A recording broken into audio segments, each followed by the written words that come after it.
that we went into the 2020 emergence was firstly in November. In the November, December, there was bushfires in Australia where we were getting international companies asking us if it was actually safe to come to Australia. So you remember, you look across the CBD and the skies were just black. And then of course there was COVID. 2021, I think we almost killed our team trying to host a 24-hour emergence. And then of course last year was one of the most wildest rides I've ever experienced, trying to navigate COVID. Also then ended up basically having one in a century floods take place literally whilst we're hosting the event, not having team members be able to get here, etc. And then this year, if you think about it, having banks fail just before you kick off an innovation showcase is not ideal. But what's exciting about this space is it doesn't matter what's happening on the negative side.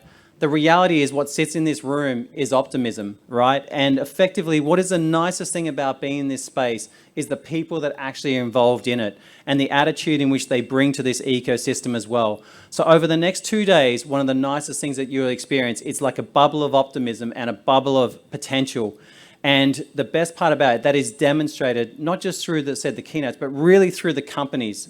And one of the slides I did in a presentation earlier this year, I talked about all the different negative things, and I mentioned about what is absolutely always undefeated in this space is founder optimism, right? And that is really what sort of drives this. And also what's important about that is the founder optimism and then your optimism on the investor side. So as I said, these next 2 days, you're going to hear from some incredible founders and you're going to hear about their businesses. They're going to be presenting their opportunities. My encouragement to you is this, both in person and online. Every single one of you has in your networks anywhere between 10 to 15 people that are relevant for this space. So when you're having conversations, I recommend to also think about who it could actually be relevant for as well. Yeah, I'm going to get my right. There we go. Now, from the actual presentation part, what we know about challenging periods like what we're experiencing now, because we experienced this in the GFC, many of us anyway, in that it actually accelerated transformation, right? 2008, we saw that a lot of the companies we know as household names got their start in that 2008 to 2010 period. Then what we also know is when it comes to actually COVID, it was a similar thing as well. Oh, hang on. It's always a trick with clickers, figuring out the exact direction to send it.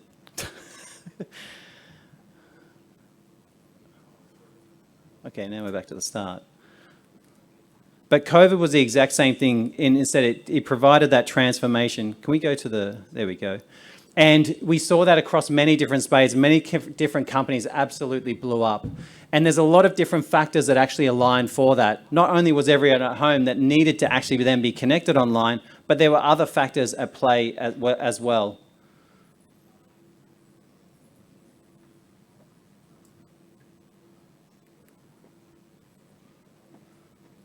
And 2020, sorry, it's just the clicker's not working properly. So in 2022, for investors, for many, like the biggest thematics that we found from everyone was, it was really the year of climate tech and the year of yield.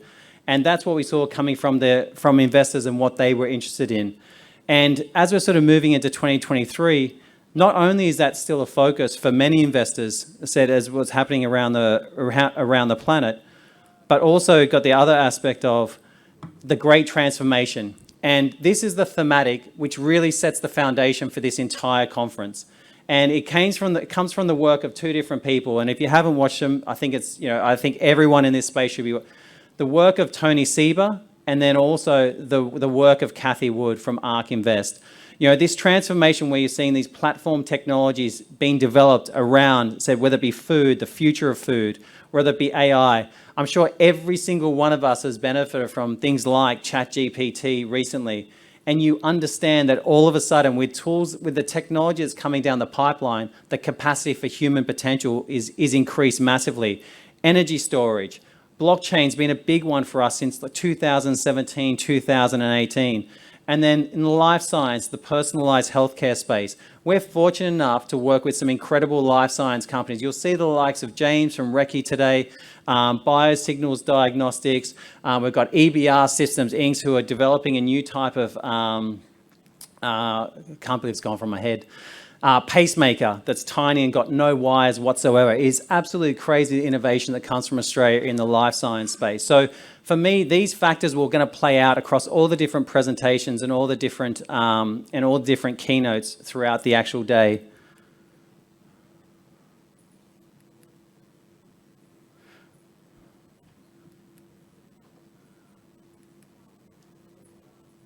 Okay. I don't even know where this is. Okay, so from adoption, one of the things we want to highlight, not only is the fact that I mentioned about these platform technologies making a difference, but also the fact that the adoption curves that's taking place. A lot of these technologies are now moving to their early adopter phase, which for obviously investors represents a significant financial investment opportunity. And because as that adoption takes place, that is typically where you see the highest growth in the companies and in the valuations of the companies that are actually participating. Can someone actually help and just maybe move it for me? So what we're actually seeing, next slide. So effectively, these are some of the headlines that a lot of us would have been seeing lately. Obviously, the job redundancies, people being laid off, that's been a common theme across all the big tech companies. And I remember I said to someone, I said, as soon as we start seeing telcos and banks laying off people, that's when you know it's really on. And it was interesting that, it was probably about a month after that, that's when we started seeing banks collapse. Now, that's something that none of us expected, starting with the one most titled for our entire space being Silicon Valley Bank. And then you sit there and think, okay, well, how does this actually play out across the ecosystem? Next slide. And the reality is, whilst that negative news is taking place, there's also some incredible optimism that actually sits underneath all of that. And the great saying of software ate the world. But I love the addition to that now, it's now that AI is eating software. And if you think about many of the companies that are actually presenting today are all would be utilizing AI in some way, shape or form. The digital transformation, how it actually creates additional productivity amongst ourselves in our own personal capacity, but also across our teams as well. And then also that capacity for job automation. The part that I find really interesting is, as a B2B business, you always thought about the B2C businesses, how easy they had it because they had things like Facebook, Instagram, TikTok, and their platforms. What's beautiful now, if you think about from a scaling point of view, B2B companies have access to data. Everyone has their data accessible in some way, and there's software to actually scale that outreach to that. So that means the upside potential for B2C and B2B businesses takes on a whole new level of opportunity. Next slide. So obviously, I'd like to say a big thank you to our keynote speakers. Michael's obviously going to be coming up first. Mian B from Medical Angels, from Daniel from Backbone Partners, then Hugh from Galileo, Todd from NAB Ventures, and then obviously Lisa from DigitalX will be in the next room, and I'll explain the room structure in a second. Very excited to have these keynote speakers, each in their respective areas, to have a look at what they're looking at, what they're seeing in the markets, and also what are the investment opportunities that you've got the opportunity to take advantage of. Next slide. And the different panels we're going to be hosting, obviously the venture investment trends. By the way, all this is actually in your app, in the conference software, which I'll get to in a second. The climate tech solutions for a sustainable world, so the climate tech panel, the rise of syndicated opportunities. For me, I believe this is the future of the space. There'll be a lot more syndicated opportunities coming out. And then obviously the last one being the career opportunities in venture capital. Next slide. On the presentation room 2, so basically the way it works is this is presentation room 1, and then around the corner we have presentation room 2. We have digital investment trends for 2023, and we've obviously got some incredible digital asset managers that are highly, highly regarded in this ecosystem. And then the one that I suppose, sets the foundation for all of this, which is the great transformation, the AI, sustainability, and deep tech. As I said, the platform technology is being built around those key areas. Next slide. Okay, and then also at 11 a.m, we've got a separate room right down the end where we're going to be having a masterclass session. This is more for the founders in the room. At 11 a.m, we've got Afterwork Ventures. They're presenting how they're approaching VCs differently. And then also we'll be doing a session, Wholesale Investor will be about raising capital in 2023. That will be at 11:30 a.m. Next slide. Okay, now obviously these events don't happen without sponsors and without partners, so I'd like to say a big thank you firstly to Autocon. I can't wait to have Bodo come up. Autocon is actually backed by Richard Branson and the Porsche family office. They're an incredible company that basically taken people with autism and then put them to work in a consulting area in their actual specific skill set. They're a global company doing incredible things, and I really encourage, their outcome in being involved today. I said, I want to give them as much visibility as possible. My hope is that whether it be you as investors introduce them to your companies, or the companies that we're featuring look to have conversations with them about what they're doing and how they can help. Stake, obviously one of Australia's largest online trading platforms. They're actually streaming our ASX stream tomorrow to our event. So to Sergio, Matthew and the team, thank you very much. We're very happy to be involved. And do you know what, that whole thing, when I suggested the idea about creating visibility to some of the smaller micro caps, they were right on board.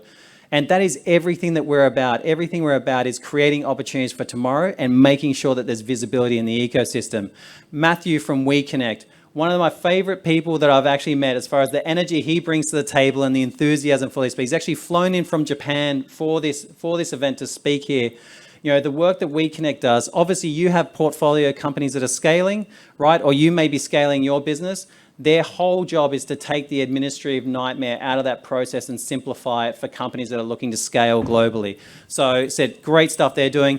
FLAVE, Stuart has been a good friend of mine for a very, very long time. He runs his own family office. He's an investor himself.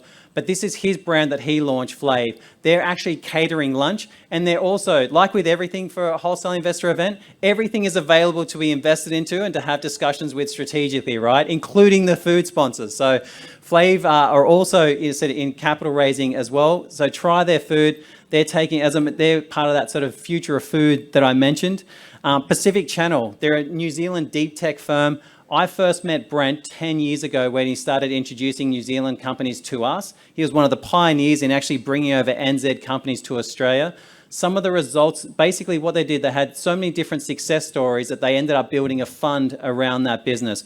Brent is an incredible guy. His team are fantastic to work with. Some of the opportunities they have access to coming out of New Zealand that actually have scalable global potential are very impressive. So make sure you speak to the Pacific Channel guys. Sales Director Central. I said for companies, one of the funniest parts is people very rarely talk about sales in this space, but this is exactly what their focus is, help bringing sales leadership and scaling to companies. And then Sheffen. So for those that are invited to the VIP room, one of our favorite companies that we've worked with over a period is Sheffen. They're actually catering in the VIP room. Their food is absolutely delicious. Petco's an amazing guy. Have a chat with them. They're also raising capital as well. I said everything's available from an investment perspective. Next slide, please. So I was going to talk a little bit about the software we're using for today. So obviously, everything we've thought about CRISP, all of you have probably been on it by now. You've probably seen that inside the actual networking zone, there's probably nearly 1,500 people in there with what everyone's doing and what they're looking at. CRISP is our basic mission in building a world-class solution to a global problem. Next slide. So first step is go to app.crisp.io. If you aren't in there already, just go to, and when I say that this app is designed to absolutely empower your experience in the conference, you can find anyone that's relevant to you, whether it be investor, company that you're looking to invest into, is sitting inside that app and very easy to find. Right, next slide, thanks. So the way we've thought about it is firstly, intelligent deal rooms. Firstly, it's got two-way AI ML matchmaking. So you as an investor, actually I'll go through that in a second. Basically, we've done our best to streamline and simplify the process. We've got frequently asked questions for investors. So we've encouraged the companies to set up their most frequently asked questions when you're discovering the opportunity. Obviously, some of their latest news, and obviously got the capacity to message as well and network. Next slide. So with the AI ML-driven matchmaking, I think from what I've seen, we're one of the first companies globally to implement a two-way version of this where investors can see the most relevant companies for them and companies can see the most relevant investors for them as well. This was a massive milestone we achieved in the last month. Next slide. And the three fundamental principles that we've built the software off is really simple. We want to build software that lets the ecosystem do what it naturally does. So whilst we're using it for our event today, it is also where we'll be engaging with you, with our clients going forward in the future as well. Also building a globally scalable solution. You'll see that we're going to be launching a global version of our offering shortly. At the moment, we're across Australia, Singapore, and the UK. And then the last fundamental principle is how do we remove friction from the capital raising process, but also creating a global opportunity at the same time. All those has been the key parts. Next slide. And the integrated conference software part, as I said, we've done our best to make sure that this experience is absolutely streamlined. The agenda is up to date. There's instant messaging and networking, which I know some of you have already been going back and forth with people. We've already seen thousands of messages going through the system already. And then obviously it's got a live agenda in the virtual booth inside the platform as well. Next slide. So I'm going to finish on this one slide. The power of one conversation, the power of connection. Every single year, year after year, Emergence teaches me that it only takes one introduction to change the entire trajectory of a business. The only challenge is we don't know which conversation that is. And that is part of this ecosystem. This ecosystem is amazing in the way in which people actually support each other. And I've seen it where one conversation has led to a 20 million investment. I've seen it where one conversation has led to a company strategically going global with their actual business. I've seen it where one conversation has actually opened up an entire nation for a company, because this business is the power of people and it's the power of networks. And that is absolutely what I love about Emergence and bringing people together. And the 6-month journey that we go through, that's a wild emotional ride to bring this to you. This next 2 days makes that worthwhile for us, because if you think about all the connections that get made and then the connections that pass on from that, I said, that is what becomes special about an Emergence experience. So never forget that power of the one conversation, and also never forget that when you're having conversations with the companies in their exhibitor booth. So just to explain the layout, the exhibition area is just as you walked into the right, where all the companies are being featured. The VIP room is just off to the left here in between, and then stream room 2 is just on that side as well. Now, obviously, all the different agendas for the 2 different streams are covered in the actual software, right? And also online, so you can see it at any time whatsoever. Next slide, thanks. Okay, so next slide. So basically, as a next step, I'd like to say, welcome to Emergence. Thank you for joining us. I hope you enjoy the next 2 days. We've done everything to make sure that the experience, is something memorable for everyone, so that not only do you come back next year, but you bring other people along with you. So just a bit of a layout for today. I said in this room, we're going to be featuring obviously private companies, venture companies, and also climate tech. In room 2, it's going to be focused around Web3, AI, and also deep tech. As mentioned, the schedules were actually online inside the CRISP app, so you can get it throughout the agenda for today. Now, I'm just going to invite Shelley to come up to introduce our next panel session, which is going to be focused on venture investment trends. Thank you, Mike and Steve. Good morning, everyone. I'm Shella, your MC for today. And on that note, we have an expert-led session on venture investment trends. We have the pleasure of hosting some of the brightest minds in the industry today, who will be sharing their insights and perspective on the latest developments. Please welcome Kath Rogers, partner at Antler; Jesse Wu, principal at Afterwork Ventures; Peter Mobbs, founding partner of 5 Sigma; Noreen Mosley, New Markets, Emerging Technology, and advisory of GemKom.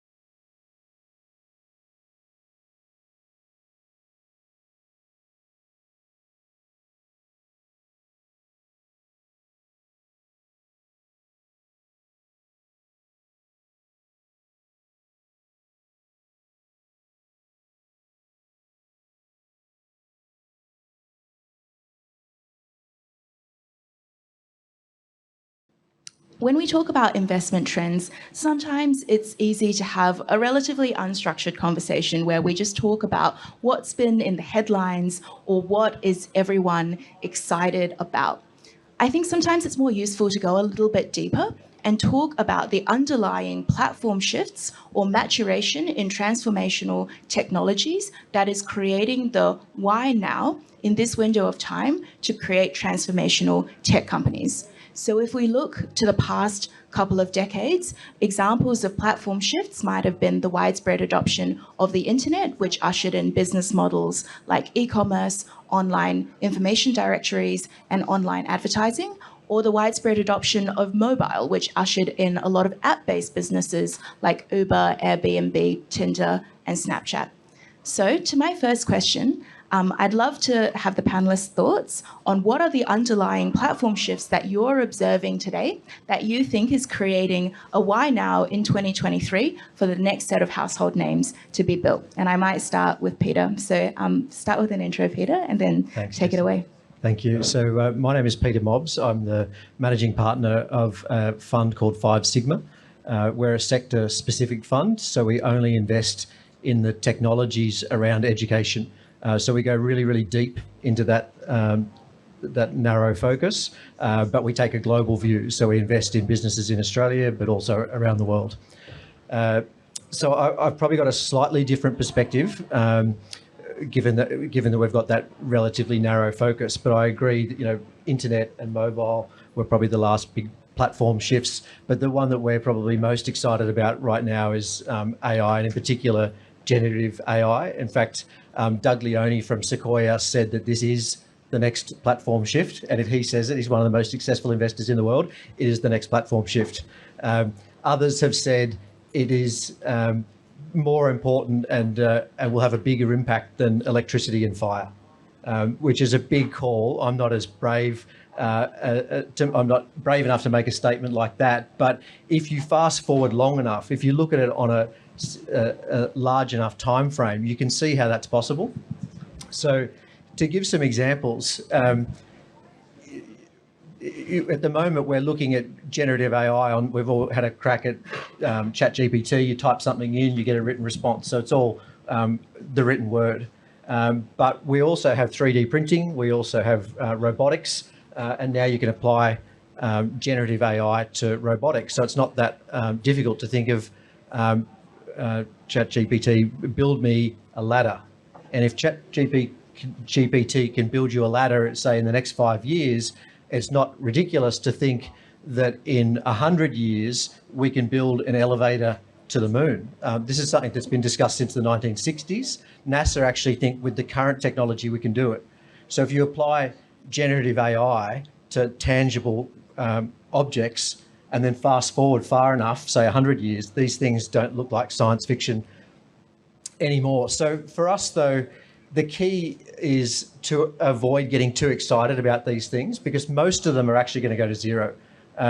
So we kind of, like everybody in the room, get excited when we see a platform shift occurring, like generative AI, but then we sit on the sidelines and pause, take a deep breath, and then wait for the best business models, the best use of technology to emerge. So for us, we invest late stage. So it's a little bit easier. We invest around Series C and D. So we can afford to sit on the sidelines, wait, see which are the winners, and then jump in. So slightly easier. I think the key for this platform shift, though, is to avoid that FOMO. I think a lot of money is going to get burnt in the same way it did with Web3. So for us, pause, take a deep breath, see which are the winners later. Awesome. Thanks for that, Peter. Kath, what are your thoughts? Thanks, Jessie. Hi, I'm Kath Rogers. I'm a partner at Antler, an early-stage global VC firm. What I think is going to be really powerful over this coming decade is the rollout of 5G. And this is something that I think will be an underlying technology. The expectation is it's going to be 100 times faster than existing networks. There are estimates that it could create as much as $12 trillion in global GDP. And it creates a lot of really exciting opportunities that will underpin Industry 4.0. The Internet of Things, being able to rapidly communicate and send data back and forth. And it has, sort of really exciting applications from everything like healthcare, so wearables. There's potential applications like for remote robotic surgery, I think in energy, so grids, and having sort of a sustainability and climate tech impact there.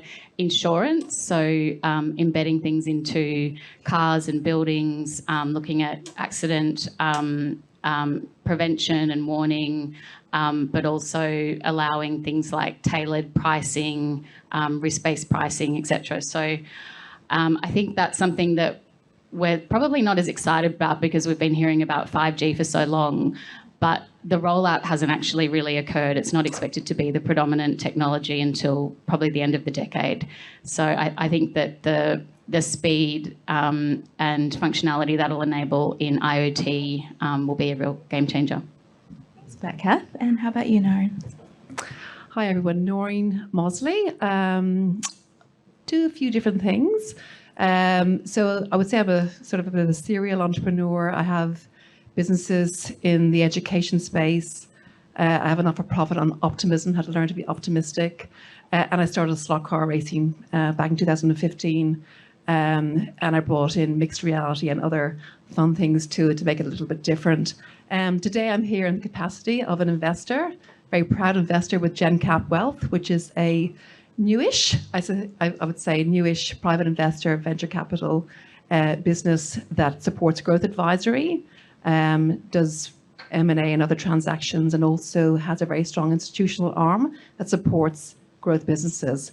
But my interest is particularly in emerging tech and new markets, and they're very, very positive on that as well, and that's why I'm in this space with them.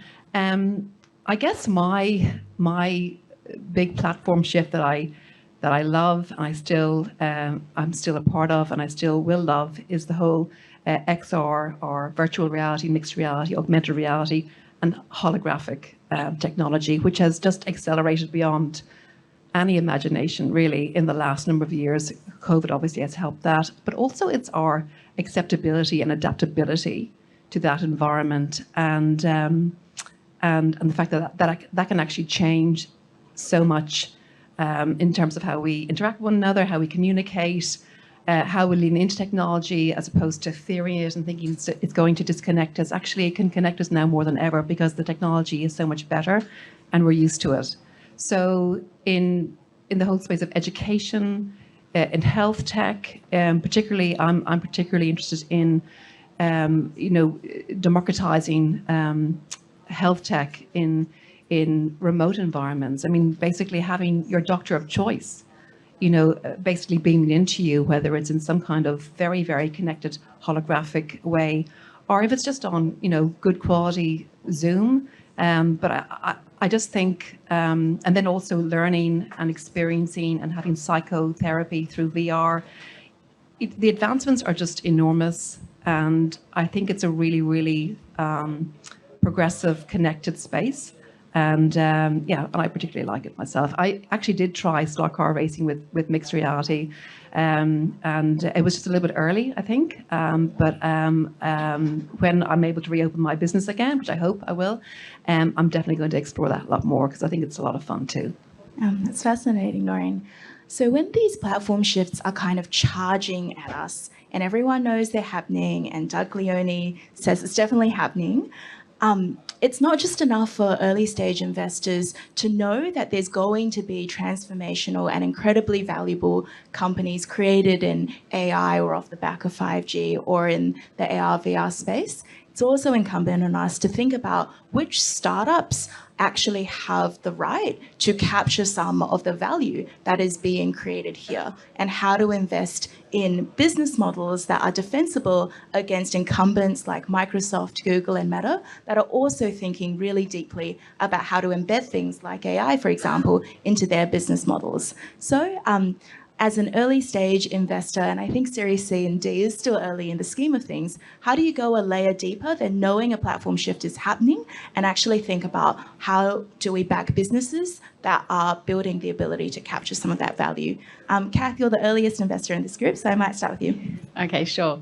So I think it's interesting with ChatGPT 4 late last year. In the current cohort at Antler, we've certainly seen an explosion of ideas around AI for X and AI for Y. I think as a trend, it will, similar to, say, cloud or low-code, no-code solutions, it again reduces barriers to startup and cost and time of starting a venture and building a product.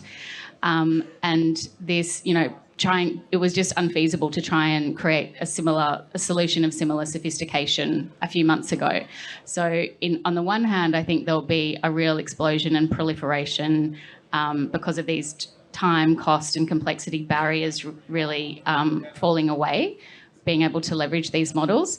On the other hand, the requirement for actually real differentiation and defensibility will grow, because the solutions that ChatGPT can provide just free are pretty good. If you want it to look at, helping you generate content or giving you research on something or being a chatbot, the capability is actually already pretty good for a lot of use cases. So it creates that additional requirement for a really tailored and personalised use case for a specific customer segment. And being able to leverage the foundational models that will likely sit with, the large incumbent tech players who have the capital and resources to continue to build and train those models. And then the application layer that will need to sit around that will need to have quite a degree of personalisation and value proposition for customers. And I think it'll move to the point where companies aren't really AI companies anymore. It'll be every piece of software will have an AI component to it. It won't be a differentiator. So it's how you leverage that technology to build something defensible that delivers some kind of special value to your customer segment. Did you want to jump in with this one, Peter? Sure. First, I completely agree. I think we would never look to invest in a business in EdTech that was trying to build a large language model. It just doesn't make any sense. You've got to have so much computing power. It doesn't make sense to compete with the Googles and the Microsofts of the world. So we'll be looking for businesses that build on top of that. And so to put some colour around that, a really good example that's happening right now is an EdTech business that's publicly listed now. So it's not in our sphere, but it's called Duolingo. A lot of you would have used it, the language app on your phone. So it's got a new version built on GTP4, and it's kind of mind-blowing. So it's all of the things that you would think and more. So they're the types of businesses that we'll be looking for, businesses that are a layer on top. But it does remain to be seen. How do you add value when everybody's got AI, everybody's got access to these large language models?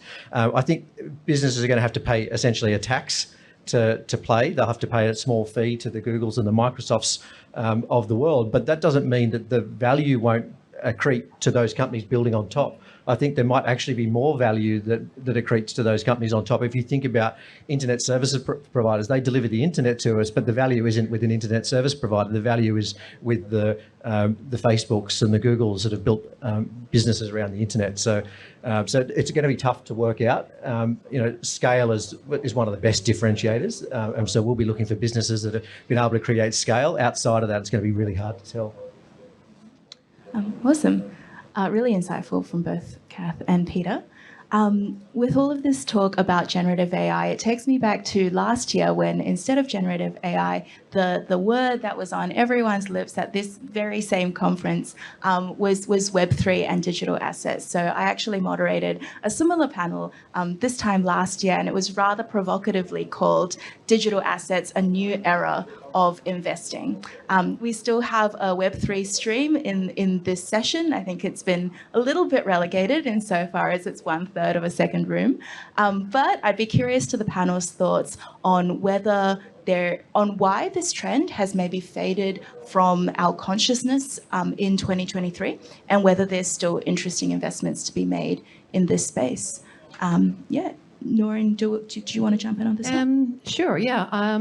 Look, I just think it was just too early, I think. I don't know, look, the fundamentals of, I think, new businesses, new trends are around the basics that are always going to win in business and new businesses. And that is, are you solving a big enough problem? Are you removing friction? Are you sort of providing speed? Are you leapfrogging technology? And are you enhancing people's life force and enjoyment. And that was kind of what a lot of Web3 was. I mean, other than the crypto and whatever. I mean, I'm talking about NFTs and sort of the digital assets and, you know, Gary Vee. And I mean, I love Gary Vee. I think he's amazing. And he will keep drumming this, you know, he'll keep beating this drum on that because he's got too much invested in it. But I think in time, it will sort of take off. But I think we forgot that maybe in that context, we're actually quite human. And we need human things, and we still need human things. And it's lovely to have digital assets, but actually I think it might be a little bit too early to be really, really, I suppose, jumping into that space and committing on a financial level that makes that industry very, very worthwhile to be invested in and to be part of. So I would think it's just a little bit early, and just maybe just time will actually, I think, change that. Yeah. Does anyone else want to jump in? Yeah, go for it. Oh, no, go ahead. You go first, Peter. So yeah, I agree. It's probably a little bit too early because if you step back, Web3 has been around since 2014, and AI has been around since 1950. So there's just a longer track record in AI. But I think Steve talked about optimism, and I know you are into thinking optimistically. The silver lining is that the poorer quality businesses, as a result of the shine being taken off Web3, probably won't get funded now. But the best quality businesses will still get funded, and there probably will be incredible businesses that emerge, even though there's the shine has been taken off. So that I think is the silver lining. But if you compare AI and Web3, AI I think has probably got broader application. Web3 has broad application, but it's probably strongest in decentralized finance. Maybe gaming, smart contracts, but AI can literally cover every industry. So broader application. AI's got a longer track record, and I think AI will also have a bigger impact. So maybe we'll see transformation of financial services as a result of Web3, but we'll probably see transformation of every single industry as a result of AI. We've already seen computer vision, large language models, analytics, predictive analytics, and the list is probably going to go on and on and on. So I think there's broader application. I'm more excited about AI. Yeah. Kath, you have a really special place in the ecosystem where you're working with really early stage founders and working alongside them as they build conviction to really throw themselves at a given problem. So from your vantage point, what are the kind of things that entrepreneurs you're working with are drawn to, and why do you think that is? Yeah, sure. Yeah, it is really, really, really interesting to get to see the day zero and the ideation, the very beginning of business inception. So Antler in Australia works with about between 200 and 300 entrepreneurs in residence a year, and globally across 25 locations work with a couple of thousand. So it's a really interesting lens into what's emerging and what's coming with this generation of entrepreneurs. I think what we're probably seeing most of can sometimes follow these sort of hype cycles. And so at a point in time last year, there would have been a lot of Web3 and crypto, and kind of understandably so, there were later stage VC funds with dedicated Web3 crypto vehicles and specific structures so that they could invest directly in tokens. And now we see, even just in the last couple of months, a huge focus around AI. So in terms of the technology focus of the business, I think a lot of the entrepreneurs that we work with are relatively young, have on average about 11 years of work experience. And I think consistent with that generation, the personal meaning and value attached to work and business is really important. And so with that, we see a lot of mental health, well-being ideas and businesses, and also a lot around climate and sustainability. We are seeing at the moment a lot around, which is kind of a little bit of a mix of the VR and the AI, around sort of smart kind of avatars that can work with, dementia patients, or for those that are socially isolated, or to work on sort of again, mental health. I think there's probably a distinction between what we see, and it's interesting to sit on other global investment committees as well and sort of see that sometimes in completely disparate corners of the world, similar themes can be bubbling up. And sometimes like almost identical businesses. But then, we only invest in a really small portion of those each year. So there's a distinction between what we're seeing a lot of and what we actually invest in. And I think generally, we're not sector-driven. We're not thematic investors. We just focus on the founders, the quality of the founders, why they have an unfair advantage in a particular opportunity, what their founder problem fit looks like. And honestly, some of the things we get most excited about are just when someone has had a really deep lived pain point or experience, which can be, in a particular industry or in a particular consumer setting, that they're just absolutely obsessed about solving. And that can kind of come from anywhere. That really resonates, Kath, and I want to make sure that we end the session on investment trends, talking about the importance of bucking those trends and actually being a contrarian and high conviction investor as VCs, because our job isn't just to invest in what's in the headlines, it's to invest ahead of the headlines. It's to invest in something that is building the foundations for a thematic that will crest in 2 or 3 years' time. So on that note, what is a contrarian investment that you've made or would like to make, and what is your thesis in that? Do you want to kick off, Peter? Sure. So we don't set out to be contrarian, but we've sort of accidentally become contrarian in our own thesis. So within EdTech, we generally try and avoid investments around higher education. There's just a lot of pressure around that industry. There's students are starting to question the funding, the debt that they're getting burdened with. Governments are questioning whether they can continue to fund universities in the same way. It's difficult to scale into higher education. Academics aren't particularly entrepreneurial. There's just so many things, so many stumbling blocks. But in saying all that, we have made a significant investment into a business called Academia. It sells into higher education and it's run by an academic. So we sort of flipped our own thesis on its head, but it seems to be working out. So, the guy is actually quite entrepreneurial. When we invested, they had 16 million monthly active users on their platform. And now they've got 22 million monthly active users. There's something like 100,000 academic papers being uploaded to this platform per day.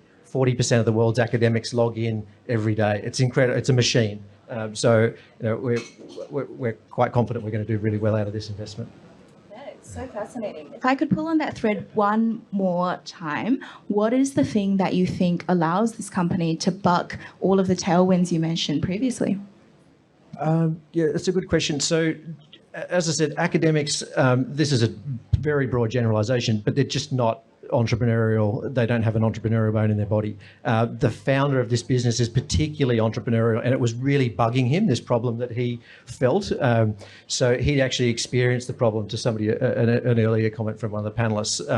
And so he felt the pain and it was bugging him, so he had to do something about it. So he did. So that was kind of exciting to see, and it got our attention. But the reality is it was scale and momentum that we could see. They already had scale. We could see that they were under-leveraging the user base. So it was a freemium business model where they were just taking a very, very small cut from like 1.5% of their user base. And so if they were able to come up with other products that would better monetize that 16 million monthly active users, it would be a huge business. And they had that up their sleeve. They hadn't yet worked out how they would roll that out. And so we backed the fact that they would be able to roll that out. Amazing. How about you, Noreen? Yeah, how interesting. I'm going to go back to AI again. I'll tell you why. Because even though it's a very, very strong trend at the moment, I think you can still buck a trend within a trend. So I was at a conference yesterday, and Miranda Kerr was speaking at it. And I realized that she was also speaking. She has a skincare product, but she also has, her husband is Evan Spiegel, who runs Snapchat.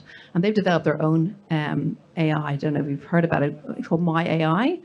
And I realized that at a very, very top level, there is Google going after Microsoft with Bard AI. There is Snapchat going after Google and Microsoft with My AI, and then obviously there's Microsoft with ChatGPT, right? So it's huge, but in that environment, there are some real issues that I think if you actually focus in on, you can actually buck the trend and be the trend, and that is an ethical AI. So, and that's not easy to achieve. It's not easy to achieve. But if you can actually, so I mean, obviously, if you are going into this whole space, I mean, you need an incredible talent pool. You need to play to your strengths. You need to make sure you have access to large amounts of data, for example.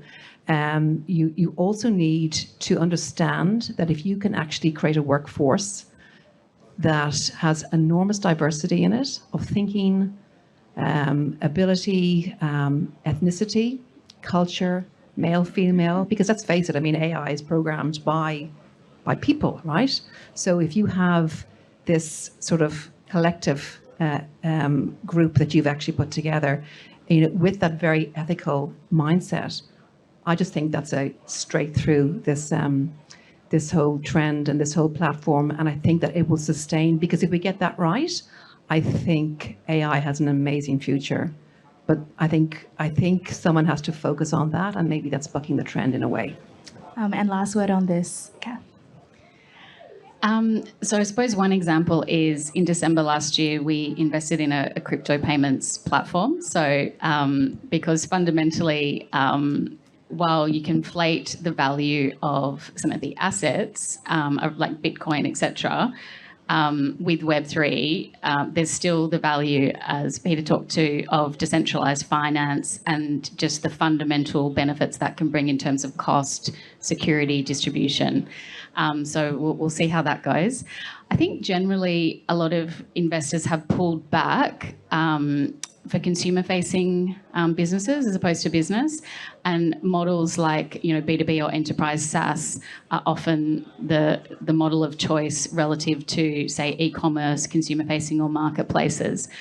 I think part of what's behind that is with the proliferation of startups and everyone sort of moving to online acquisition of users, that's increased the barrier and the cost of acquisition for businesses, so that the unit economics don't make as much sense as they once did, and getting cut through to being able to acquire profitable users is much more difficult than it once was. But we are still open to investing in e-commerce, marketplaces, direct-to-consumer and consumer businesses if there's an ability to bring strong organic customer acquisition, whether through content or product evangelists or some kind of special domain that the users have. And similarly on the marketplace side, if they have a real skill in community building on both sides, then that's also something that we'd still invest in. Fantastic. So that nearly brings us to the end of the panel. I'll maybe end with a note that it's not just startups that have to duck and weave and navigate platform shifts and figure out where the puck is moving. It's incumbent on VC fund managers to do that as well.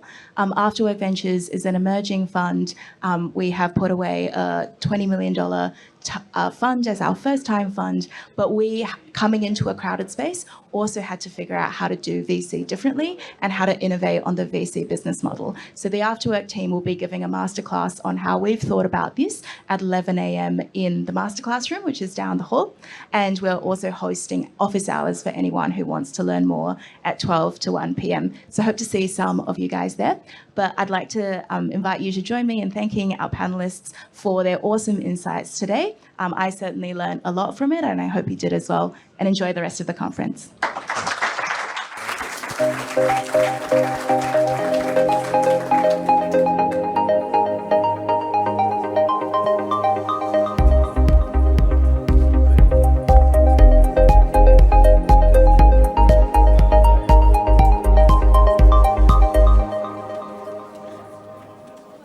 How are you? Good to see you. You well?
Hello, ladies and gentlemen. Do we make a start of this presentation? Sorry.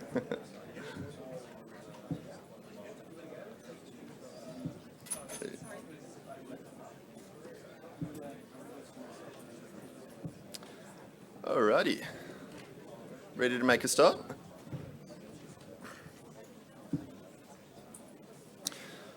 All right, we'll make a start. Well, hello everybody. Thank you for joining us here today. My name is James Graham. I'm CEO and Managing Director of ASX-listed Recce Pharmaceuticals Ltd. Usual disclaimer. So, who is Recce and what are we about? So Recce is a new class of antibiotics or new class of infectious disease compound. In fact, we're the most advanced new class of antibiotic anywhere in the world at this time by way of clinically advanced.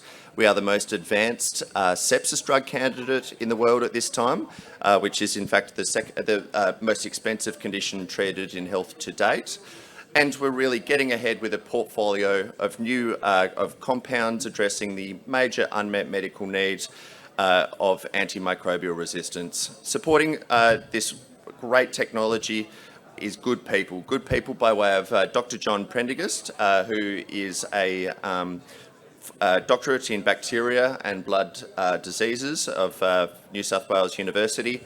Since been working on Wall Street, is chairman of a New York Stock Exchange listed company and has significant experience going concept to commercialisation with new drugs. I'm not supposed to pick favourites, but I'm going to in this instance, and that is Dr. Alan Dunton there, by example. He is former global head of Janssen Research. Janssen Research is Johnson & Johnson's research arm. He's gone from concept to commercialisation with many different drugs. And in fact, one of the most recent antibiotic approvals was one under his watch. In fact, it went to blockbuster drug status within the first 12 months of approval. So what is Recce about? Recce wholly owns its technology.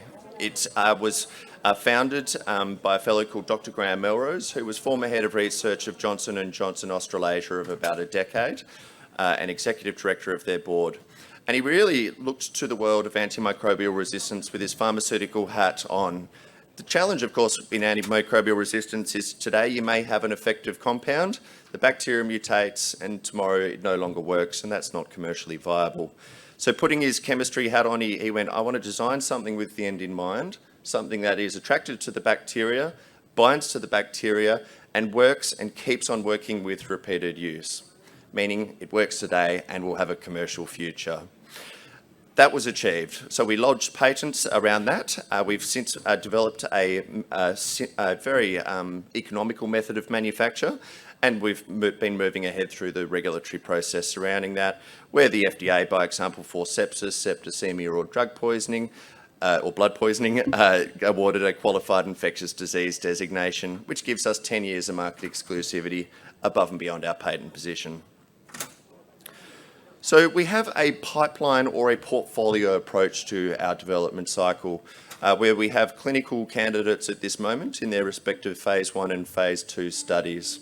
Our company is focused on two things. One, unmet medical needs, meaning not serviced by any existing drugs, not complicated by cheap pricing of generics, and two, major patient populations. Where you have unmet medical needs, you have price monopoly, major patient populations, you're not selling wants, you're selling needs. And that is the space we seek to move into across these respective indications. So what is sepsis? Sepsis, septicemia or blood poisoning.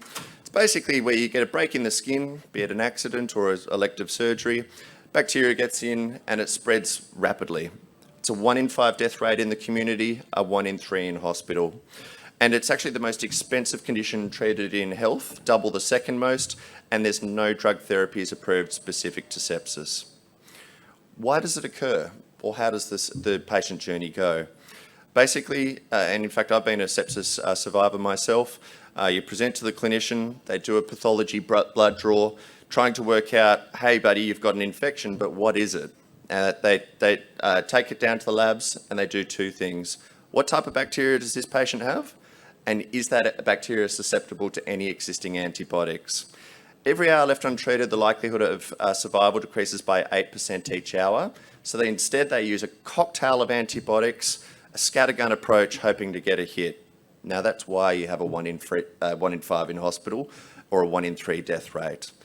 We don't care what type of bacteria is in the patient's blood. We're attracted to it, we bind to it, and we interact with it, meaning we can get on on top of the infection at patient presentation, obviously leading to better patient outcomes.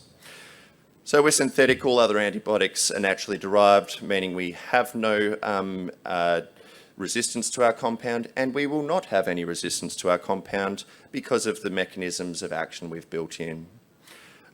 Clearly, in case anybody wondered, the infectious disease experts out there recognise it's a major unmet medical need, and that Recce seeks to tackle that need by way of, we don't contribute to AMR, we empower clinicians to get on top of the infection at patient presentation, and we may in fact even complement the existing selectivity of antibiotics, meaning by taking the selective pressure between the phytobacteria and antibiotic off them, they may be more effective and hence more valuable in due course. We're just working that out, but mechanism of action studies support that. How do we work? Well, for any scientists in the room who would like to know, it's essentially we're attracted to the bacteria, any bacteria. We don't care what type of bacteria, lipid, outer layer, biofilm. We permeabilise the cell wall and we shut down the ATP synthesis, or the beating heart of that bacteria. We shut it down faster than any other antibiotic known to date. In a couple of minutes, most take hours, and we shut it down irreversibly. Can't be brought back to life. The additional mechanism, among others, working is we stop the Z-ring complex formation. What that basically is a cell dividing and multiplying infection. We stop cells growing out in an infectious pattern, and we stop both irreversibly. So working faster than any other antibiotic known to date via multiple mechanisms of action means that we need less of our compound to have an efficacious response. I love pictures if it's not obvious, and here's a fantastic example working in the real cellular world. This is against E. coli. On the left-hand side there, we see the little cells, the deadly bacterial cells, they're the enemy. The large cells, the healthy cells, they're the ally. Now, when we expose our compound to those at the same time, the enemy has stopped. In fact, the enemy is no longer growing, it is no longer prospering. The healthy cells continue to multiply as you want your healthy cells to. Obviously, that is a selective mechanism of action. Completely opposite gram stain by way of broad spectrum activity. These are visually a little less exciting, it's just the way that these things grow. Obviously, you've got the bacteria being those little ones growing out as a staph, and the healthy cells growing and multiplying unencumbered by exposure to Recce. We've since completed a phase 1 human study demonstrating our compound is safe and well tolerated across at least 80 healthy volunteers. The most invasive method of administration is intravascular, so this was an intravascular study with the focus to sepsis, because sepsis is a bloodborne pathogen. So we got our compound up to at least 6,000 milligrams intravascularly administered. Keeping it really simple, that's like putting 6 grams of sugar in your veins or spirits of some sort. You'd have a response. With ours, no undue response. A little bit of irritation, but you get that with anything. And that's well above our therapeutic indication. When we look to the challenge, particularly we look to how other antibiotics are working against E. coli, particularly this one by biofilm exampled. There you've got 4 of the leading classes of antibiotics, and not only do we work quickly, we keep on working, whereas unfortunately they do not. Our primary endpoints were met in our recent study, where of course we have a nice dose-dependent concentration of our compound residing in human plasma, aka the blood. The unknown that we didn't expect was an incredibly high concentration residing in the human bladder. There's no such thing as good bacteria in your bladder. When there is bacteria there, that's known as urinary tract infection. So following the drug, recognising there's about a 20-fold increase going from the vascular system, which passes through the human kidneys and excreted into the bladder, you've got a lot of our compound there. That lends itself to a major opportunity as a urinary tract compound, which when we look to sepsis, 30% of sepsis patients have an underlying urinary tract infection. In fact, the term is known as urosepsis. So at this moment, we are starting a urinary tract infection study and here we show that, of course, we do work perfectly well in human urine. This is looking at E. coli cells, where obviously we have, for context, I should say, an 8 log reduction. Well, 6 logs is 99.99999% reduction of bacteria. I think we're going to have a reasonable chance of being efficacious for that urinary tract study, but we'll see. Sorry about this one, but this is using as a topical agent. Top left, you've got bottom of somebody's foot. Technically, despite them being having diabetes and cancer, they stepped on a cigarette butt. That's defined as a burn, not a foot ulcer. But this burn on the left had lots of bacteria. On the right has no bacteria, no identifiable bacteria by swabs. They have lost their ability to heal effectively or in a timely manner. We can't fix that, but we can give them the best chance of success by removing the bacteria of their burn wound. With that, we've advanced into a diabetic foot ulcer study out here at Liverpool Hospital, by example. That study is present and that we expect near-term catalysts or clinical readouts to follow. We have patents. This is a land grab opportunity in the space of synthetic antibiotics. It's composition of matter patents, by example, a method of manufacture, preventative claims, curative claims, and so forth, out to at least November of 2037. That's a long way ahead. Uniquely to us, we also have the addition of a QIDP status, which only starts from time of approval, meaning patents, we can stop paying them, they can get challenged, all sorts of things happen in the patent world. Nobody will take on a government-backed market exclusivity for sepsis, as we uniquely have for this, and that time only starts from time of approval, if approved. So that's a significant underwritten position for us. Our compound is extremely inexpensive to make. In fact, the vials cost more than the liquid we put in them. We have 100% yield, and we make that within our own facility. We make it to both volume and quality in support of all of our clinical studies. No more expense required there for our near-time activity. We've got about 100 million market capitalisation, significant founder ownership, meaning skin in the game. Our cash is in support of near-term clinical candidates. We seek to and have a good history of event-driven next stage capital rather than capital as and when required. So we're on a mission to close out our near-term clinical activities before setting ourselves up, obviously, for follow-on interest. And when we look to institution there, by example, Fidelity is the third largest holder on our books. I can't speak for Fidelity in the future, but I'm sure they'd be around to see that position maintained. Thank you for listening to Recce Pharmaceuticals Ltd, ASX code RCE. I look forward to getting to know you. Many thanks.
Diagnostics. I can't talk for every university, that's what I mean by that is I can in a clinical lab. Great.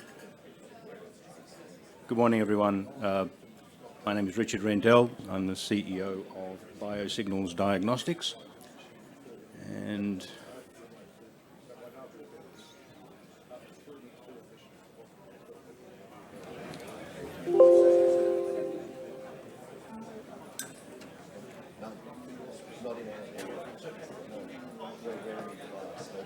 there we are. Thank you. So, yes, Richard Rendell, CEO of Biosignals Diagnostics. And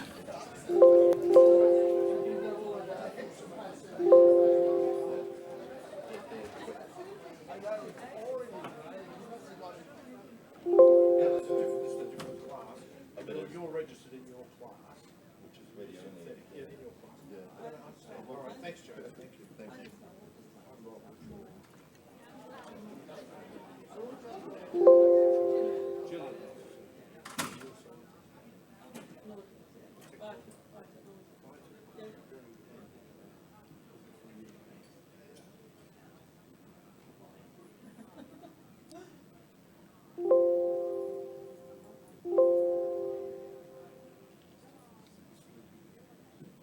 okay, going in the other direction. That's all right. Thank you. So, we, Biosignals Diagnostics, are on a mission to save lives through precision healthcare to predict, diagnose and treat cardiac disease. So heart disease remains one of the biggest killers in the world, in fact the biggest, with world death rates predicted to double in the next 20 years. Every 3 hours a female dies from a heart attack, and symptoms for females can be quite different to males during heart attack. Pains in the arms may not necessarily occur, just a general feeling of unwellness. 2 out of 3 adults will actually die with diabetes, will actually die from a cardiovascular event. And whilst we monitor for glucose, there is not a regular monitoring of ECG. Atrial fibrillation is the cause of 30% of strokes, extraordinarily bad outcomes which could potentially be prevented. Chronic stress leads to cardiovascular disease, and chronic stress is increasing worldwide. So we have a horizontal set of products to help us address this problem. And the first one is actually this little guy here. It's ECG Me, and it's a little handheld device. Pop your fingers on it, and it sends your ECG through to the phone. And we then do a whole range of analytics from that data. It can be adapted to an on-body device as well and go for a full 24 hours non-stop worth of continuous ECG acquisition. It is a TGA-approved Class 2A medical device, so we are basically out to market next month. We are in manufacturing right now. ECG3Me is a device which is for clinical use. It's particularly for cardiologists to be able to use a device where we can acquire 24/7 ECG data streamed to the cloud to be able to look at various kinds of arrhythmias that are paroxysmal or, in other words, intermittent. And these are often the causes of atrial fibrillation. And then finally over there, OmniMe is really a system of body area network where we will be using graphene as the sensor types. It's very thin, it rolls on like a tattoo, and can acquire many different biosignals, if you will, including ECG, sweat analysis, blood pressure, and we're looking towards that at probably making obsolete the current ECG electrodes that you see in use today. All of that supported by a very capable platform which is being developed. We already do ECG processing in it, so that will triangulate things such as your DNA as well. We have a significant amount of background in doing DNA processing as well. Market opportunity, we kind of cross a number of markets which include things such as mobile cardiac telemetry, remote patient monitoring, telemed, all those sorts of things. Clearly the little device lends itself well to those applications. So we're feeling that there's around a service obtainable market of around 2 billion, and a nice healthy 33% CAGR. The team is experienced in doing medical devices and experienced in data. I worked for Oracle for 18 years, left in 2008, and we've had a reasonably successful run with doing a lot of work in healthcare. My co-director, Associate Professor Stephen Foy, is one of the critical resources here as well, and Stephen has built and led cardiology centres in various hospitals. I'll draw attention to the Advisory Council. We are very lucky to have Associate Professor Cheng Hon Yap, who is a teaching cardiothoracic surgeon, and his wise advice and Ram and David Apani, all bringing very, very specific skills to the table on AI and electrophysiology, which is reading your ECG waves, of course. The go-to-market plan is three pillars, roughly working through clinical use, which is a controlled release, which will be happening starting next month, which allows us to do rapid ECG assessment. You might consider this as a doctor doing a ECG assessment, placing the little device in your hand while they do blood pressure and those sorts of things at your yearly checkup. A lot of things can be revealed at that particular point.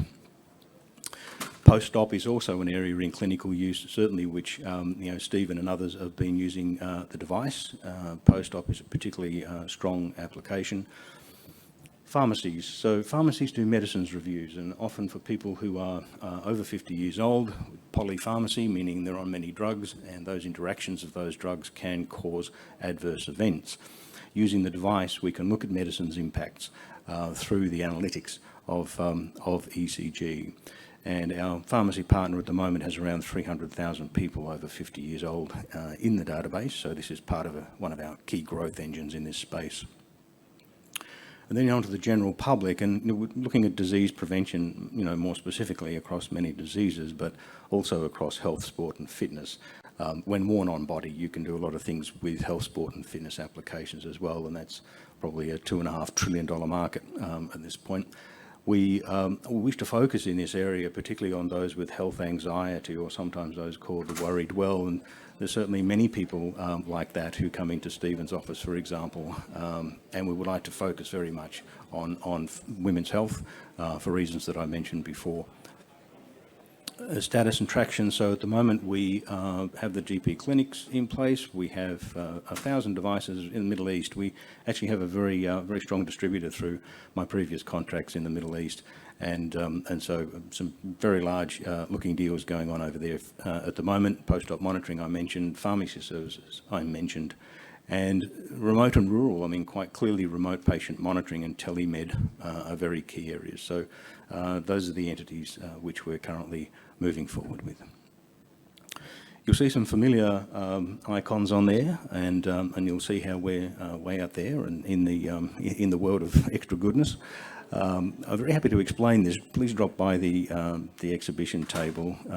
Basically, for the number of features that we deliver, the amount of diagnostic yield that we deliver out of our device for our price point is way out beyond what you're seeing there for those companies. The business model. So based on our 50,000 consumer sold devices in a direct-to-consumer model, the device is $270. That's all, and a 120 a year subscription that allows us to provide a portal for you to do some of your own personal analytics and to be able to provide reports through to your own medical practitioners. Target revenue on the sales of devices around 24 million across the next 3 years, and 5 million recurring. The doctor-to-patient model is as much an innovation in healthcare economics as it is in its streaming ECG capabilities. We will provide the device for free to cardiologists and to GPs, and this will allow them to not make that massive investment that today ranges between $5,000 to $10,000 for a single device. It's paid for in a per-run basis and a subscription on the platform for each patient. That target revenue is around 21 million. So just a reminder of the commercializational roadmap is really a horizontal approach. We take the revenues that are coming from each of the devices, and that feeds the ultimate story, which is the OmniMe platform, drawing together the obviously all of the data and that very unique application of graphene. Use of funds, so we're here at the moment raising a 1.1 on an 8.9 val. Happy to explain how our valuations occur. We do a multi-valuation approach. We are going to use the predominant amount of those funds for the go-to-market of the ECG-Me device. So that's us. Many thanks to Wholesale Investor, Steve Torso. Please drop by the table and the exhibition. Always wonderful to have a conversation. Enjoy your day. Thank you.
Please welcome me to the stage, Dr. Arjun Kaushik, CEO and co-founder of VitalTrace.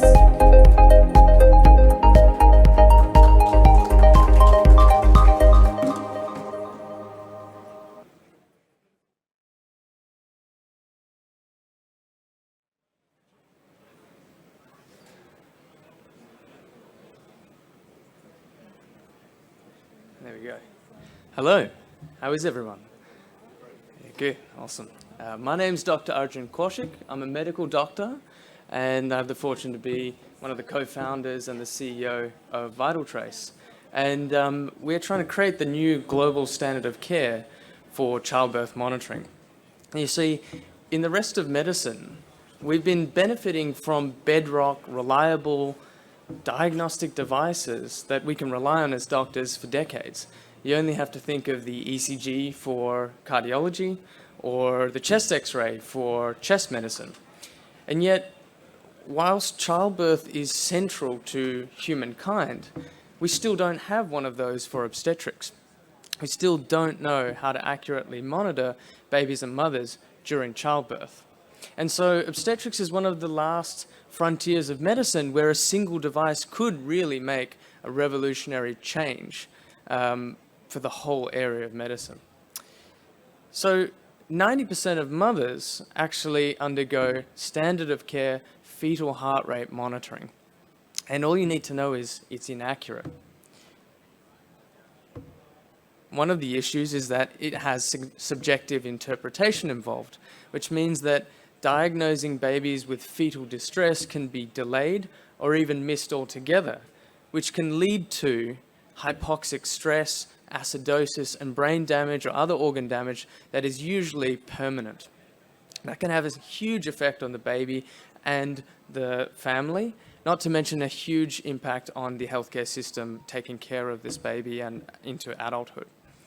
Now, not only this, but it has a 70% false positive rate. That means that hundreds of thousands of women are undergoing completely unnecessary and invasive cesarean sections to save babies that were actually healthy the whole time.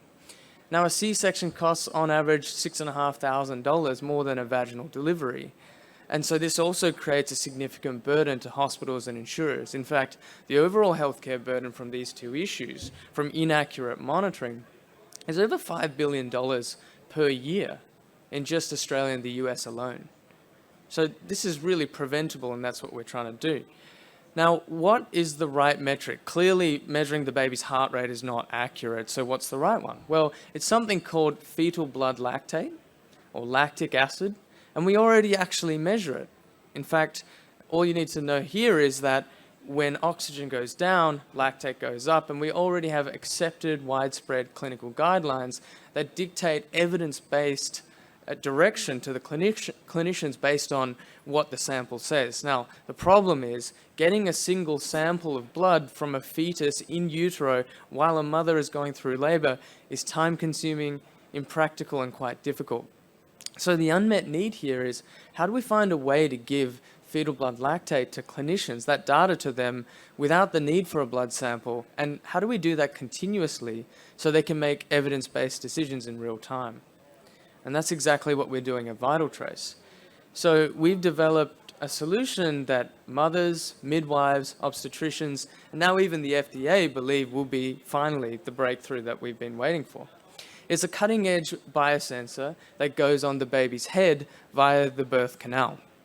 And it measures the baby's heart rate continuously and the fetal lactate continuously in real time for the very first time in history. There's a single lead that goes from the baby's head to a wearable leg plate that sits on the mother's leg. And then from there, it's completely wireless, and the continuous lactate and heart rate results are displayed on a bedside monitor. Now, this is a huge win for obstetricians and mothers because with a single insertion, obstetricians can get lactate results in real time, every minute in fact, without the need to do multiple blood samples. Now, what's more, we've designed it almost identical to a fetal blood sample, to a fetal scalp electrode. So obstetricians and midwives already know how to insert this device. And lastly, it's wireless so mothers can move around during labor. Now, obstetricians believe that with this, they can reduce the rates of C-sections, they can reduce the rates of hypoxic injury to babies, leading to lower costs of care for hospitals and insurers, and all importantly, better patient outcomes. That's real data from sheep trials where we conduct our studies.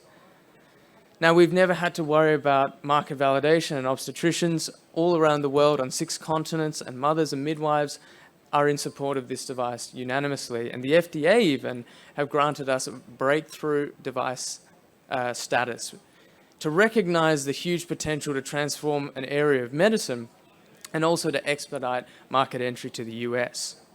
Now, if you can solve a big problem, there's a huge market opportunity. Obstetricians believe that they'd use this device in 50% of all deliveries. So if you just look at roughly 9 million births in a handful of westernized countries, that equals roughly a $2 billion market opportunity every year. Now, we've spent a lot of time on our go-to-market strategy, and in 3 years after market entry, we're projected to sell 350,000 sensors, which equals roughly $150 million in revenue from just Australia and the US alone. And that's just 6% of our total addressable market in the US. We've got a really exciting 18 months ahead. We've raised $7.7 million to date, but we've also been successful in winning over $8 million in non-dilutive funding, and with R&D tax credits, it's over $18 million that we've been able to spend. We've built a company that's very unique with over 30 highly skilled people in science, engineering, and manufacturing, and have actually completed the nation's first pilot biosensor manufacturing plant in Australia. We've translated from the bench to a clinical prototype in just a couple of years and shown that this can measure lactate continuously in gold standard proxy fetal sheep trials over the last 2 years. We're first movers in the lactate space with 3 patent families, and as I said, FDA breakthrough device designation and a reimbursement pathway show that once we get this through clinical trials, the commercialization pathway could be majorly de-risked. As I said, the next 18 months is really exciting with our first in human trial and our first in fetus trial. We're raising another investment round at the moment. We've got about $6 million committed with another $2 million space in the round. And Artesian Investments is leading the round with a pre-money valuation of $65 million. Thanks very much for listening. Would love to have a chat. Even if you're not an investor, we're always happy to chat. Thanks very much.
Good morning.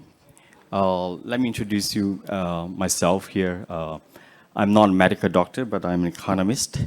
And I would like to introduce you to a business model that I've just get myself engaged about 4 years back.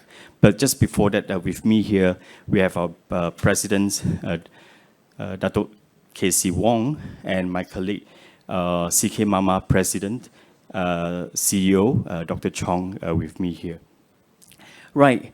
I'm not going to introduce anything serious or very complicated here. It's not rocket science that I'm going to put forward, but something that we are emulating, copying, and everyone can understand it right away if I just use the word Uber or Grab.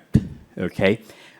We are providing a services that no introductions or no promotions needed. This is what we call the Bidan services. All right, it's just like taxi. Okay, we do not need to introduce taxi services to anybody when Uber come on board into the market. Same as the service that we're providing here. What we do is actually providing a service that we call it the traditional Malay massage, all right, in Malaysia and Singapore. And these services is very much known and well demanded in the market in Malaysia, Singapore, and in fact, Southeast Asia region, okay? So when I'm going to go through the presentations here, just keep in mind that the entire business model is exactly like Uber, all right? So what it relies on is not really so much on the service, but the mobile application that we're going to talk about here. So can I have the first slide, please? Thank you very much. So I like to use the word, disrupting the economy in that sense. Okay. So what you have here, okay, like I just said, think about taxi, all right, services. This service that we're introducing here is what we call the traditional Malay massage. And also there's one more, we call it the confinement lady services. Okay, these two services in our platform are highly demanded, not need any introduction in the market. Every mother who is expecting, all right, any family that is expecting a baby, the first thing that came to their mind is to have these services with them. So the only problem that these services in the market is just like the taxi before, is very fragmented. It's been practiced by a lot of, like thousands and thousands of them at the different regions covering the country. And no one's know where to get them and whether they're reliable and the quality is sustainable. And that is the main problems that is facing. But same goes to the service provider. Just like before, taxi driver, the incomes are not sustainable. The income are not, in a way, predictable, depending on the seasons. So a lot of this, because of income instability, it causes a lot of problems such as the quality assurance. It is not manageable in that sense. So what happened is that with a platform, just like Uber, DMaze or CK come up with a platform where our service provider, 1,000 over of them, now is able to have a sustainable income. And what's amazing here is that those who came on board is experiencing 2 to 3 times of their regular incomes. That's increased. That's what gives our company a kind of a booster in confidence that we will be able to sustain this service provider with us and to change the industry to that extent. So if I have the next slide. Okay, so as I mentioned here, we are not coming here to talk and introduce a service to the economy or to the industry, just like taxi, right? So this service is highly demanded. So what we need and the industry need is a platform, which is the mobile application, and that's what we have done. And these mobile applications that we have created is amazing. It allows to sustain and increase the income of the service provider. Okay, just imagine that before this, if you are a service provider relying on a phone call or a personal contact or reference from anybody, you won't be able to sustain your monthly income. All right, and your monthly incomes will not be able to. You won't be able to plan, okay, your financer. So as far as with this platform and these introductions of this mobile application is concerned, it allows us to arrange their booking, okay, fulfill their daily and monthly schedule accordingly, so that they will be able to sustain and focus on their service to provide to their client, and hence, to also concentrate in how they can improve their service and their skill. So that's changed the whole thing altogether.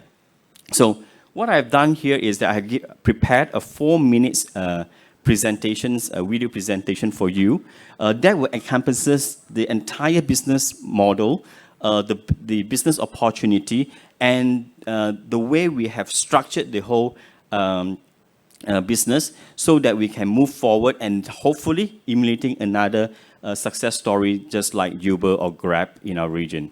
Can I have the video, please? Malaysia, a country in Southeast It's a 4-minute Asia, is a video. home for Hopefully up to you can 32 enjoy million it. people. With the Each audio. year, there are nearly 450,000 newborn babies, with an average of 1,288 births in the region per day. The urbanisation of Malaysia has improved the living standard, leading to the expansion of newborn market value up to a size of 10 billion.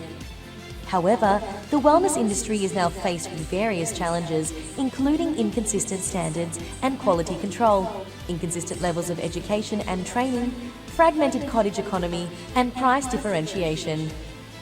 Mothers are struggling in looking for suitable confinement ladies and therapists. Meanwhile, therapists and confinement ladies are facing unfair treatment, low trust and low income with no guaranteed benefit. Combining the strengths of gig economy and e-commerce, the establishment of Demace and the launching of the new super app can now address the pain points and transform the industry. Demace, a holding company that specialises in mobile platform solutions, is here to expedite the provision of postnatal and personal care for mothers and women across Malaysia and Singapore. It is the parent company of the 3 well-known brands CK Bidan, CK Mama and CK Mart, which provide the best in mother and baby care and traditional bidan treatment. Our mission is to offer mums and women quality traditional bidan, health and care services via the latest fintech super app. One of the main services of CK Bidan is to deliver door-to-door prenatal, postnatal and uterus care through traditional bidan treatment. Backed by a long history since 1900, the Malay therapists were known as Bidan. They were highly favoured by the Malay royals, being specially recruited to provide delivery and postnatal care services. As a result of its significant effect, the treatment is highly practiced and accepted in the region, especially in Malaysia, Singapore, Indonesia and Thailand. Till now, CK Bidan has grown to be Malaysia's largest Bidan service platform, offering door-to-door services at 250 locations. With more than 500 Bidan and 400 confinement ladies in our platform, we have been serving over 40,000 clients and achieving up to 99% customer satisfaction. We are also the one and only platform in Malaysia that is recognised by major ethnic groups. Digital technology has enabled us to enhance the customer experience. With the launch of our new apps, we are able to benefit the Bidan and create a positive network effect. The advancement of big data and artificial intelligence helps improve efficiency, which in turn increases the revenue of our Bidan by 2 to 3 times. The upgrading of our platform has attracted more talents, allowing us to maintain a high level of customer satisfaction while being the largest Bidan and confinement lady platform in Malaysia and Singapore. We have redefined the standard of the wellness industry to provide a better service. We do this by developing a corporate image among the Bidan, standardising high-level operational practices and making sure that our Bidan are highly skilled and professional. With our unique strengths, we are confident in pioneering the market, driving the industry forward and creating more possibilities for our clients, Bidan and other market players. Looking ahead, we are committed to strengthening our position in the wellness industry, developing e-commerce services and integrating fintech in our business. Our goal is to achieve 40% market share, in addition to expanding our international market to Australia, Indonesia and Southeast Asia. We believe that the health and wellness industry will continue growing along with the development of medical field, and we will win over the industry by being the most desired platform for both mothers and the therapists, the Bidan and confinement ladies. Demace. Thank you very much. I hope that you get the introductions from this video clear. My closing remarks here is very simple. Our business has a proven success model already. What we can see is that there are a lot of service providers, the Bidan and the confinement ladies are waiting and queuing to come into our platform because prior to that, all this before them are enjoying double to triple the income level. That's the key. And what we need really now is to scale the business, and we hope that you would come and join us here in our pre-IPO offering. That we can talk more if you need to. That's the booth right out there. With that, thank you so much, Wholesale Investors, for that. Thank you for your attention. Thank you so much, Dr. Wong.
Hello, everybody. This is Tom. I'm the founder and CEO of neurocare. Neurocare is empowering best practice in mental health, which is an issue you all are aware is absolutely mind-boggling in its extent. So there's two issues really with mental health. If you look at it, one, the thing we all discuss often that current practice is not good enough. But two, equally important is the fact that actually only about a quarter of patients are getting therapy. So there's a huge service gap. And of course, as you all would assume, the crisis has really dramatically worsened that situation. If you then go and ask practitioners, why is current practice not working so well, then you get twofold answers. One, that stress and trauma is always personalized. It always manifests in an individual manner. It affects your sleep, it affects your physiology, your psychology, your neurology, and they need better tools to understand the case. And the second part of the answer is, yes, there is innovation. Yes, there is digitalization. Yes, there is a concept called neuroplasticity, your brain's ability to learn, and working with that, which, cognitive behavioral therapy or talk therapy is anyway. And there is now technology to speed that up. Or there is psychedelics or fast-acting pharmaceuticals. So in short, yes, there is innovation. But what clinicians, of course, do not have is somebody that empowers them, shows them, makes them understand those solutions, and then actually helps them apply. And this is precisely what neurocare is doing and has done. So we empower clinicians to do a fully comprehensive, integrated clinical work. First, a better, a more detailed intake and assessment that is psychosomatic and pays respect and does justice to the individual manifestation. Second, deliver all the technologies and the individualization that is needed to do a better job. So then third, help them to really achieve better outcomes, which in a therapist's mind is to help you achieve better self-regulation, better resilience, better social bonding skills, and go back and lead a full quality life. And all this we can do fast, very cost effective, on average within 30 sessions or 3 months, and even help the clinicians that run their practice to actually achieve better commercial outcomes as well.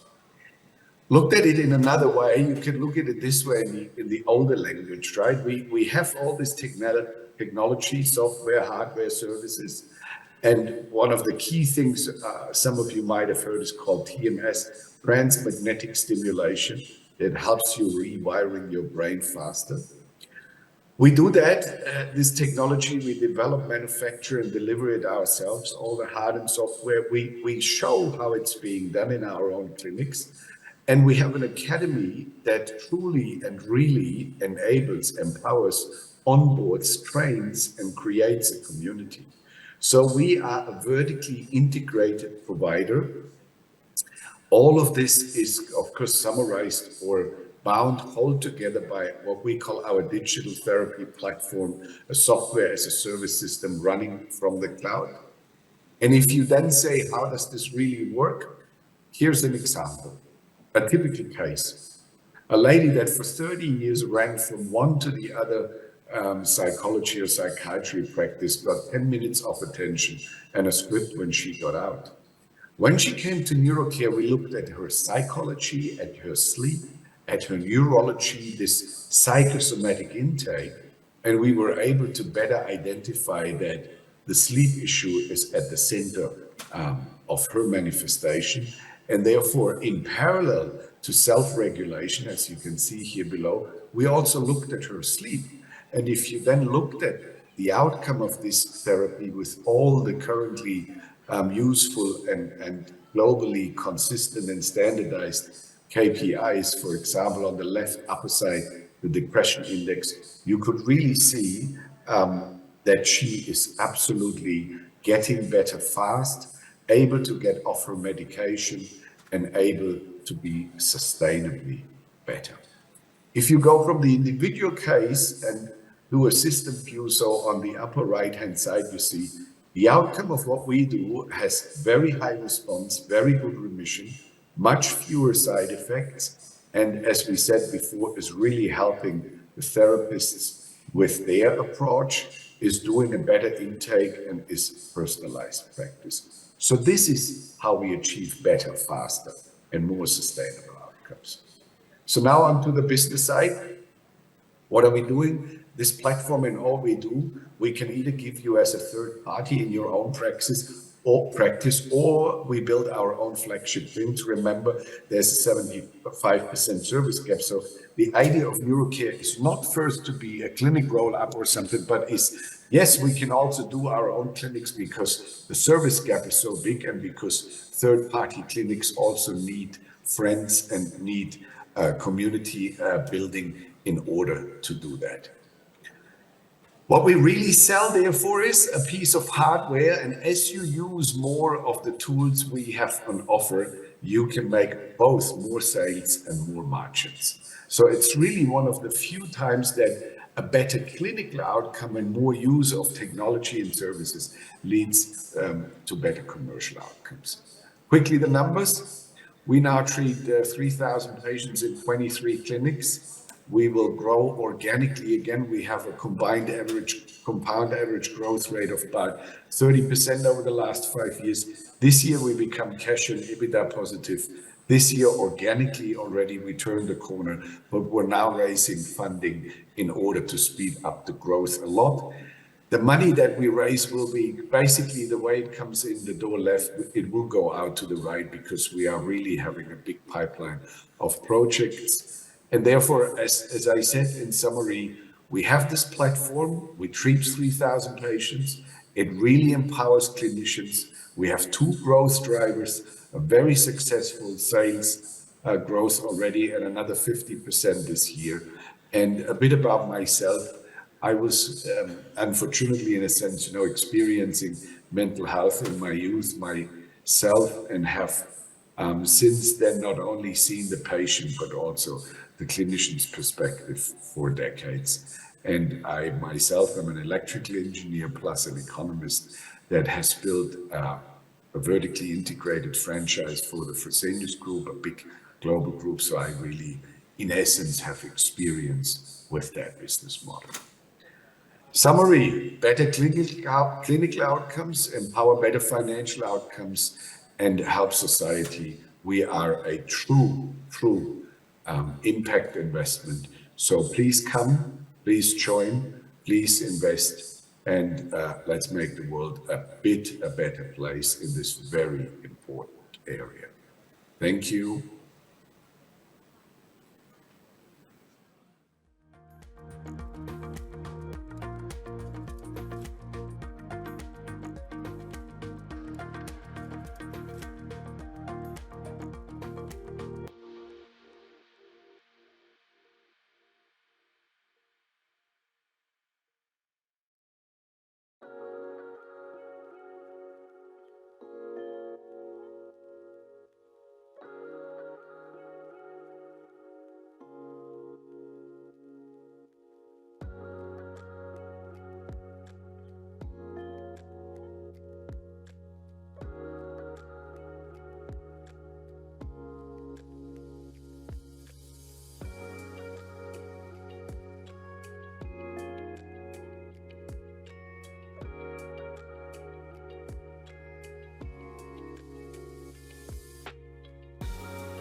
Hi, everyone.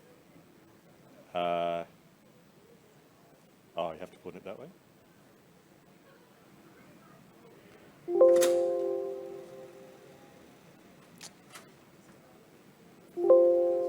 Excuse me? Oh.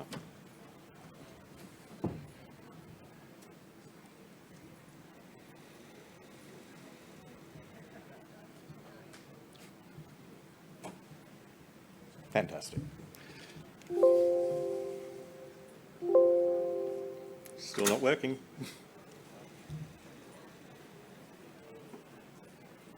For you, if you'd like. Okay. Seems to be working now. Okay. Great. Hi, everyone. I'm Leon Young. I'm the CEO and founder of Cogniss. And Cogniss is a no-code platform for creating digital health solutions. And what we mean by that is that in the same way that Canva allows any marketer to create their own marketing resources, Cogniss allows any healthcare expert to create their own sophisticated digital health apps and solutions. And we come at this from a very particular history. Personally, I founded a company called No Code back in the 90s, so I've been involved in empowering non-technical people to develop software for most of my career. And after exiting that business, I founded an agency called 2 and 2, and 2 and 2 was a specialist developer of digital solutions for health and behaviour change and education. And in doing that, and particularly in working on digital health solutions, we discovered that there were a lot of problems with the traditional custom development process. We found that this process was difficult for our clients and difficult for us. It generally took a year or more to build a solution and get it out to market. The skills needed in a custom development of this type of product are not just the general software development skills, but they're also the behavioural and psychological skills. How do you engage someone and get them to do a healthy behaviour? And that means that it's very expensive to build these solutions on a custom basis. And many clinicians and health experts who want to create great niche solutions are simply priced out of the market. And that has led to a plethora of early digital health solutions that are really created by technologists rather than created by health experts. And so that's what we're trying to address. Now, there's no doubt that the market is ready for this. Consumers want better digital healthcare solutions. They can't get in to see clinicians when they need to. Clinicians recognise this as well, and clinicians are embracing the idea of being able to scale what they do through digital solutions. What I'm showing you here is Cogniss Creator. So this is the no-code interface through which you actually build your app. And when we say it's no-code, we really mean you do not have to understand anything about software development. You do not have to know what a database is. Essentially, what we do is give you all of the pre-built components that you need for a health solution. You pick those, you configure those, and as you do it, your app comes to life on the phone. So it completely changes the software development paradigm. There's no more design, go away and build it, come back and test it. Our customers actually will sit around a table with patients, building live and testing what works. And if that app on the right looks familiar, we actually set a little challenge for our customer service lead a while ago. We said, go and download Headspace, the world's #1 mindfulness app, do a breakdown of every single feature in Headspace, and then rebuild it on Cogniss. And he built this product that you see here, Cogspace, in 12 hours, replicating every single function of Headspace, plus he put in a social network and peer support forums using public domain content. So that gives you an idea. Headspace actually published a case study about how it took them 2 years and 15 underlying products just to build the first version of their product. And I don't have time to go into the full tech stack today, but this is about much more than just giving our customers a no-code development interface. It is all of the pre-built underlying components they need for managing users, for securely dealing with data in a medical environment, for involving clinicians and life science companies and end users into a single ecosystem, to be able to bring in all the different kinds of medical grade hardware, wearables, in-home and IoT and IoB devices into creating this solution. And as a business, we see ourselves as the Salesforce of digital health. We're trying to create the underlying network that allows all of the best-of-breed technologies out there to be brought together to create different bespoke solutions. Our product publishes out true native apps for iOS and Android, and you can publish the same app as a responsive web app without a separate development stream. You just check a box. We have something called the Cogniss Super App, which is an app for organisations where they can wrap many apps into a single delivery mechanism. So, for instance, for a health department, they can have a single app in the App Store that acts as a gateway to all of the different apps that they're building that can either be discoverable or can be prescribed by a clinician to the patient. So obviously this is about fast time to market and low total cost of ownership, but the thing that excites us is that this really results in superior outcomes, and it's having that different development path, that ability to constantly test, constantly iterate and improve the product without having to find more budget to employ designers and developers on an ongoing basis. We built this product over a 6-year period with paying customers. Because we evolved out of an agency that specialised in this area, we were able to pre-sell the idea and onboard government, university, private sector and not-for-profit customers who basically worked through us through a 6-year R&D program, funding, getting the product right. And that was not only getting the product right for our customers, but also ensuring that the apps they were delivering were correct for their patients. There's many different use cases for how people are using Cogniss today. There's 6 different public health interventions built by government in Australia on top of Cogniss.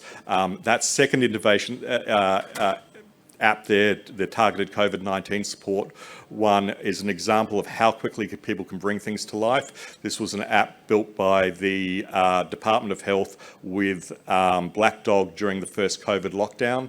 They wanted to create a product to support the mental health of frontline people in the health service, and they built this app in 8 days, the first version of it.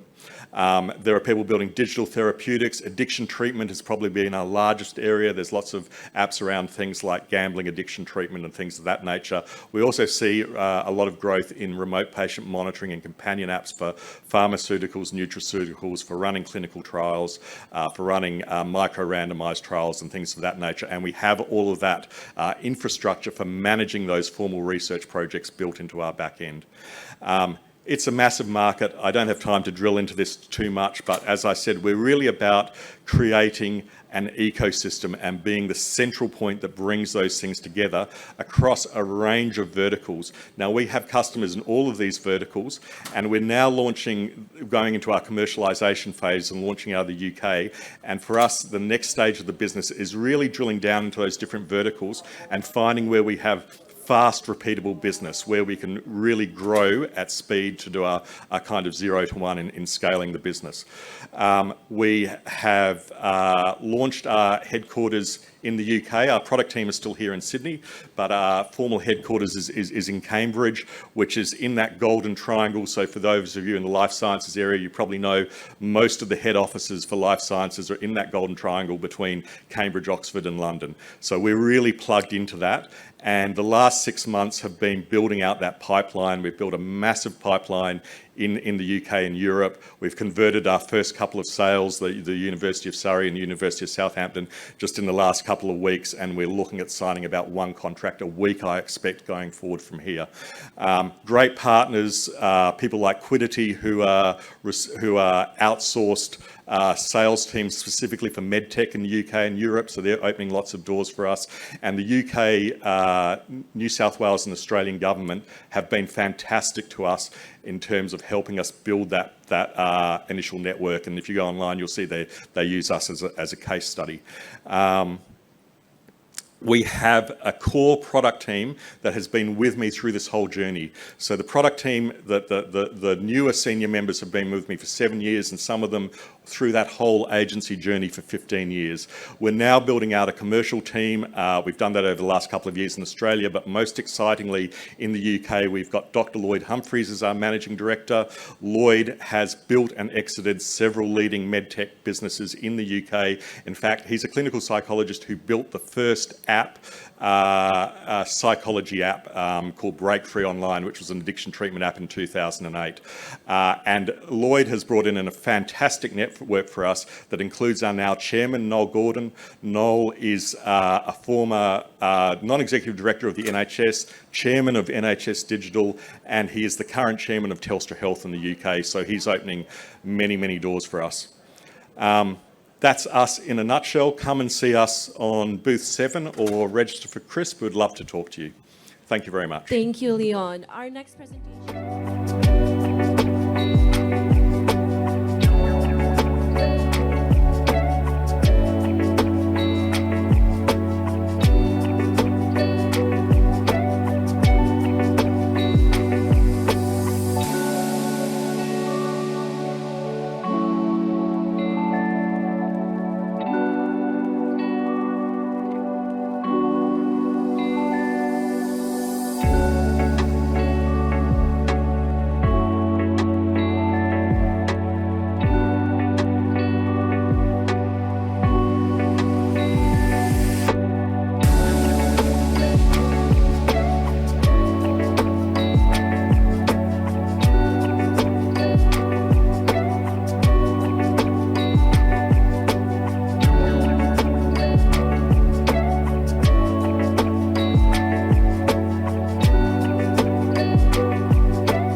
Thank you.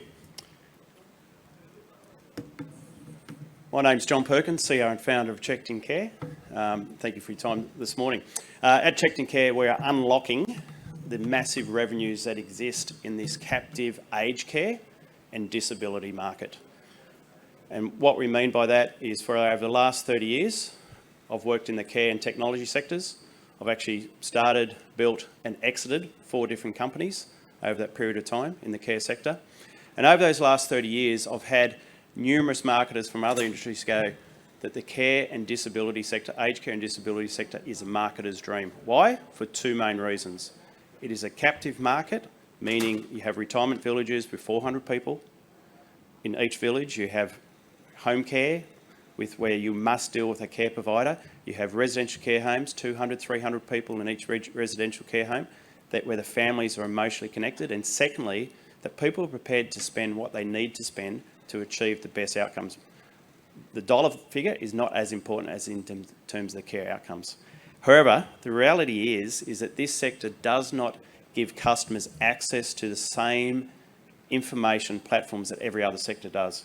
Imagine telling someone in the airline sector or finance or banking sector that the only way you can access information is calling a call centre 9 to 5. Unfortunately, this still happens today in the care sector.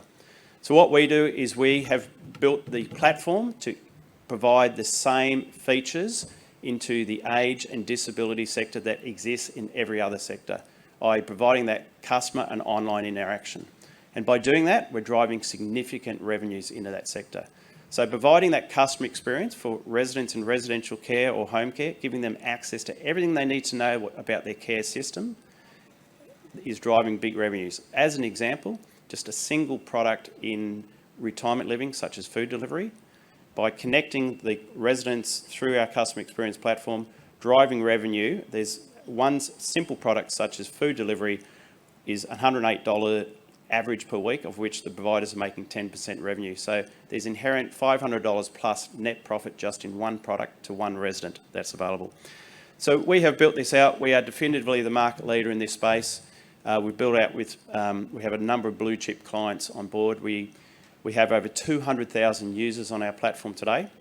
We're focused, we have blue chip clients in each of our focus segments of retirement living, such as Lendlease and Oceania, 2 of the biggest names in Australia and New Zealand. In residential care, such as Bupa, SD Health, 2 of the biggest names in residential care, Catholic Healthcare, and a number of other very large clients in the home care space. So it's a proven solution.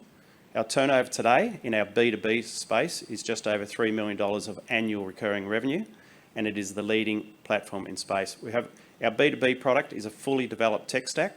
We're now producing a B2C platform, which will open up the market to non-paid users, so people that aren't receiving paid support, so opening up the market significantly to those consumers. Really what we're doing is we're bringing to our market the same technology that has existed in every other sector for many, many years, providing that interconnectivity and connection to clients and therefore unlocking those revenue streams. Because as soon as the clients and families start using the platform, it opens up the ability to market other products and services to that, and we're seeing significant revenues coming through that. In simple terms, what we do is we interconnect to a range of back-end platforms and bring all of that health information and care information into one spot, allowing families and clients to access the information they need to know about the care of the individual in residential care and home care, and in retirement living is very much around all the events and activities that are happening in that village. So we very much know, I'm sure everyone knows someone, a family friend or similar in either aged care or disability that has gone through the journey of trying to navigate the system. And these problems are not new to what you'll hear, but at a very simple level, there is not enough funding in the market today to fund the global ageing population, the support of those people. And even if there was enough funding, there's not enough support. There's not enough workforce available. Also, we all know for the Royal Commissions that it is a broken system. The system, unfortunately, puts all the power in the hands of the provider, not in the hands of the consumer. The most invested people, being friends, family, neighbours, are not connected in that overall journey. And also because of it is a legacy industry. It's highly run by not-for-profits, which is great. Care is at the centre of what they do, but legacy systems disconnected, we've solved that problem in terms of how to connect and make those systems happen. So where we are today is enabling, we use the expression quite often that workforce is everywhere. So through our platform, we're enabling the most invested people in the care of the individual, friends, family, neighbours, to be intimately involved in the care, to have full visibility and to be able to be assist. A simple example would be a daughter in Brisbane, mum's in Sydney, mum's had some issues. She wants to connect friends, family, neighbours, have full visibility of who's involved in the support, who can help drive mum to the shops, as well as all the paid support options that are available to mum, giving full visibility, full flexibility of what you can see and the choice and options available. We have solved the problem around adoption rate. We have over 80% adoption within the seniors market, higher in retirement living, but in care homes, it's very much around the families using the product. We are also obviously releasing our B2C product to really expand that out to the market and all. We also have a proven positive return on investment. Today, our revenue through our B2B product is from providers. We license our product to providers, and then providers are also making a clip on revenue from the resale of products and services to the clients and families within the marketplace. So from a product point of view, our provider in the B2B space, providers get their own dedicated, customised solution, their own dedicated app. It sits on the phone in Google Store, Apple Store, with their brand, their look and feel. So a white-labelled solution.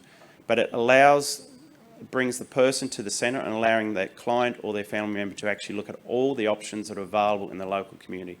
So if something as simple as I need someone to help me put the bins out, drive me to the shops, some domestic assistance, they can put that job out to friends, family, neighbours, and paid support to help make that happen. But to make that happen, the crucial part is the safeguarding, compliance and onboarding. And so the two real technical issues that we've solved is the connectivity into legacy systems to bring all this information into one window, one spot from diverse systems. We're connected into 45 systems overall today. We're adding a new system every month as new clients come on board. And we've also solved this issue around onboarding and safeguarding of who's allowed to see what, who's allowed to assist. So whether it's a family member, a volunteer, community resources, a neighbour, or paid support such as a gardener or a support worker, who's allowed to see what, managing compliance and onboarding through the process.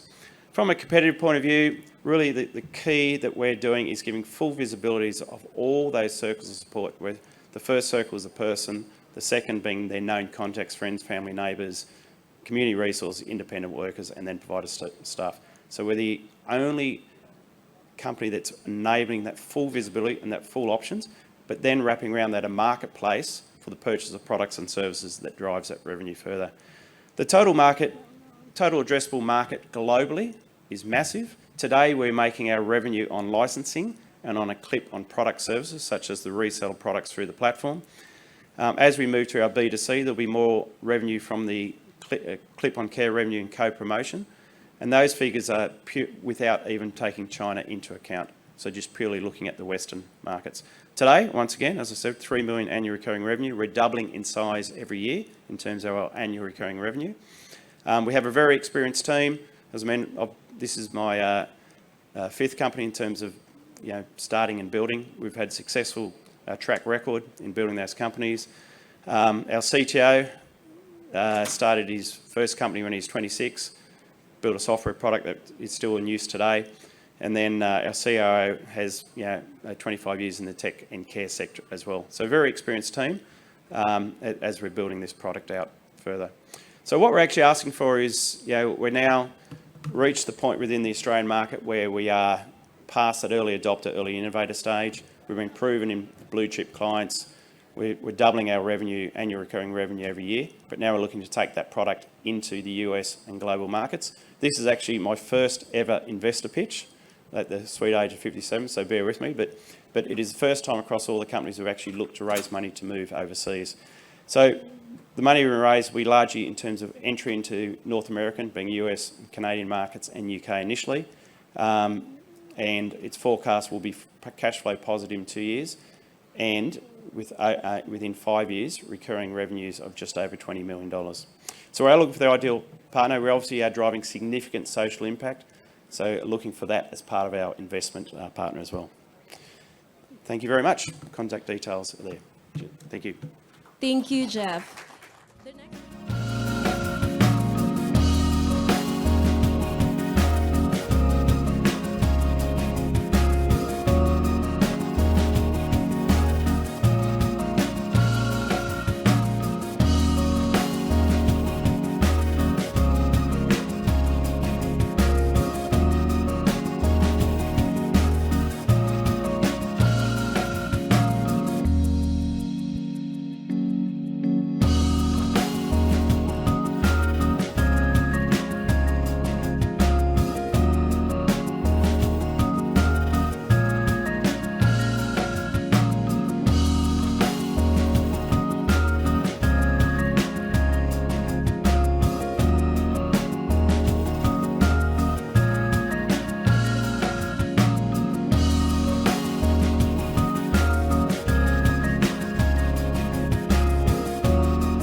I'm Jeff Hollis from Imagion Biosystems, so it's all good.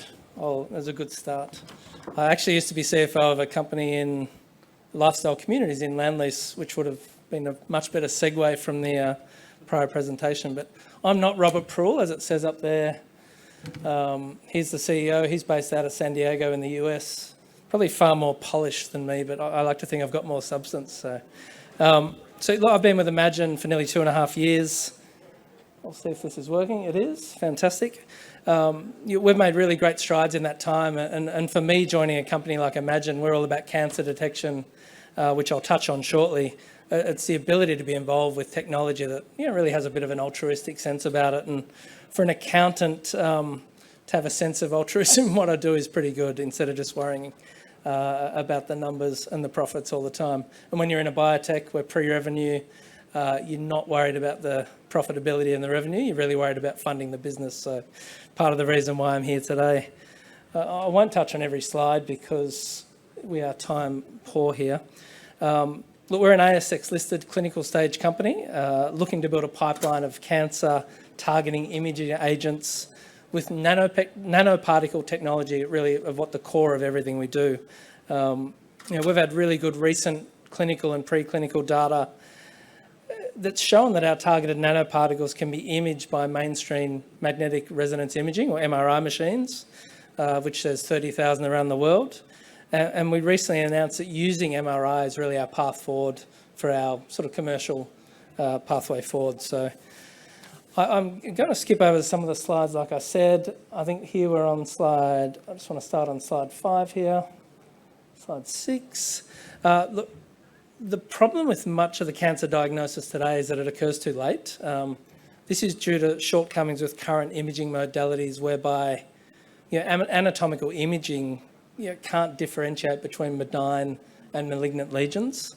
So MagSense nanoparticle technology aims to change this and become a non-invasive, non-radioactive and cancer-specific targeting tool for physicians to perform better patient diagnosis, really using our technology in the standard of care and trying to improve the current standard of care today. So I think it's worth touching on how it works. Patients are given a low dose. There's no safety or tolerability issues. Our nanoparticles are made of iron oxide. They've been injected into patients for years. We use such a low dose that there's simply no issues at all, and we've proven that in our phase 1 study. Targeting molecules or antibodies are attached to these nanoparticles. They go and locate any tumour cells specific to the targeting, the cancer that we're trying to target. So the magnetic property of the nanoparticles are then able to be imaged by MRI. So the nanoparticles then safely exit the body just through the liver. So there's no ongoing complications by having them in the system. Just going to fast forward here to this one. MagSense imaging agents can be developed for many types of solid tumours, and you'll see on the list there, you're talking about brain cancer, lung cancer, breast cancer, ovarian and prostate. It will have a different nanoparticle formulation for the type of cancer being targeted. So we're looking to build a pipeline of targeted imaging agents. I will touch on the progress of some of them in the next few slides. So quite excitingly, we opened our first in-human trial being conducted in Australia, which Australia is a great place to do phase 1 studies. Not as good for phase 2s and 3s as you need the greater population base. Look, the intention for this phase 1 study for us was really just a finger in the wind, proof of principle. Does our technology work in humans? And pleasingly, it works. We were looking for the nodal metastatic spread of HER2 breast cancer, and we reported in February earlier this year that the data from the trial has been really encouraging. We've seen a detectable magnetic signature in MRI, and our findings have been corroborated with an independent panel of radiologists who saw the exact same thing we were seeing. They really thought that there's a great potential for this technology to be included in the standard of care going forward when we get to commercialisation, which gave us a lot of confidence to move forward, because whilst it's hard to see on this slide and the image to the right there, the MagSense nanoparticles have been proven to enable molecular imaging by producing an identifiable change in image contrast when cancer cells are present. Really hard to see on this image. I think radiologists go to a lot of college and they can certainly understand it, and they were able to draw exactly what they were seeing for us, and all 4 independent radiologists drew the exact same image contrast that they thought they were seeing with our nanoparticle formulation when it was imaged by MRI, when there was cancerous cells compared to when there wasn't, which was fantastic. So yeah, we think there's a great potential for MagSense to work with current standard of care and staging protocols. And yeah, we think it could also significantly reduce the need for biopsies. If you think of a HER2 breast cancer patient at the moment, they'll get a mammogram. The physician will say, wow, there's a suspicious area of interest, but we don't exactly know if it's cancer. We're going to go and do a biopsy. And often the physician will come back 50% of the time and say, hey, good news, we've found nothing in your biopsy, which is great, but we've had to take some of your lymph nodes out, and that can give you some ongoing complications. So we really feel there's a potential there to reduce biopsies. And that's the same for prostate cancer for men as well. So where are we at the moment? You know, we're looking to build a portfolio of contrast imaging agents. The HER2 breast cancer imaging agent, as you'll see at the top there, that's our most advanced product. We've got the positive in-human data. We've got pathways towards an IND application in the US. So we're considered a drug, even though we're a contrast agent used for imaging. We have to go down the drug pathway. So we're doing an IND which will enable us to kick off a phase 2 study, potentially around this time next year if all goes well. With some positive preclinical data for R&D, positive preclinical R&D data for both prostate and ovarian cancer. We presented a poster for our prostate cancer at a conference last September, and there's a large ovarian cancer conference coming up in April or thereabouts, which we'll also present at. And in relation to brain cancer, we've got a collaboration with another ASX-listed company called Patras, who've got a really interesting antibody that we're using the University of Sydney to help us see if we can, one, cross the blood-brain barrier, which is a big tick when that antibody's coded to our nanoparticles, and that's sort of at proof of concept stage. So I find it hard in this sector to put a definitive timeline on specific projects, as there are many variables that impact time and cost. I think the key learning I've had in this sector to date is that everything takes about double the time and costs about triple as much. But I do feel we're on the cusp of entering a pretty exciting time for the company with proven in-human data and a really good solid pipeline of products. So just moving forward, I think, look, from a business model sense, we don't want to build a sales force all around the world. We don't want to, we're a small company. We want to partner with contrast imaging agent distributors or imaging companies who can probably do that for us and receive royalties or licensing fees. That's sort of what we're after, and that's a strategy we're working towards at the moment. I think a little bit of a pitch here, I guess. It's not really the reason we were here. It just coincided with a raise we are doing. Any biotech or pre-revenue needs capital. The markets for listed companies in the ASX at the moment in this end of the market are pretty tough. So we recently announced an entitlement offer for 2.4 million. We know, just given the current economic climate, that a lot of our shareholders won't be able to take up their entitlement, so there will be a shortfall available. So if I've piqued your interest at all, please feel free to come and grab me later in the booth. It's interesting, I found a lot of shareholders in listed companies at this end of the market detest capital raises because of the dilution and the discount that you offer it at, but they're investing in a biotech that is going to need money. So there's a bit of a mismatch in alignment there. So I always find that fascinating as a CFO. But so just to conclude, we're ticking a lot of boxes at the moment in terms of goals we've set ourselves in the last few years to actually get a product from the lab, from an R&D proof of principle, to then into humans with some validated data from some expert radiologists, both in the US and Australia, means we're certainly heading in the right direction. And really feeling bullish about moving that through the clinic, but also bringing our prostate cancer and potentially ovarian cancer products into the clinic. Because whilst there's a lot of companies out there looking at ways to detect cancer in the blood, or a lot of therapeutics out there, you've still got to find the tumour, and that's where I think we can work well with those companies and hopefully find it early and get better outcomes for all the patients out there, which is what we're all about. So thanks for your time. I'm around today and the rest of the booth, and welcome any discussions if Imagion's piqued your interest. So thank you. Thank you so much, Jeff.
everyone. All right, so that's my name, but I typically go by my last name, which is B, because it's easy and short and sweet. So hopefully we'll catch up some time for this morning. So thank you for the organizers for inviting me to present at this session. So I think before we all start, most of the people here probably will have never seen me or met me, so have no idea who I am. And that's because I'm coming from a medical sort of background. So which have gotten into the sort of financial investing sector. So that's what I am. I'm the lead investor of Australian Medical Angels. We're about 4 or 5 years old. We invest in early stage health tech and some low risk medtech devices. That's our space. We're predominantly clinician sort of member driven syndicate. So sort of clinicians investing into healthcare. And we've also syndicated some funds into VC LPs. The other side that I wear, where I came from, is that I actually am a creator and also a Facebook moderator of a group called Investing for Doctors. And that's got about 20,000 doctors in there. As you can see, we're a very active group. We talk about money because typically throughout my medical training, you get zero education on what to do with your money after you start earning it. And so that's something that I've gotten into, been running that for a number of years as well. And so we sort of merged the two together and started an angel syndicate for those who have, sometimes a bit more money than sense. Now, medically, I do a couple other things as well. I run a multi-specialty clinic, which is in regional Tamworth. I live in Sydney, so I'm running that business remotely. I work as an emergency clinician at Westmead Hospital, so I come across basically every variety of patients when they're acutely unwell. And in my clinic role, I see the people who are coming through as an outpatient perspective. So I get a very wide experience in terms of the whole clinical picture. And lastly, I also decided to do a PhD at some point in my life, and I've got a PhD in neuroscience, and I'm a research fellow at Macquarie Uni. And that's a very basic science, I'm not talking about clinical science where you're doing clinical trials. It's about mice, cell culture. So, the stuff that you probably heard about just now, that's the stuff I do from a research perspective. And being a part-time researcher, I'm reasonably well published with over 3,000 citations. All right, so now, the title of this presentation is what biotech, health tech, missed one, and medtech. Can any one of you tell me exactly what each of those things mean? And I believe if you spoke with the person next to you, I think you have a different understanding of what each of these terms mean. And so I'm going to break it down according to my interpretation of it. It's not the be all end all, but this is how I see it and how I conceptualize it in my mind. So the breakdown is health, med, and biotech into three sort of verticals in healthcare, I guess. And obviously underneath each of these, there's tiny little bits. Digital health, there's digital therapeutics, there's devices, there's pharmaceuticals, there's biological, lots and lots of things. But how I like to think about them is calling them the soft, the hard, and the deep. All right, and I'll explain a bit more what I mean by that. So health tech, I like to think about it as the software side of things, the processes. So you often see sort of SaaS in healthcare, digital therapeutics, mobile health apps, and even telehealth providers and service providers and even EMR records. They all belong in the health tech space. So that's the soft, so it's the software. And medtech, I call it the hard because that's the hardware. And this can range from direct and consumer devices all the way to implantable devices and every variety of things in between. Even MRI scanners are considered under the medtech space because they innovate typically, and there's a lot of technology, a lot of capital intensivity in actually the manufacturing. So it's something you can put in your hand, it's physical. Now, biotech is one which I call it the deep because the understanding you need for biotech is very, very deep. There's a lot of science behind it. And the interesting thing about biotech is that biotech actually spans across multiple sectors. It's not just health. Right? Because you get biotech in agriculture, you get biotech in sort of industrial processes and that sort of thing. So for example, we're using enzymes to catalyze various industrial processes. We're using biotech in agriculture, in genetically modified crops, controversial topic, and that sort of stuff. So biotech and healthcare is more specific on sort of drug discovery, treatments, and probably diagnostics. All right, so with that, I'll put the three side by side. And I would dare say most people probably wouldn't dare to invest in biotech because the rate of success from conception till getting into the clinics and utility is probably very, very low, whereas it's a lot easier with health tech. And obviously the amount of money you need, the regulatory time and oversight, you got to run clinical trials in biotech and often in medtech as well. And there's the regulatory side, whereas in a health tech, direct-to-consumer product, you can pretty much just get it off the ground and start generating revenue. So it's when we talk about investing in health, you got to talk about exactly which one of these you're good at and where you can make the most difference as a investor or as a company. So just a couple of quotes that we hear as a health tech and sort of med tech investor. We hear from other investors that we invest in everything except health tech, right? That's understandable, and I think that's a gap in a lot of portfolio of funds and also family offices and also angel investors, because it's a difficult space to come into, and I'll tell you why it's so difficult a bit later on with some real life examples. The other thing is that we want to invest more. I think there's a gap. People want to invest more, and these days after COVID, there's a lot more interest in health tech and healthcare in general, because I think people start to realize that healthcare is very anti-cyclic. So with the current, there's always going to be more people are getting older, there's going to be sicker people, and there's money to be made from that, obviously. So there's a renewed interest, and you'll be hearing about lots of people trying to raise a health tech fund. And then the other thing is we get, what, you invested in that? And they're saying, why did you invest in that? And then it's quickly followed on by, what does the company actually do? So I think until you actually know every bits and pieces of the healthcare sector, it's very difficult to dissect where the value proposition of a company is. And I think that's something that we innately have the advantage in, because we as clinicians, we've been doing this for a while. So now, I'm going to tell you why it's so hard, because this is the healthcare market, and this is my view of the healthcare market. But I'm going to start off with something that people are very familiar with. It's called the two-sided market. All right? I think most people know these three companies. Very simple. There's a payer, and there's a service provider, and there's an exchange of services for money. All right?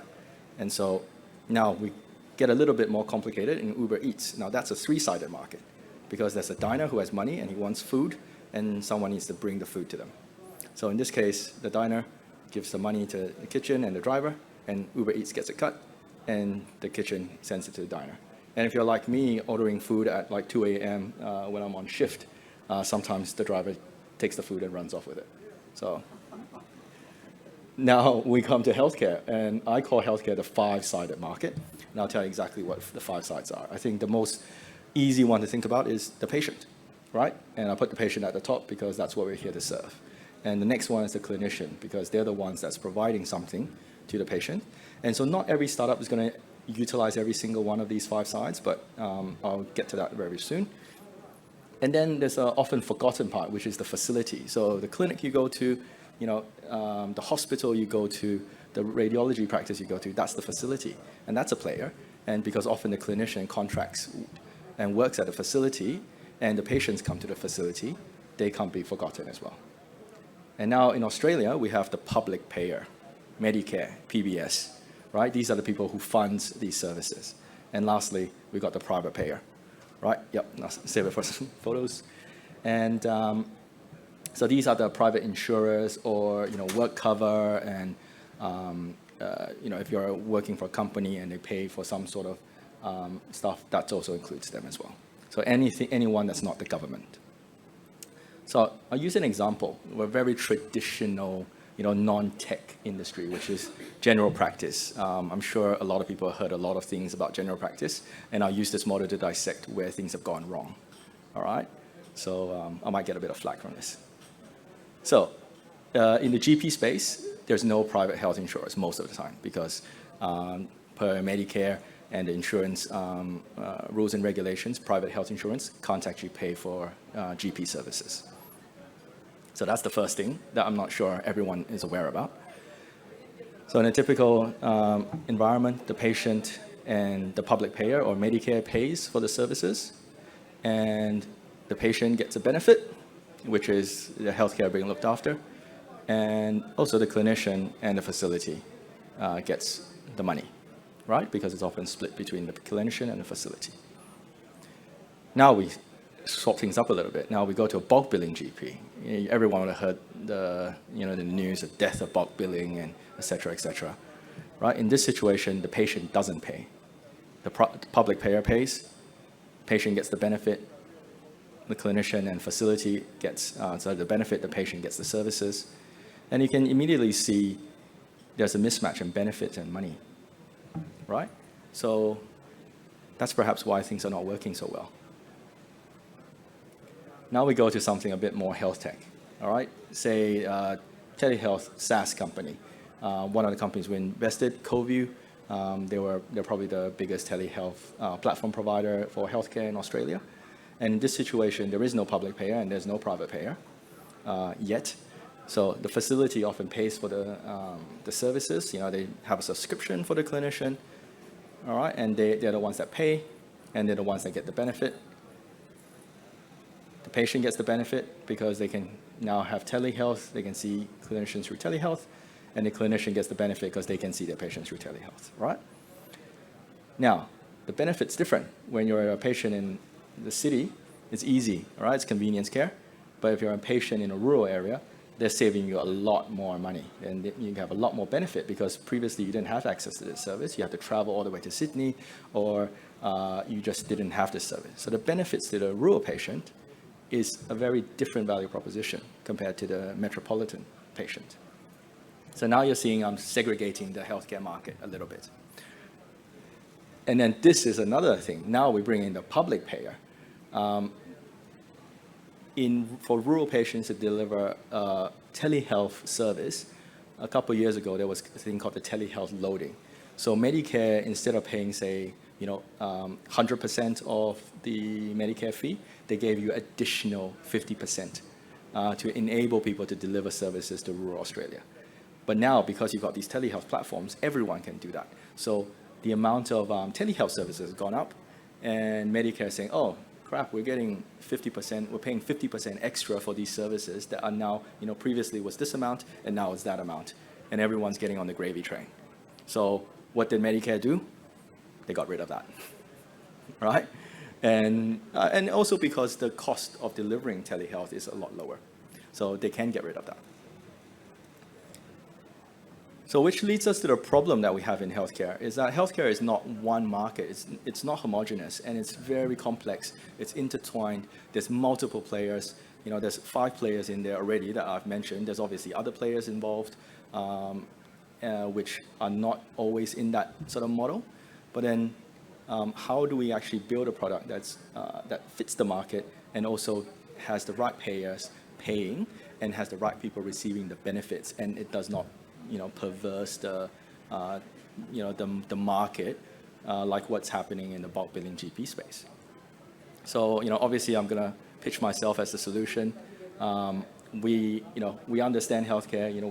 We're over 600 clinicians, and Medical Angel is run by myself and Dr. Amdeep Hansra, and she runs another Facebook group with 18,000 members. We're always competing to see who can have more members, and I'm sort of just staying slightly ahead.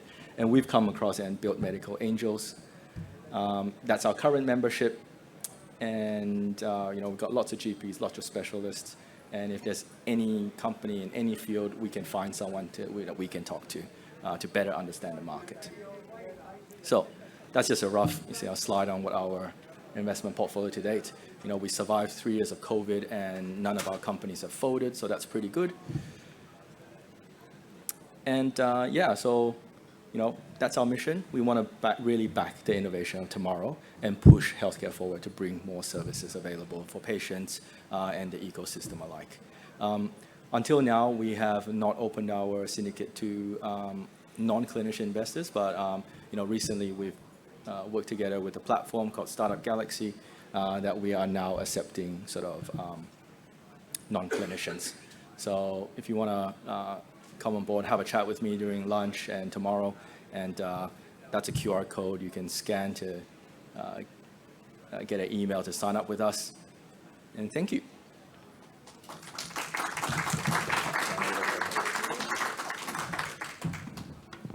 All right. Thank you, Dr. Mian, for that insightful talk. We'll be having a lunch break and networking session now, so please enjoy your delicious meal catered by our sponsor, FLAVE, and take this opportunity to meet and connect with fellow attendees, CEOs, and co-founder. We'll resume this event promptly at 1 p.m., where we'll have an exciting panel session on climate tech solutions for a sustainable world. Thank you.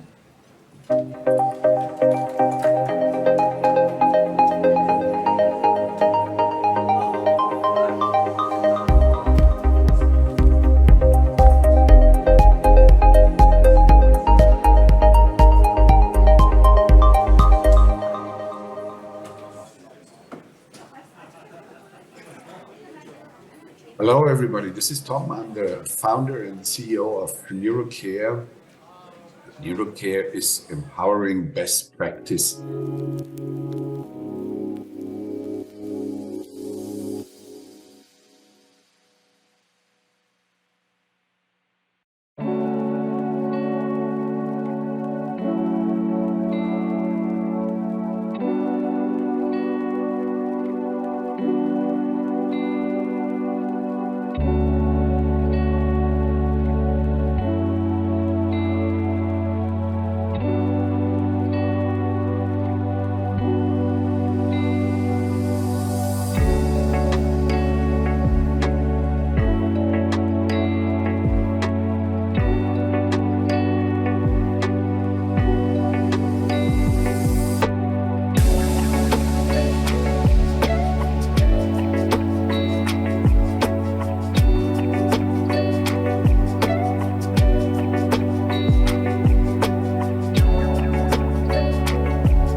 Welcome back, everyone. I hope you all had a great lunch and enjoyed your networking session with each other.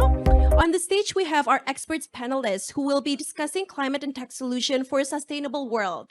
Please welcome Alan Hunter, CEO or founder of National Renewable Network; Jeremy Biggs, co-founder and CEO of Misio; Adam Tucker, CEO of Dragonfly Enviro Capital; Charlie Ill, Chief Investment Officer in Investable; and Chris Flavel, Managing Partner of Second Sphere Partners.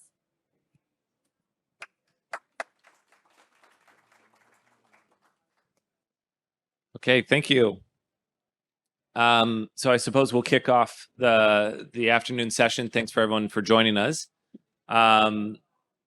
First, I'd like to thank the panelists for joining us, and if possible, just a quick as to who you are so that we can put a face to the name, and then dive straight into some of the questions. So I'm Charlie. I'm the CIO of Investable. We're a seed stage fund, and we're based here in Sydney with an office in Singapore. And we invest in tech companies, and that's pure investor in that space. And I'm Chris Flavelle, managing founder at Second Sphere Partners. We're a early stage investor focused on growth companies and looking providing advice on capital raising. Adam. Thanks, Chris. My name's Adam Tucker. I'm the CEO of Dragonfly Enviro Capital. We're a pure impact investment firm, a lot of focus around environment and climate, and we have a range of areas we'll invest. Probably what we're very focused on at the moment is our growth fund, which is an environmental growth fund that's focusing sort of seed, Series A onwards. Hey guys, Jeremy here from Misio.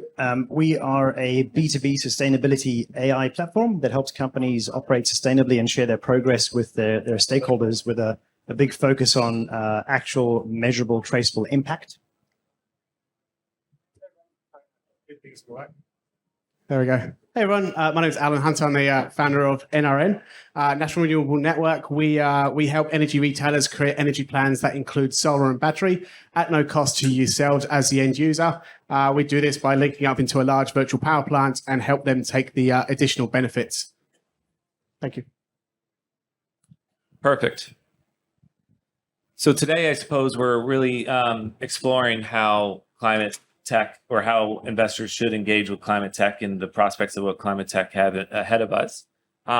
Certainly that's top of mind in many ways. We have the UN that issued a stark warning, an urgent warning, I suppose, that in the next 10 years we'll be crossing that 1.5 degrees Celsius mark. So more a question to the general panel. How is this sort of urgency shaping the way you guys are thinking about investments? Or as a startup, how are you seeing it from the other side, from a commercial point of view? So maybe if I start from the end. I can start. So I guess the obvious ones is looking at funding and grants and so forth. But I think there's a piece how we would look at partnering with governments or NGOs is around pilots and demonstrations about how our solution can work. The reason I see this as quite important is it's more about the solution advocacy. Climate tech isn't solving so much, and it's kind of a problem today, but for the end user, it's about solving the problem for tomorrow. And I think if we could partner more with governments to be an advocate about what we're doing in market and how we're solving tomorrow's problem, I believe that's going to really drive more traction from our consumer base. Yeah, I think there's a lot of amazing collaboration that is sparked up across corporate, NGO, and a lot of communities that have been created, particularly in Australia. And I was recently in the US, same thing there as well. And it's really encouraging to see that. We need more of that. We need more government support from my perspective. I think funding is always the key consideration here, but really having Australia back climate tech and start thinking about how do we carve out something special, that we can invest into and see that intellectual property be developed here in Australia, which we're really good at doing, and get that out to the world. And the communities that are being developed, there's climate salads, and there's some organizations that are really putting a big shoulder behind it. It's really encouraging to see. The last 2 years, it's been huge growth. And from my perspective as well, even corporate engagement has been amazing. We just need more of that kind of engagement as well. I'll speak to the urgency part of it, I think. Yeah. For me, the urgency that there's a problem in our mind and that needs to be addressed, the urgency is good. What I tend to observe is when there's an urgent problem, the capacity for humanity to get together and solve that is really impressive. But we're so complacent when it's not on our doorstep. I think most people would now believe that like climate is a real deal and it needs to be addressed. So the great thing about that is when there's an urgent problem, in my view, you get great minds coming together. And we're seeing that now. Like probably 5 years ago, the opportunities to invest in climate were, they were just okay. Now you see some of these founders and some of the businesses that are around, and they are going to be the next billion-dollar companies that everyone in the world knows as a household name, in my view. So the urgency is a positive thing, and from an investment standpoint, it's about as great as it gets, because it's a fabulous opportunity to mobilise capital to make a real difference that humanity needs. I think for me, the major issue is government deregulation.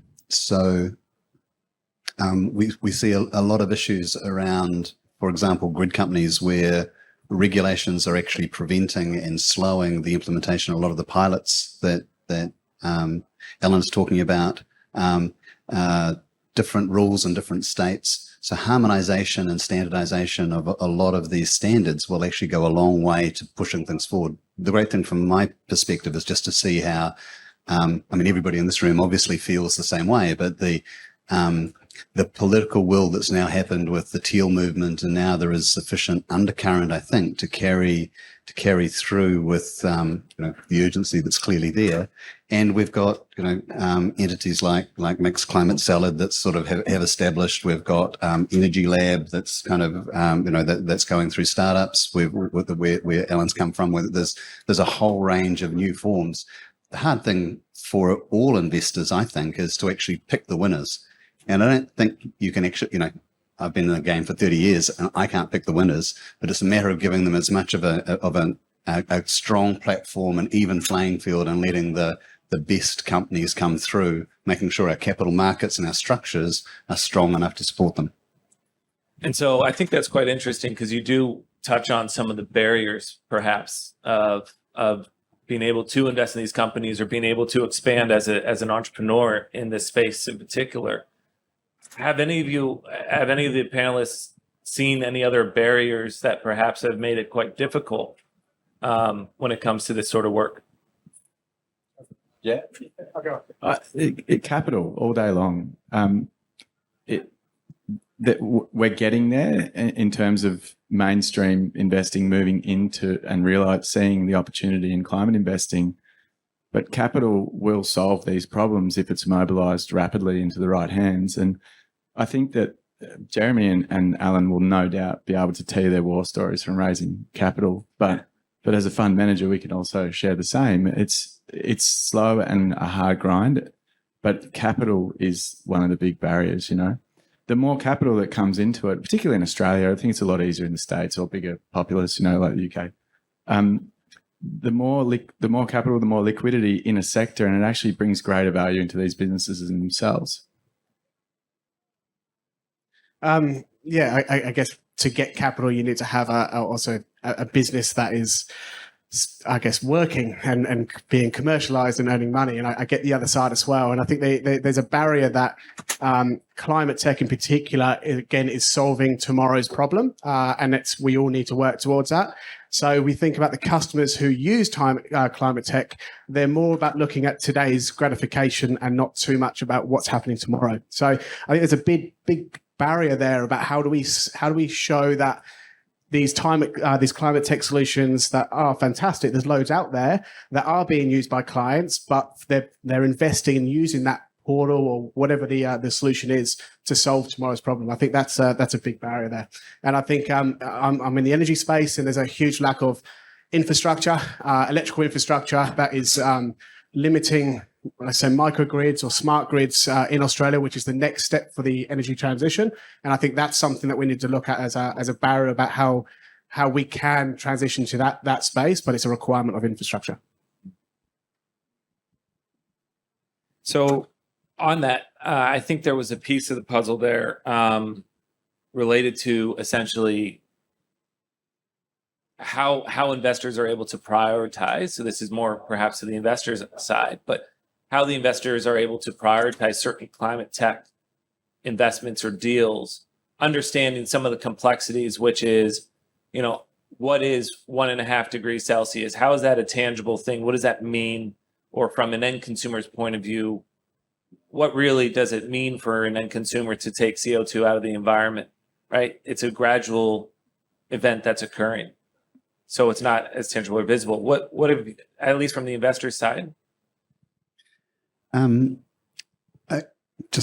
probably a couple of points there. I think the first one is, as Alan said, the right investments need to be there. I'm a strong believer that capital flows, and so part of the issue in terms of capital cost and the problems of equity capital is that we need to be looking at viable projects that can attract debt capital as well. So the cost of capital comes down. And what that then means in a repeatable way, that means that these projects can be monetized to accelerate the transition. So from my perspective, it's a lot around how we structure that capital to liberate. There is a lot of money at and a lot of attitude change at the top end of town with the large super funds and others who are wanting to put money into the sector. I believe that there is not enough solutions, and as I said before, picking the right answers is difficult in a market that needs to transition as much as it does. So I think the hurdle for me is actually not only just the shortage of capital, it's actually the structure of the capital and the capital makeup, and actually getting the right solutions. Adam talked earlier about it was talking to me earlier about a much simpler way of growth companies and startup companies being able to measure their own carbon footprint and go carbon neutral. So those sorts of products, I think, help to democratize and accelerate the uptake by everybody. Anybody who feels motivated to do it, anywhere in the room, or smaller companies as well. I'll just talk to the how can we prioritize investment. I can't speak for other investors, but I can speak with us and what sort of is our headline process. And the first and foremost, we look at it in an investment, is this going to make a viable change on a grand global scale, or does it have that potential? And I don't want to disparage people from going out there. Anything positive is great, and it should always be respected. But that's part of our process. We want to look at something that can be big and have a really big change. And it doesn't have to be immediately. And that's one of the things that we love about Alan's business is it democratizes access to renewable energy at home, which wasn't necessarily a democratized product before. It was more of a middle-class wealth and upwards thing, because not many people own their home and not many people can afford to spend that kind of money. And then the second for us is can we make wonderful investor returns? Can we return the same at market, at what is market, if not better? Because if we're not going to drive investor returns, then we're not going to be able to attract the mainstream into what we're doing. And I don't want to sound too much like it's all about commercial returns, but will be one of the parts that drags in mass capital mobilization from anywhere in the world, and then we will have a much bigger potential to solve these problems. Just following onto everyone's commentary here, the one thing in my head is that we must recognize some of the biggest enablers of change are driven through government regulation, right? So right now in Australia and the rest of the world, we're still working out, what are the standards, what needs to happen, how do we get unity, in the same direction, all swimming in the same lanes, which unlocks capital as well. So particularly, large organizations have got some of that compliance in play, but the catalyst, from my perspective, and one of the big barriers to great acceleration, unlocking more capital, is governments really putting some structure and some unity around standards and deploying those standards into countries, right? Because this is going to accelerate both innovation and it's going to accelerate the investment as well. And I suppose bringing this back to kind of what we're seeing in the market now with rising interest rates and SVB being certainly on the unfavorable side of things, is that those sudden shocks to the system, is that somehow impacting some of your more recent decisions or some of what you're seeing on your side out?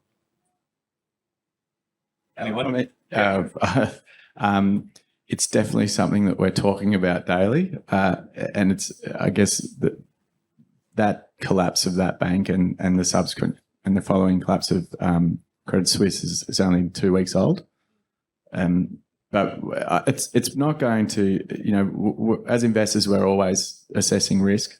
So it's not really going to change the way that we assess and process an investment. But what I really hope that it doesn't detract and scare people away from the opportunity to make a difference and generate a return that growth capital brings.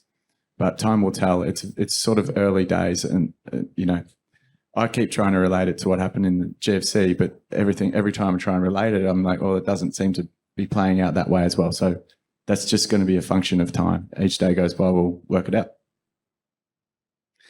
I think for me,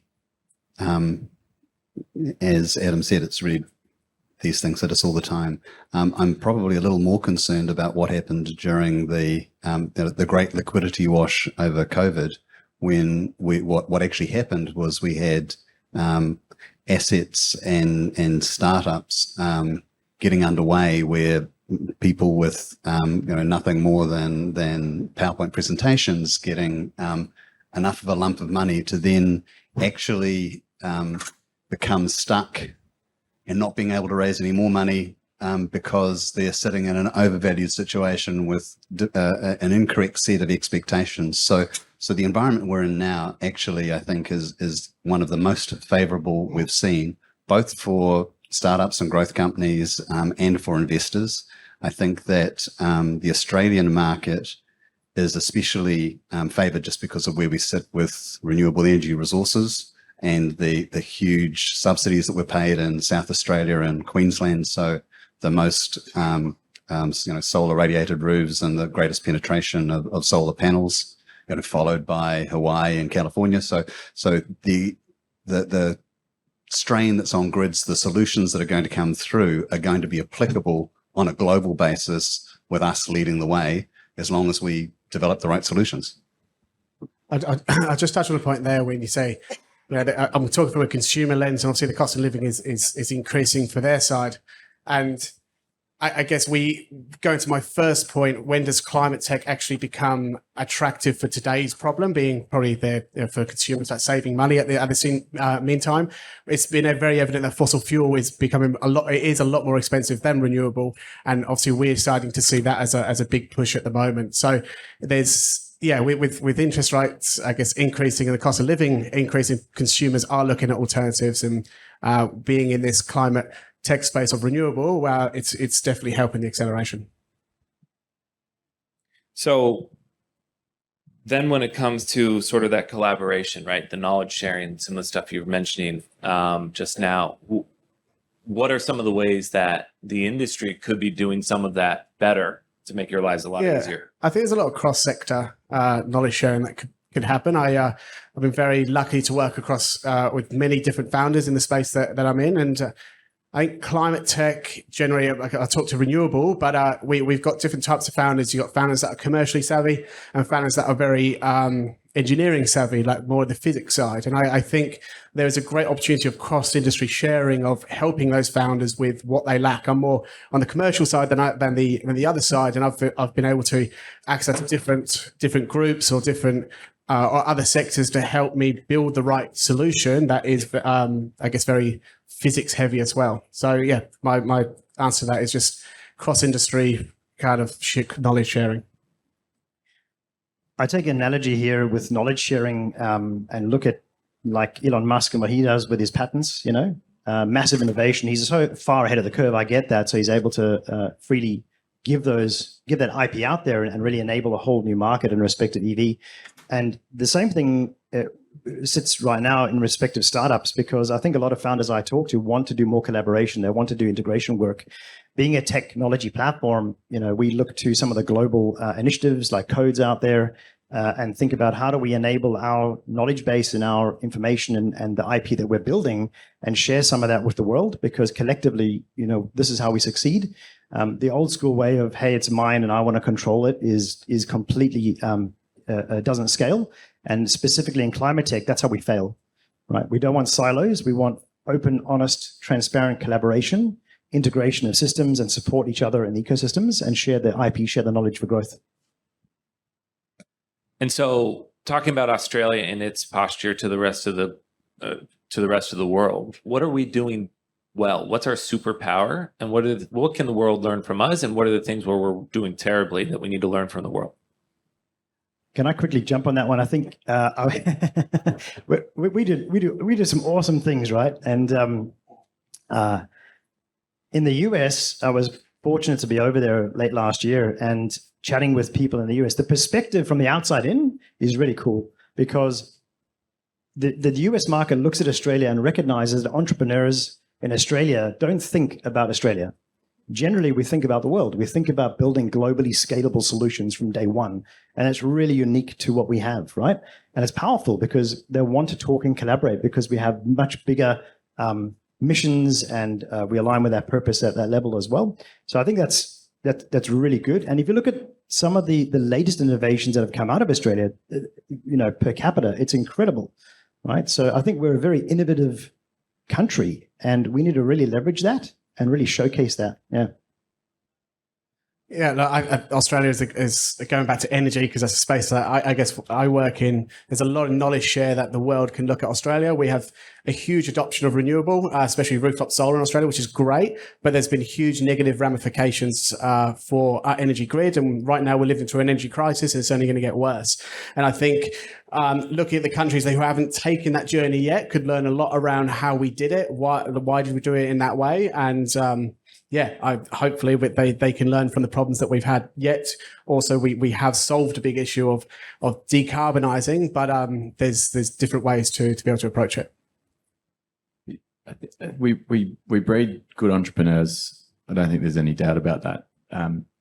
Certainly think that we could support them better culturally. You look into the States and they really have a big each other up type culture. And for better or for worse, I think Chris is laughing about it. But I think we could certainly get behind success here a bit more. And I know as investors, we certainly do, but culturally, I'd love to see that move a little bit closer to the American culture, which is, I would say, about nothing else. But in that instance, I'd love to see that. I think one of the other things here, and the reason probably why we breed resilient entrepreneurs, is it's actually not the easiest environment to trade in startup or SME. It's very high tax, very expensive input costs, and it's quite heavily regulated as a nation. So, I think by sort of attrition, we breed great entrepreneurs with some of those hard challenges. And if we wanted to improve the business environment, perhaps that could be some things that we looked at, but they'll be well outside my realm of expertise because I'll never be a politician. Try coming from New Zealand.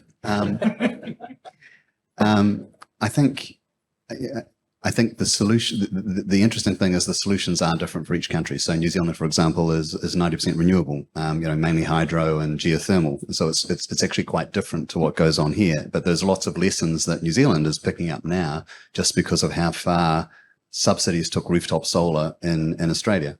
So making sure that we bring the right ideas from overseas and have the right mix of supporting our domestic entrepreneurs and initiatives at the same time as importing the best of the ideas that are overseas and from an investment perspective and an outcome perspective, I think that's important. But to your question in terms of why Australia is good, I think it is just because of where we sit in the marketplace with renewables. I think that some of the government initiatives around creating the hubs, the various energy hubs and the renewable hubs that are being established and the positive support on a transparent kind of open access way is great.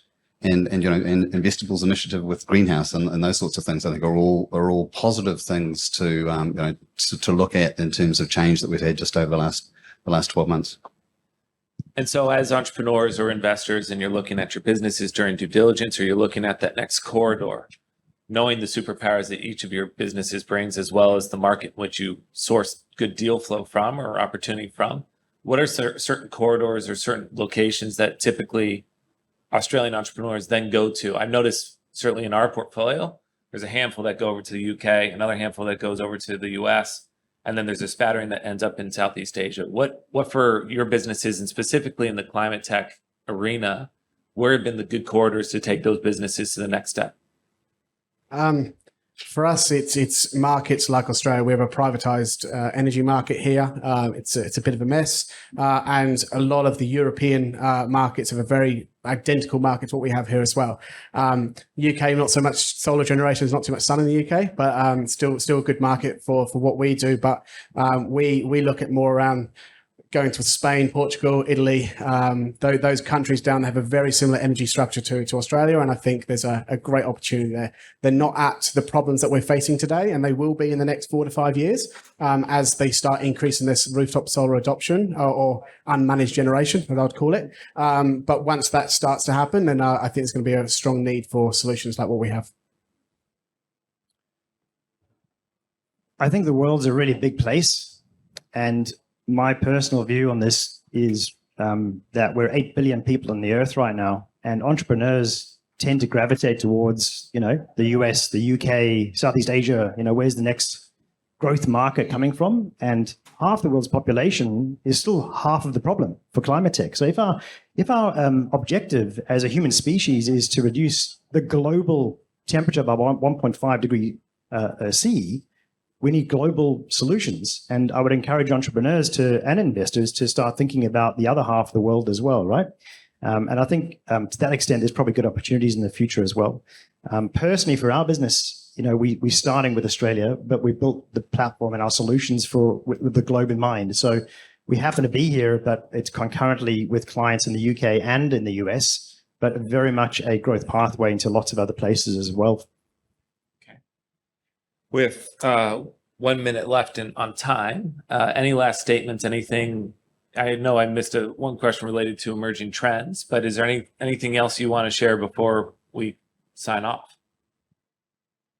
I think for me, it's just, we're at an investor conference. I just think this represents an incredible opportunity for investors this time that we live in. While there's don't turn the news on because it'll just make you sad, but it really is an opportune time in history to invest capital in a place that's the right place to invest it in terms of the impact it has on the planet and people whilst generating a return. So when I talk about climate tech investing, I'm always thinking that way. And it's a very personal thing as well. So, and it's done on different levels. It's done on a personal level. It's done on the corporate level for the SME. It's done on as well as investment into the companies themselves. So I think the problem has become popular enough and real enough now for everybody to sort of be able to participate in the change and look at how they can leverage the greatest impact. Perfect. Well said. Thanks, Chris. Thanks, everyone, for joining. I appreciate it. Thanks. Thank you, everyone, for the eye-opening discussion. We'll be back shortly. Sorry. Yes.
now is our sponsor for this event. They're the one who catered the amazing meals we just had. Please welcome Stuart Cook, co-CEO, and Samantha Cook, co-founder of FLAVE.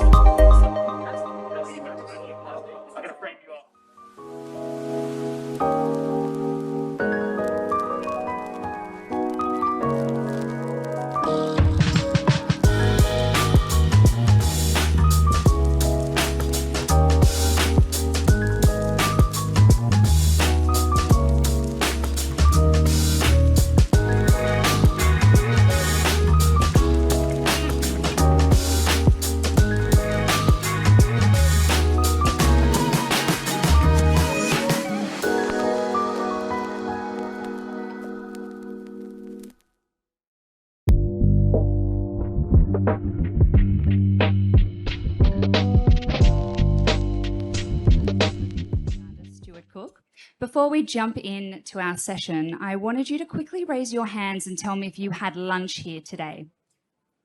Leave your hands up if the lunch was amazing.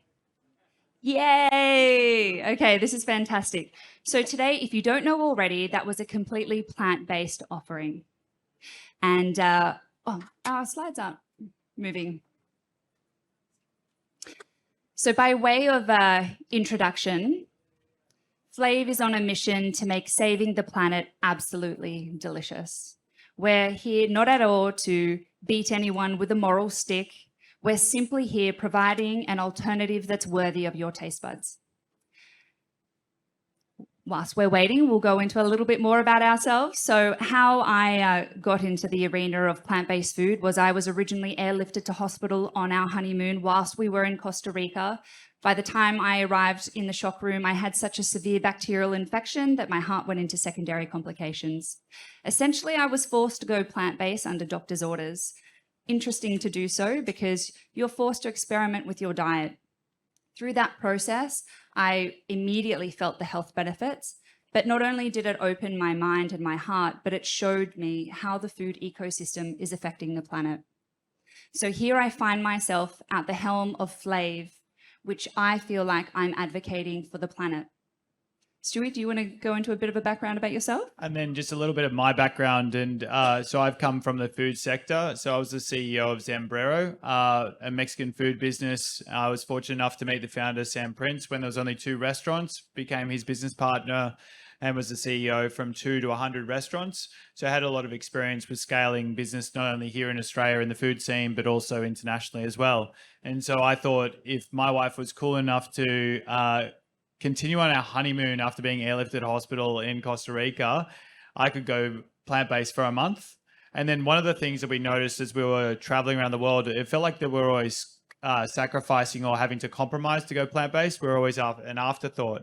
And even though intellectually we realized that we felt better and it was better for the world, is that we kept on going back to some of the societal norms and eating a bit predominantly meat-based diet, because we realized at the end of the day is like restaurants are there to solve a problem. And the problem is I'm hungry, feed me, and feed me with an amazing product that fills me up, that tastes amazing. And then if it does something incrementally for myself or the world around me, then that's sort of like a order of magnitude sort of lower than everything else. And so that's where the idea of FLAVE was born. So put simply, FLAVE, as we state here, our mission, we're on a mission to make saving the planet absolutely delicious.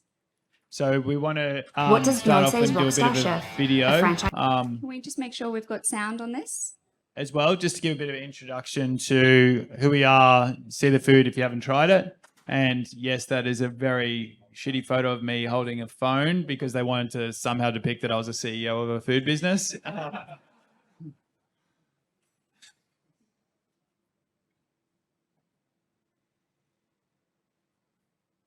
What does Beyonce's Rockstar Chef, a franchise CEO, and a top woman of influence all have in common? We make saving the planet absolutely delicious.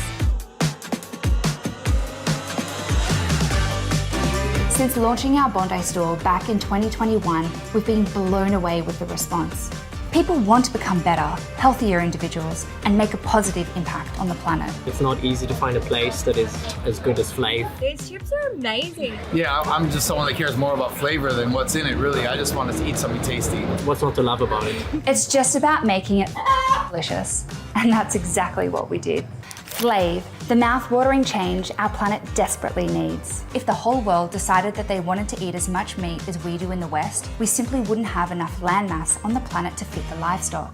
We're a burgers and bowls concept celebrating amazing food. Whilst we're a plant-based brand, we don't lead with this. Instead, we've made something worthy of your taste buds. Yeah, meat-free is kind of a bonus, but what I really care about is that it's tasty, and it's damn tasty. Yeah, it's honestly hard to believe there's no meat in this. And that's what FLAVE is all about. Flavor. People don't want to sacrifice their taste buds, so we developed unique recipes with this guy. Creating dishes that mimic the taste and texture of meat. It's truly mind-blowing. Whether you're a meat eater or you're a vegan, we don't like labels. We simply believe in striving for progress over perfection. So with every bite, you know you're having a positive impact on the planet. And we've just secured our second FLAVE location, set to launch in Darlinghurst in the next few months. We've signed a partnership with Australian retailer David Jones to build an exclusive FLAVE hub. We just signed a heads of agreement for a master franchise rollout of 40 plus locations across India. And we've just launched the catering arm of our business, fit for corporates wanting to hit their sustainability goals. By oozing deliciousness, we believe we have created a real game changer. Our mission is big and bold, but we have the team to get us there. Meet Scotty Finlay, who trained under Gordon Ramsay and has worked with some rock star talent, including advocates of the plant-based movement. Then there's Stuart Cook, former CEO of Zambrero, taking that chain from 2 locations to over 100 globally. And me, after having some scary health issues, all related to food, I decided to embark on a plant-based journey, and my health has never looked back. Now I'm passionate about helping others. Be it health, cruelty, or climate change, people are beginning to reduce their meat intake. In fact, us Aussies are the 3rd fastest growing market in the world, with big names leading the charge, as well as the new age flexitarians making waves. This movement is clearly here to stay. The global fast casual dining market is anticipated to reach $743 billion US, and the market in Australia alone being more than $27 billion by 2022. Based on this, we see a gap in the market for the next billion-dollar restaurant chain to make their mark on the growing movement. We're already making a positive impact, and the time to accelerate this is now. The planet needs FLAVE. Together we can make a difference, one delicious bite at a time. And we need you, the collective, to help take FLAVE to the next level.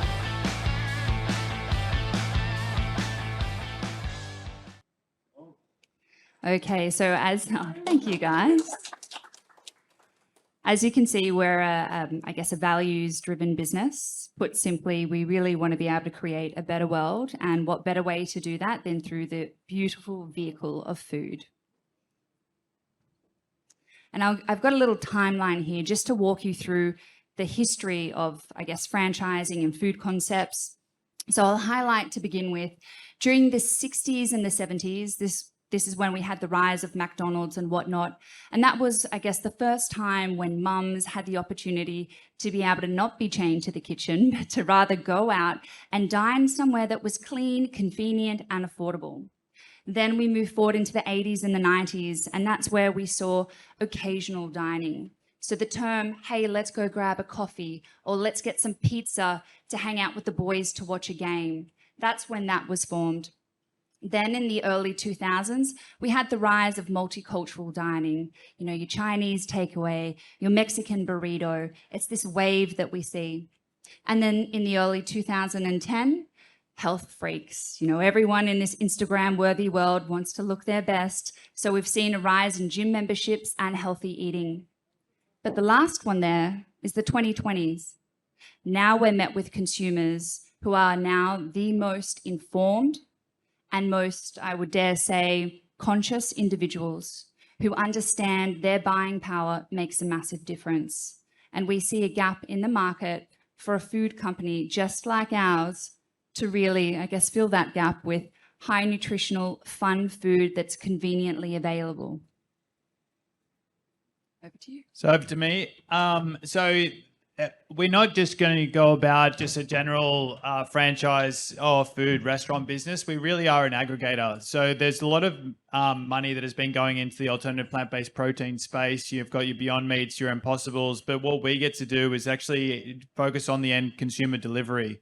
And so we get to pick up what is to be able to be the best, where are the gaps in the market. And from my experience with Zambrero, once we sort of reached a critical mass, we were able to continually A/B test with different types of products that we could then roll off and spin off into other businesses. So for those who aren't aware, Shine, which is a drink that's doing incredibly well, you'll see it in all service stations. That actually is a brainchild of FLAVE.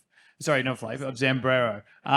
And yeah, next, not yet. But then, so what we'll be doing is using fast casual brands in key locations in capital cities to be able to establish the brand and create the focus. They are capital intensive, and so that's why we're not only going with franchise, but then once you establish 3 or 4 locations, you then actually go and backfill with ghost and cloud kitchens.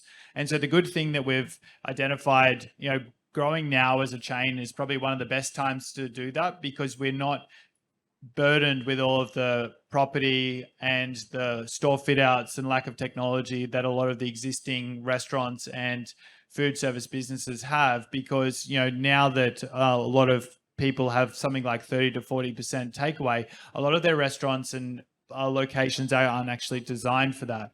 And so you actually get to be able to focus on smaller footprint models that are designed to be able to have a lot of takeaway, playing into Uber Eats, Deliveroo, and or not Deliveroo anymore in Australia, but those type of concepts as you expand around the world.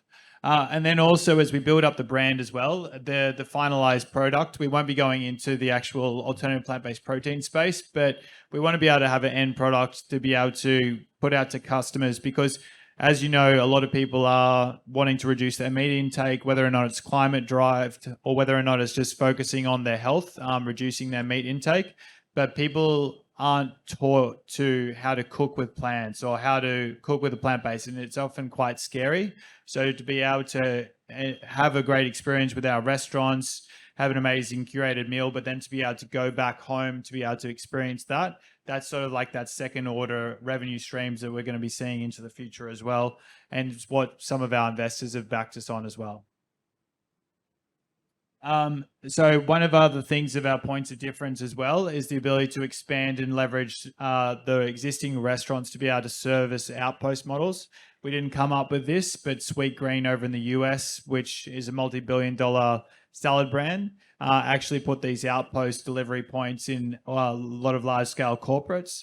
And we're already in conversations with a number of schools and other corporates where they have drop-off points where we can be their caterer of choice for Meatless Mondays or Future Fridays, to be able to help introduce people to the plant-based food and be that service offering, or even help their in-house catering options to be able to go and cook with plant-based proteins, to be that sort of that aggregator who does incredibly well. And I think, as you'll notice, we don't scream vegan or plant-based. We actually, our centerpiece and the focal point is flavor. And that's why we have a chef who was, Gordon Ramsay trained, Sir Paul McCartney's private chef on tour for 10 years. He's cooked for Beyonce, Madonna, Elton John, a whole gamut of celebrities. So I think we look and feel like a traditional burger and salad bowl place. And whether it's meat or not simply becomes irrelevant because the food just tastes so good. Yeah, and we're seeing this already with some of the top tech firms in the world. Google globally is only plant-based in all of their locations. They provide all of the meals for all of their team. That is completely plant-based now. 4 major universities in Berlin, all completely plant-based. I believe in Germany, there's another city as well that has banned meat-centric advertising. So what we're seeing is not just is there a consumer appetite for it, but if our population is going to peak to about 10 billion and meat is set to double, we just don't have enough land mass to service that appetite. So there will be policy change. There will be industry incentives to be able to cater to, I guess, a new age form of eating, dare I say, flexitarians. So in Australia, 80% of Aussies want to reduce their meat intake. What shape, form, or reality that looks like, that doesn't bother me. It's not my prerogative, but we provide meals that are worthy of your taste buds. Achievements to date, I think there's a few up there, but one of the more notable ones as well is we've actually successfully spun off our alternative plant-based protein business by the name of All G Foods, which that's slightly out of date, but be hearing in the next few weeks that All G Foods is just completing a $50 million Series A round, and that has its genesis in FLAVE. So we were meant to open at the start of COVID. Obviously, the world had other ideas, and so we pivoted using the capital to be able to go and spin off an alternative plant-based protein business, and that's also moved into precision fermentation.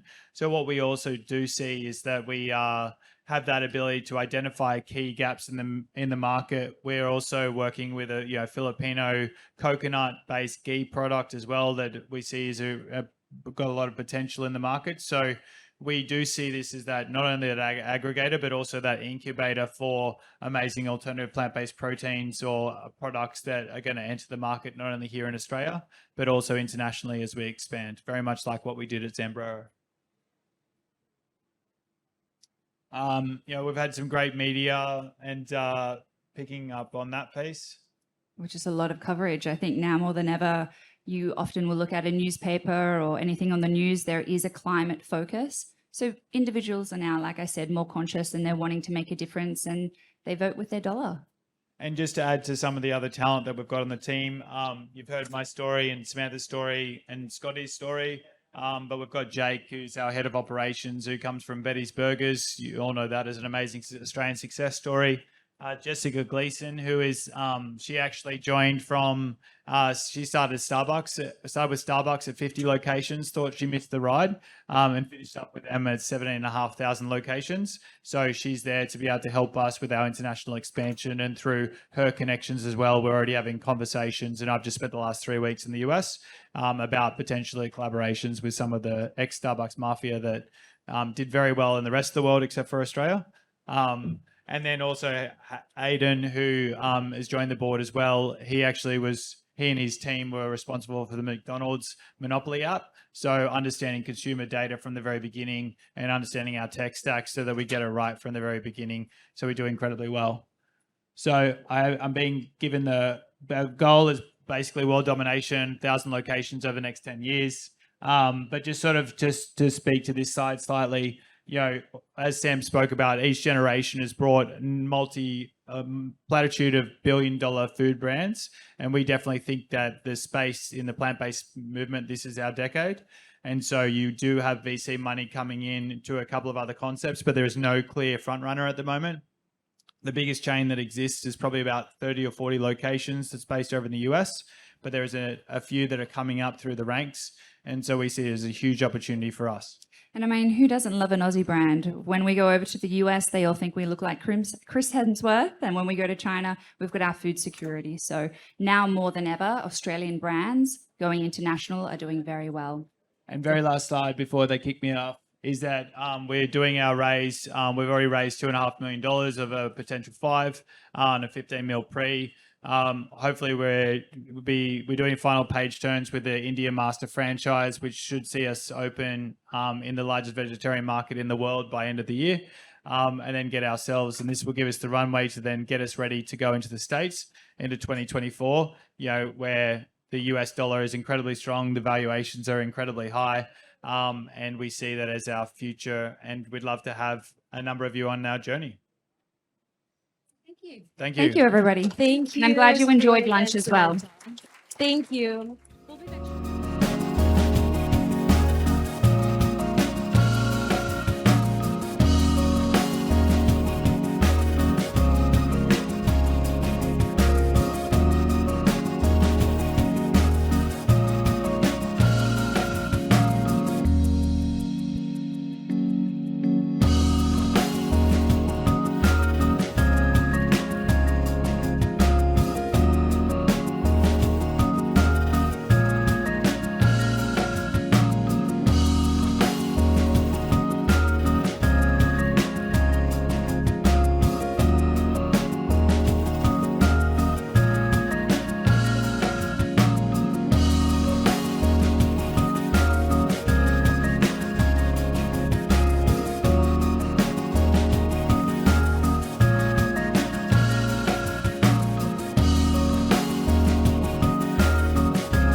Good day, everybody. So great to be here and have this opportunity to share a little bit about Misio. We just went through the climate tech panel, and I was itching to share a little bit more about what we're working on, because a lot of it relates to a lot of the topics that we just discussed. But I just wanted to kick it off with, I brought my Barbie dolls with me over here, and this is really cool because on the back we've got the Chief Sustainability Officer, we've got the conservation scientist, and a whole lot of others. And what's happening here is that we're programming our children to go through the psychology of thinking about these as career pathways, right?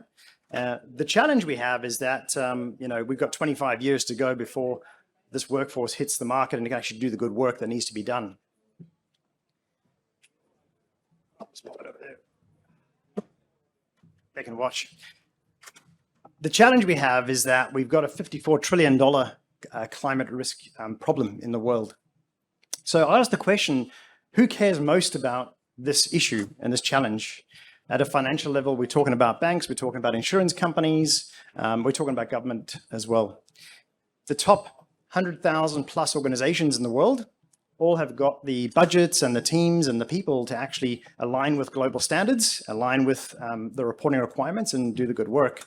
And the challenge is that we've got 150 million companies in the world that are SME and mid-tier that just don't have the same capabilities. So the key question is, what can we do about this? How do we enable millions of companies around the world to operate more sustainably and more ethically in a way that the big companies can do as well? Misio is an AI-enabled B2B sustainability platform, and we do three things. We help companies operate more sustainably and ethically. We help to align them with multiple global standards based on industry size and location. And we also then share that narrative and, most importantly, the actual net impact of the work that they're doing with key stakeholders as well. The question we asked ourselves when we started this business was, if you don't have that regulatory compliance, why would you care about operating sustainably as a business? And everyone in this room is running a business or involved in a business. But if you're not a big listed company, why would you care? So we took a really good look at this, and this is where we first started. The first product we invented and launched was a product called Misio Tile. And this is a solution that is a little digital badge that you can install on any digital asset, websites, deal rooms for investors, recruitment portals, and so forth.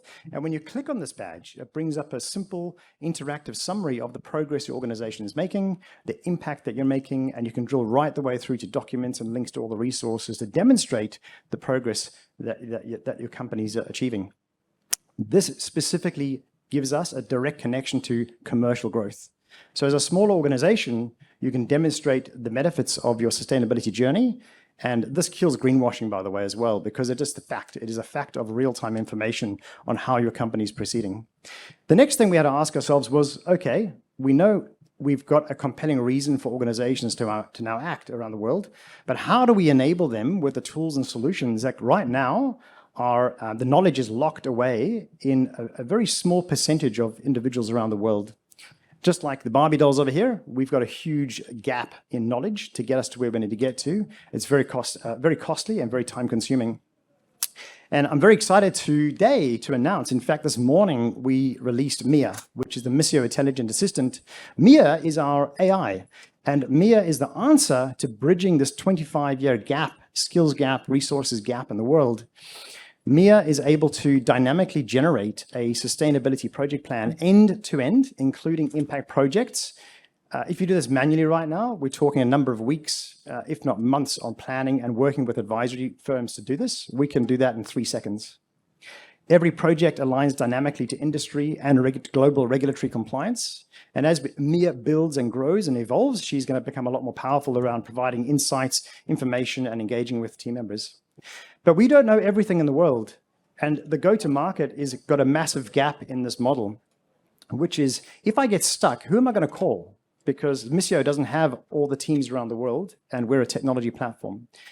Our operating system effectively leverages a unique go-to-market channel, which is the existing ecosystems, the big advisory firms, the ESG providers, technology integrators, venture capital firms, communities, governments, chambers of commerce. These are the organizations that become our catalyst and go-to-market.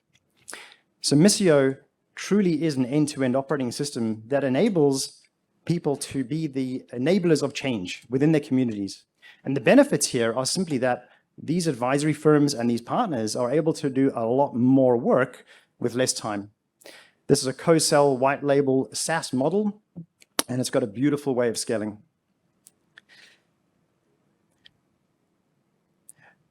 Advisory is one thing and support is one thing. But on the other side, how do we accelerate the stories, the narrative that companies are making as well, right? This is important because this is what we care about. This is why we're here. We want to see massive change in the world in a positive way. We want to support companies doing amazing things. How do we do that at scale? So some of the integrations that we've already done and completed are things like organizations like Meta, Google, Twitter, LinkedIn, and connecting this narrative directly into commercial departments and marketing channels. Embedding Misio tile on DocuSign, for example, is one of the projects we're busy working on at the moment. And at the point of purchase or contract, you can now understand the progress our organization is making. We're here today because we've had a really great time building out this platform. Last year, we raised $1 million in a pre-seed round. We've launched MIA. We're poised for global scale. We've got a multi-million-dollar pipeline. We've got multiple global partners in tow, and we're busy putting together a seed round, which will close late this year. Currently, we're looking at doing a $2 million safe that will help us get there, and that money is really just about how do we convert our pipeline and enable our partners to, number one, validate, but also accelerate the positive change that can be made. We've got this to a point where some of our testing is, if you're a florist in Peru, right, we can build a dynamic platform and solution with impact projects specific to your organization, and it's all customized dynamically for you. Our mission is to enable 10 million companies around the world over the next 7 years, and we're looking for the partners that are going to help us get us there.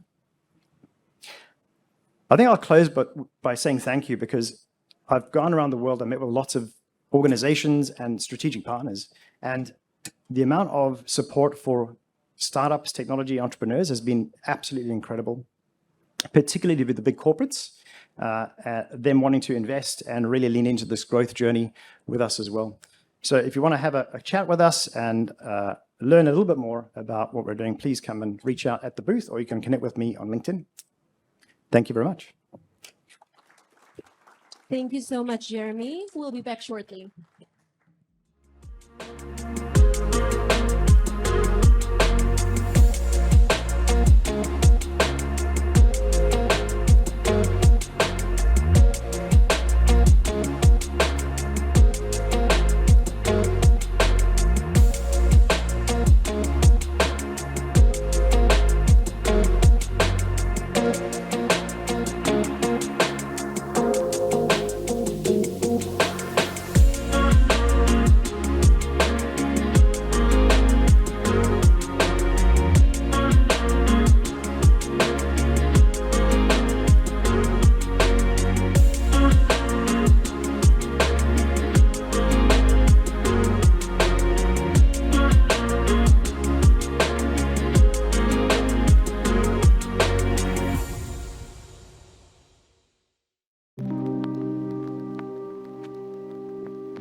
As the announcer said, I'm Tim O'Brien. I'm the co-founder of the Natural Bank, and 5 years ago, I met a man called Mike Smith, who was working with subsistence farmers in the Pacific Islands.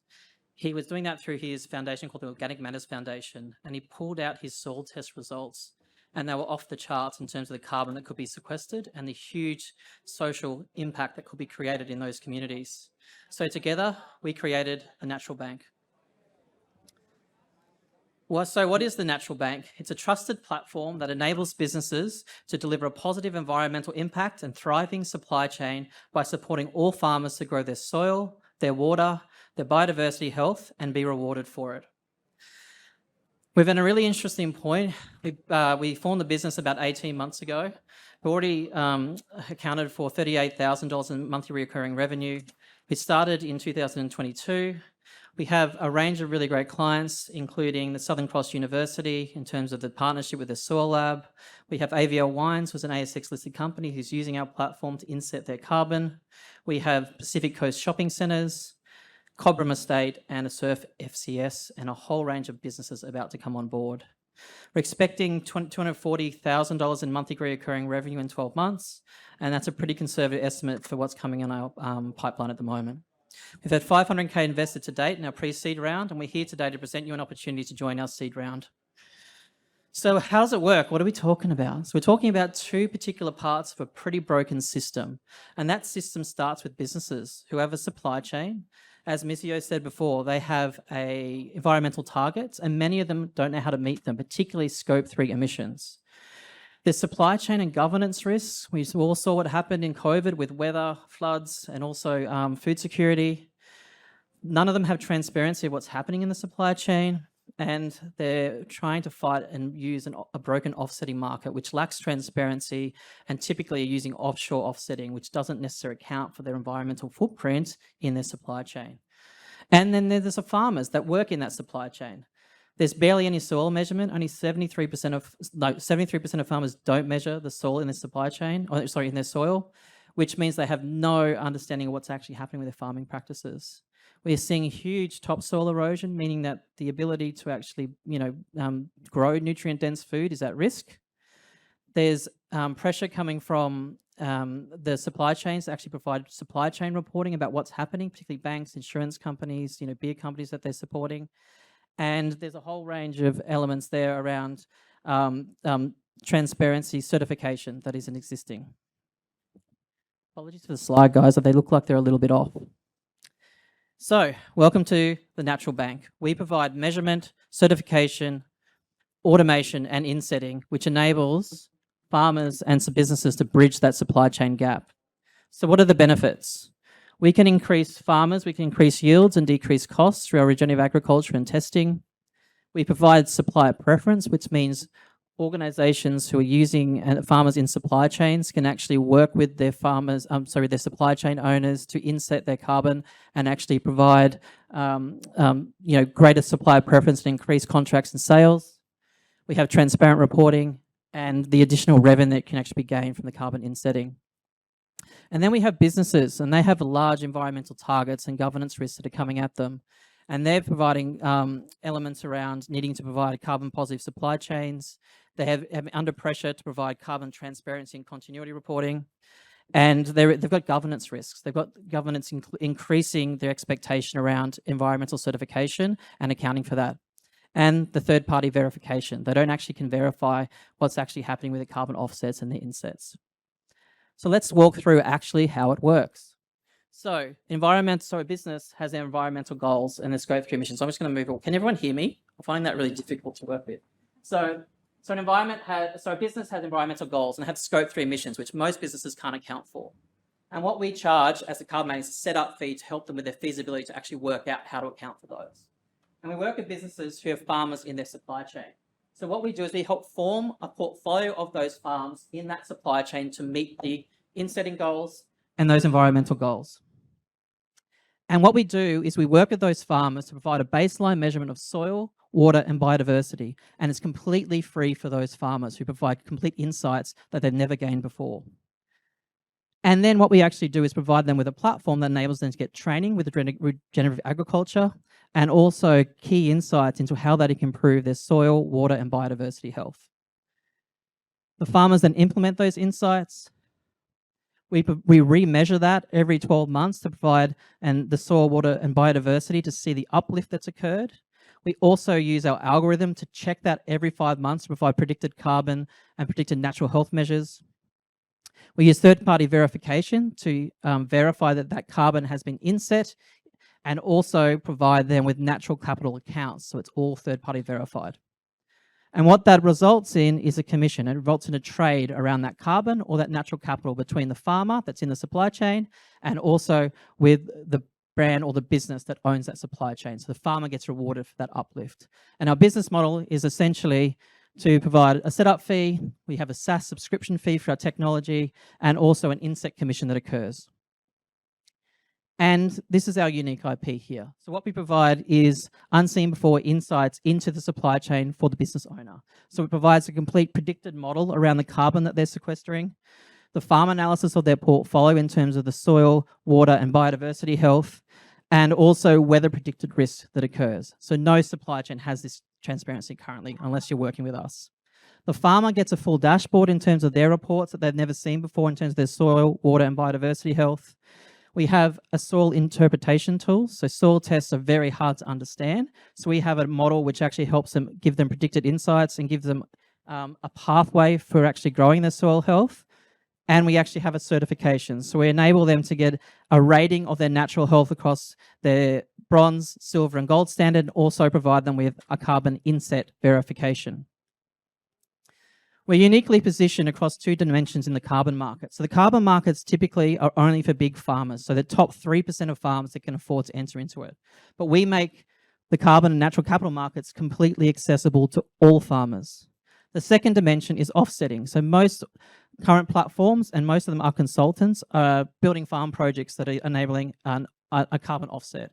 Whereas we work within the supply chain to inset that carbon so that organization can actually decarbonize and meet their environmental goals, which is very different and unique. And the market's totally untapped. We really target the top 15% of businesses that are publicly listed, and we're working currently in Australia and the Pacific.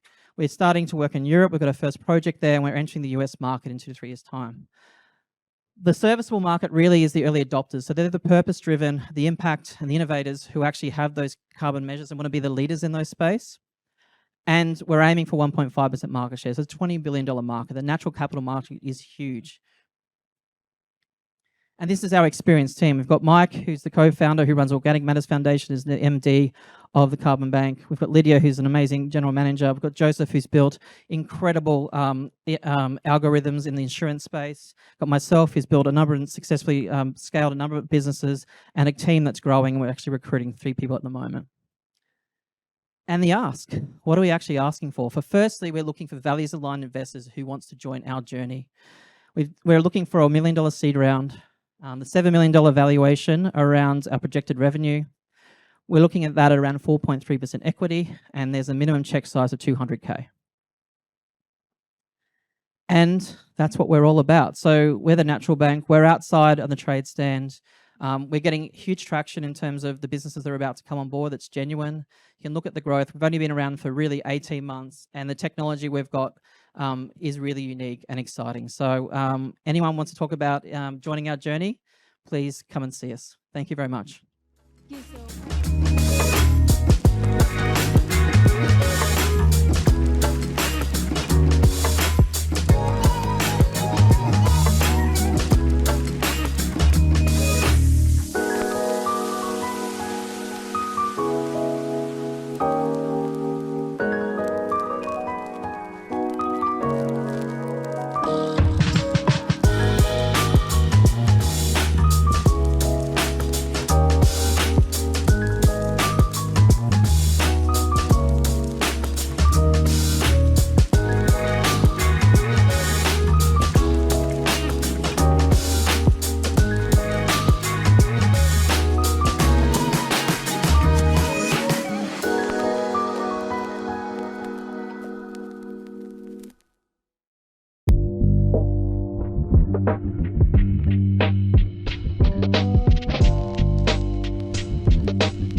afternoon, everyone. I'm Dr. Tom Algie. As introduced, I'm one of the co-founders, the CEO, and an investor into GridShare.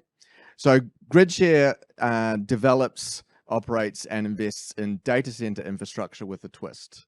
We've actually developed technology that enables us to rapidly control the power consumption of the data centers that we build to enable accelerated renewable energy uptake. So we use the data center load to help accelerate the energy transition, as well as provide critical grid management services to grid operators and the like.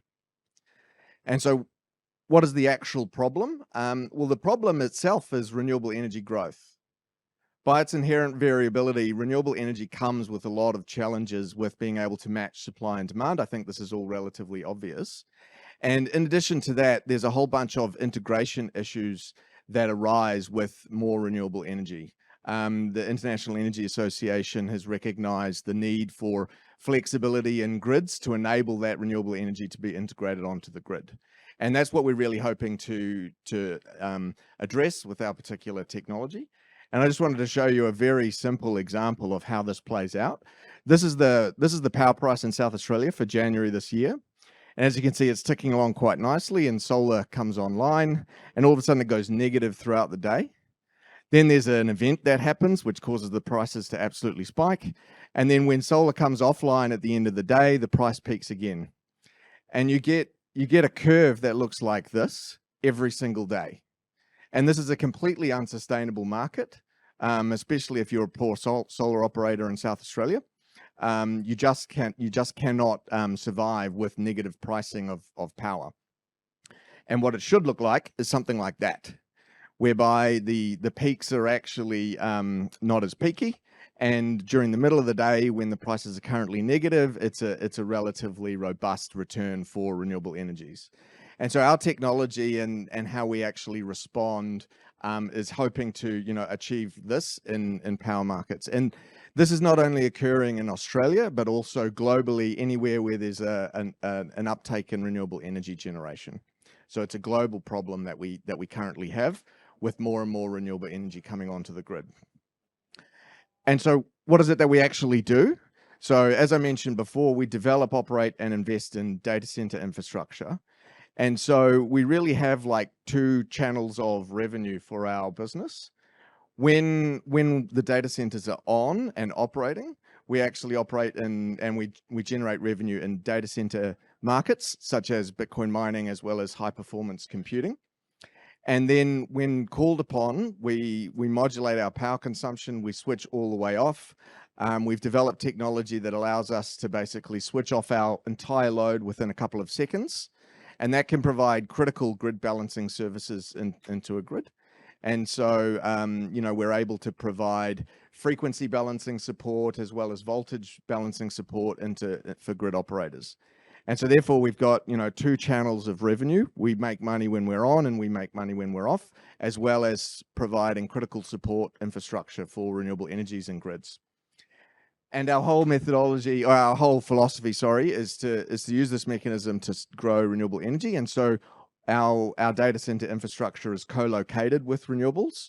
So we have one project that we've already built that's co-located with a hydro facility, and we've got another one under construction that's in South Australia co-located with solar. And so the way that we're structured really is we have a top co, which is what we're looking for investment in. And then underneath that, each project will be its own SVP. And we've got, project finances lined up for the projects that we are building. And then the way that the cash flow works is cash flow flows up to the head co regarding through management fees and also equity that we hold in each project operation. So that's the particular structure. And we've got two levels of financing. There's the project finance, and then there's the head co finance, which is what we're looking for today. I'm going to skip over that slide. And so what makes us unique? We've got a novel commercial strategy, and we've actually done this. So the photos on the left-hand side there are our current operation. This is in New Zealand. It's co-located with a hydro facility. This is currently making an EBITDA margin of about 30%, being completely switched off at the moment. So it's not actually doing anything. And the way it does that is that that particular facility actually tracks the spot price of electricity. And if the price of electricity hits a certain threshold level, we switch the data center off and we actually trade the power on the spot market that we would have otherwise used to run the data center. And so the facility is basically making money when it's off and making money when it's on. We've got extreme growth potential. We've got a project pipeline here in Australia of about 20-something projects. We've also got opportunities in the UK, the Middle East, and in Africa that we're working on. We've already developed hyper responsive controls to how we actually manage power consumption of our data centers. That's not me. I'm the commercial side. Sam, our CTO in the back there, put up your hand, please, Sam. He's the one who's developed the technology that we've really used to develop to control our data center loads. And we're looking to expand that. We're looking to integrate more energy services into our data centers to be able to really support renewable energy integration and growth. And we've got strong relationships and branding. We've got a great relationship in New Zealand with the current project that we've got with the generator there. We've got a partner in Europe that's helped us along the way, and so we've got a firm called Enerhash that's partnered with us, and also with our Australian project, where we're looking to also contract with Shell Energy and provide services to Shell. And so we've got a good team with business and technical acumen. There's myself. My background is more on the commercial side. Sam, who's the Chief Technology Officer, is the one leading the development of all the tech. And we've got three gentlemen that help us manage through everything. And just to actually go back to the current operation. So the New Zealand operation is profitable. It's making money. It makes around $80,000 to $100,000 of revenue a month, and about $20,000 to $30,000 of EBITDA a month. And so, and that's really just our trial project. The next project that we're working on is 2.5 times the size of that. And so it's a high cash flow, highly profitable operation that we've got. Finally, what are we looking for? We're looking for $2 million in our top co, as I mentioned. This will be used to basically build a team and help develop the technology that we want to continue with. And we'll use that to grow staff, grow projects, and as I mentioned, the project level finance is a different layer, and we're looking for project finance as well.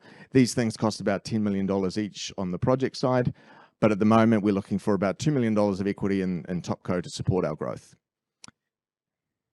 Anyway, thank you very much. I'm Dr. Tom Algie. That was me. Please come see us at the booth if you're interested, and/or invite me on LinkedIn, and then also our deal room on CRISP. Thanks very much.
Thank you.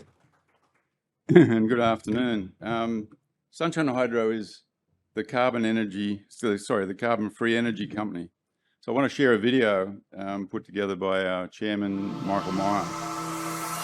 At Sunshine Hydro, our vision is to play a key role in decarbonising the planet using technology.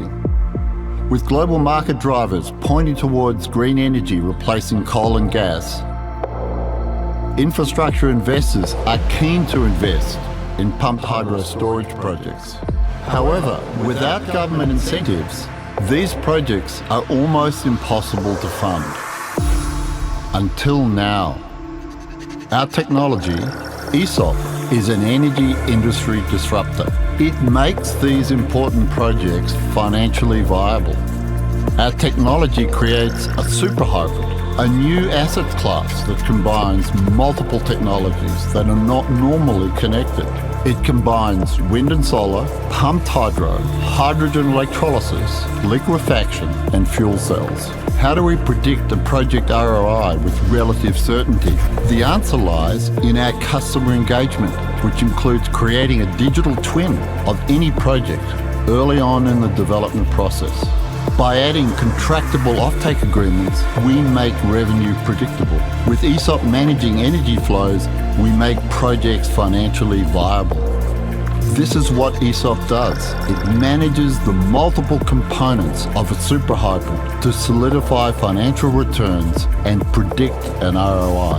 This means the payback period for a project is significantly reduced. As a leading-edge technology company, our ambition is global. We are constantly enhancing the power of our software and data to assist customers around the world implement ESOP into their projects. We plan to create 100 super hybrids by 2040 and recently launched our first, the FLAVE super hybrid project in Queensland. We work with our partner engineering companies to assist their clients leverage ESOP's technology and scale the number of super hybrids globally. Our partners are important to us and we are grateful they have joined us on our decarbonisation journey. So whether you are a project developer, an energy operator, an engineering consultant or an infrastructure investor, please visit our Sunshine Hydro website at sunshinehydro.com.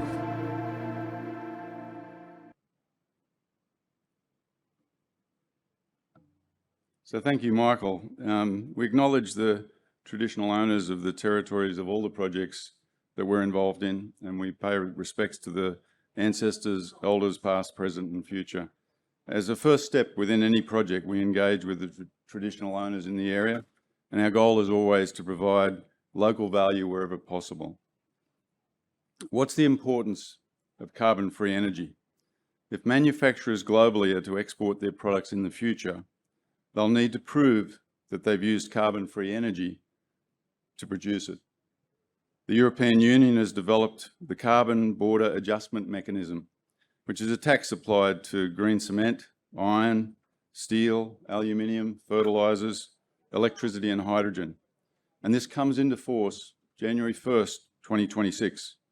So 24/7 carbon-free energy simply must be available to meet this demand.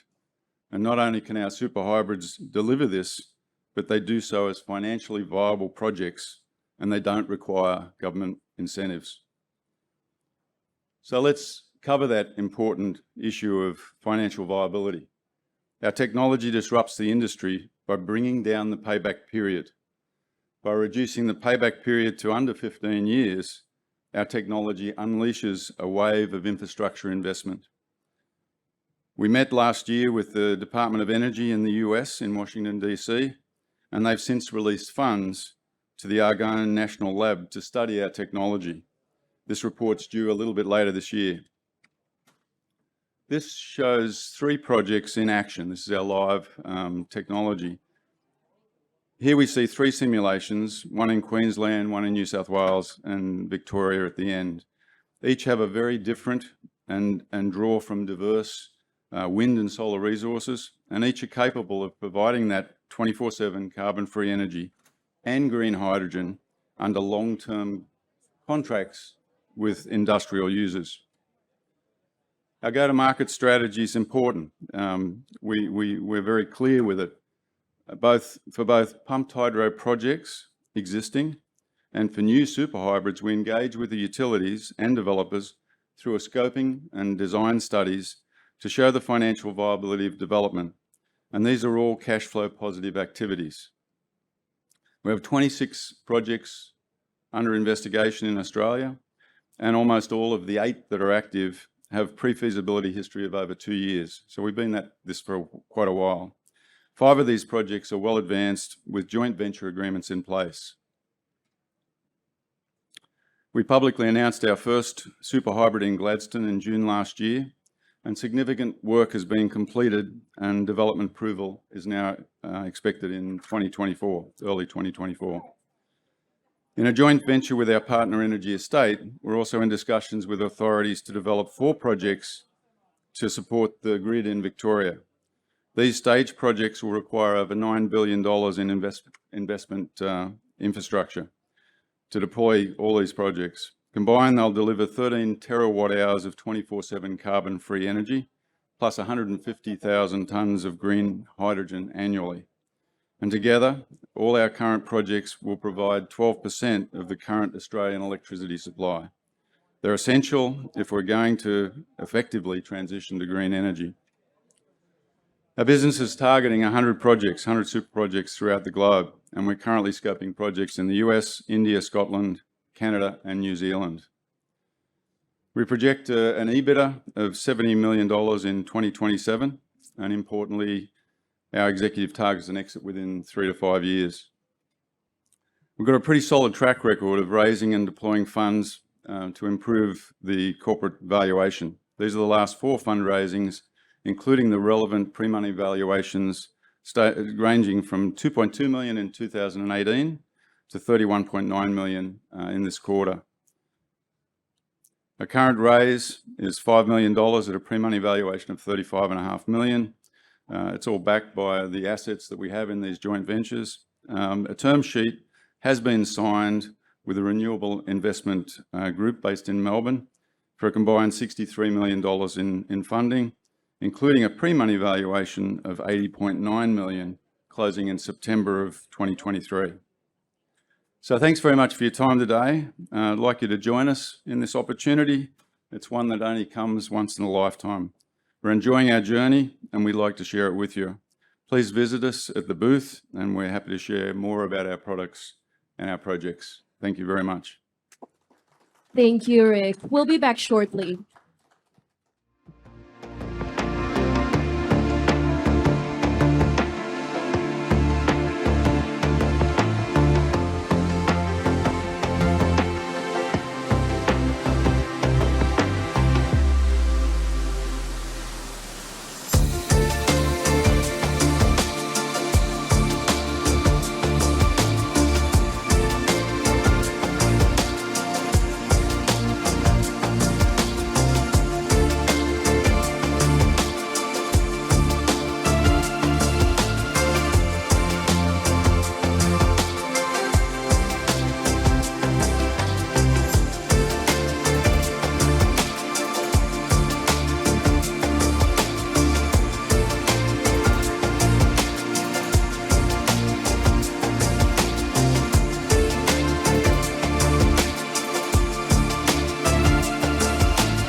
everybody.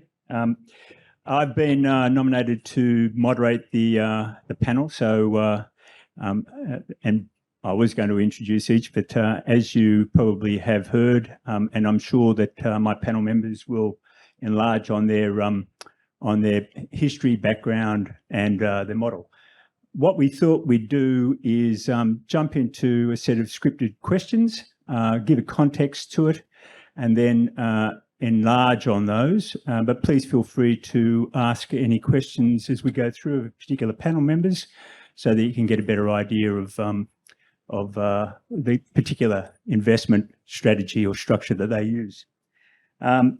Firstly, the first question we had was, what are the benefits of joining a syndicate as opposed to investing alone? And for most of you, you would know, if I take the analogy of someone who puts superannuation fund into an investment fund manager's hands and let them professionally invest, as opposed to being a mum and dad who invests through a self-managed super fund. The distinction between the two, they can be successful both ways, but likely there is more performance consistency and higher returns from the investment fund manager. So if you look at what a syndicate does, they all have different models. So look at which syndicate you are looking at pursuing and assess whether that's the right one for you. But they all have the objective of trying to give very, very good returns to the investors under a structure with discipline, with professional operations, and hopefully finding the right deals that they can. I jotted down a number of points that I think are useful for people to consider before I open it up to the panel to add to it.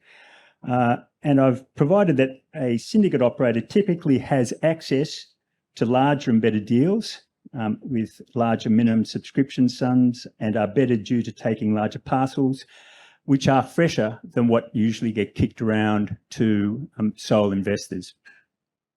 They have access to deals usually on better terms due to their parcel size and their networks. They can get better terms. They can usually negotiate financially better terms. They can negotiate things like SUMAs in there. They can get preemptive rights. They can have preferred arrangements. They can also look to things such as observer rights or board seats or the like. Their networks will provide them usually with fresher deals faster, and they have teams that can vet businesses and opportunities quickly and well. They've got the resources behind them that are designed to do that. They can undertake all necessary diligence on the business and opportunity quickly because they've got the capabilities. They look at investment parcels of a size which a business owner will be attentive towards, provide more frank disclosures to them, and will respect the investment voting power of the syndicate operator. Indeed, the investment parcel size can afford the syndicate operator with that observer right, with the special rights or even a board seat.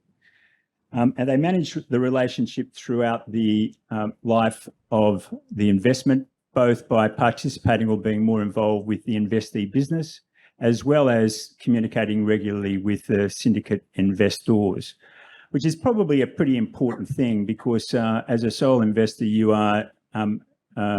really got to chase the companies, and sometimes communication can be very open, but otherwise they can become more insular. And as we're not ASX listed, we find that there is no continuous disclosure issues.